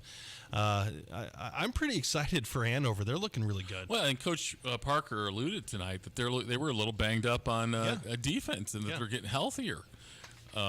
So, you know, the strong getting stronger.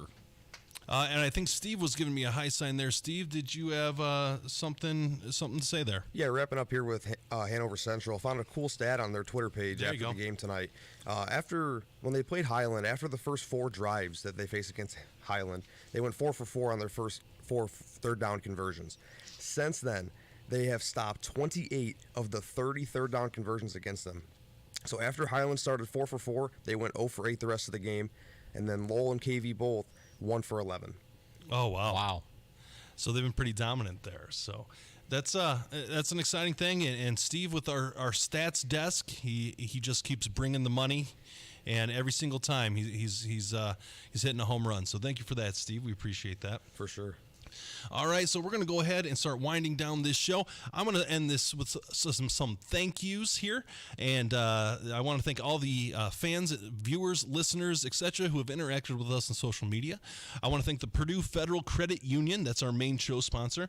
I want to thank Sacred Dunes, who sponsors our Game of the Week. I want to thank Ivy Tech. I want to thank NIPSCO. I want to thank the Plasters and Cement Masons Local 692, who provides and sponsors our scoreboard update. Our television crew tonight was Josephine Bermudez, Joseph Bermudez. Whoops, my bad. My chicken scratch, I can't read here. Joseph Bermudez, Layla Castro, Kevin Lunn, Will Farlow, Andrew Johnson, and Steve Schmidt are on our radio side. I want to thank our correspondents, Dr. Reed Amons, Ryan Welsh, Jose Cespedes, Jason Hill, Al Rodriguez, and Tim Hogan. I want to thank Joe Arredondo for supporting me all night, and I want to thank all your viewers and all of your listeners who have helped us put this on, because this is Game Night, presented by Purdue Federal Credit Union on Lakeshore Public Media, 89.1 FM, streaming on Facebook and YouTube. This is Lakeshore Public Media, 89.1 FM, WLPR FM, Lowell. Your home for local news, traffic, weather, sports, and more. Streaming online at lakeshorepublicmedia.org. And now, the Plasterers and Cement Masons Local 692 scoreboard update. What's up, Lakeshore Game Night? Steve Schmidt here, one final time for Week 5 of the high school football season. Let's see how all the teams in the region did tonight. Starting off in the Duneland for the Sacred Dunes Game of the Week, Maryville at Michigan City. This one is a win for Maryville, 17-0. Lake Central takes down LaPorte 17-12 tonight. Crown Point on the road defeats Portage 49-6. Valpo goes on the road to Chesterton and wins this one tonight 28-14. Now let's move on now to the Northwest Crossroads Conference. Lowell takes down Highland tonight at home 42-12. You just heard the score here live on the air from Jason Hill. Hobart's a winner over Andrean tonight 27-24. And Hanover Central takes down Kankakee Valley 47-7. A look now at the Greater South Shore Conference. Wheeler is a winner tonight over Boone Grove 28-20. Last update for the Lake Station and Bowman game was at a halftime score of 6-0 Lake Station. Morton takes down Calumet at home 46-6. This was an exciting finish as Griffith takes down River Forest 21-20. South Central over Bishop Knoll tonight 55-22. And the final two games here, Pioneer takes down Hammond Central 28-12, and West Lafayette over Rensselaer 40-6. It's hard to believe that the first half of the regular season is over. We're ramping up for the second half of the regular season starting next week for Week 6. We'll talk to you then.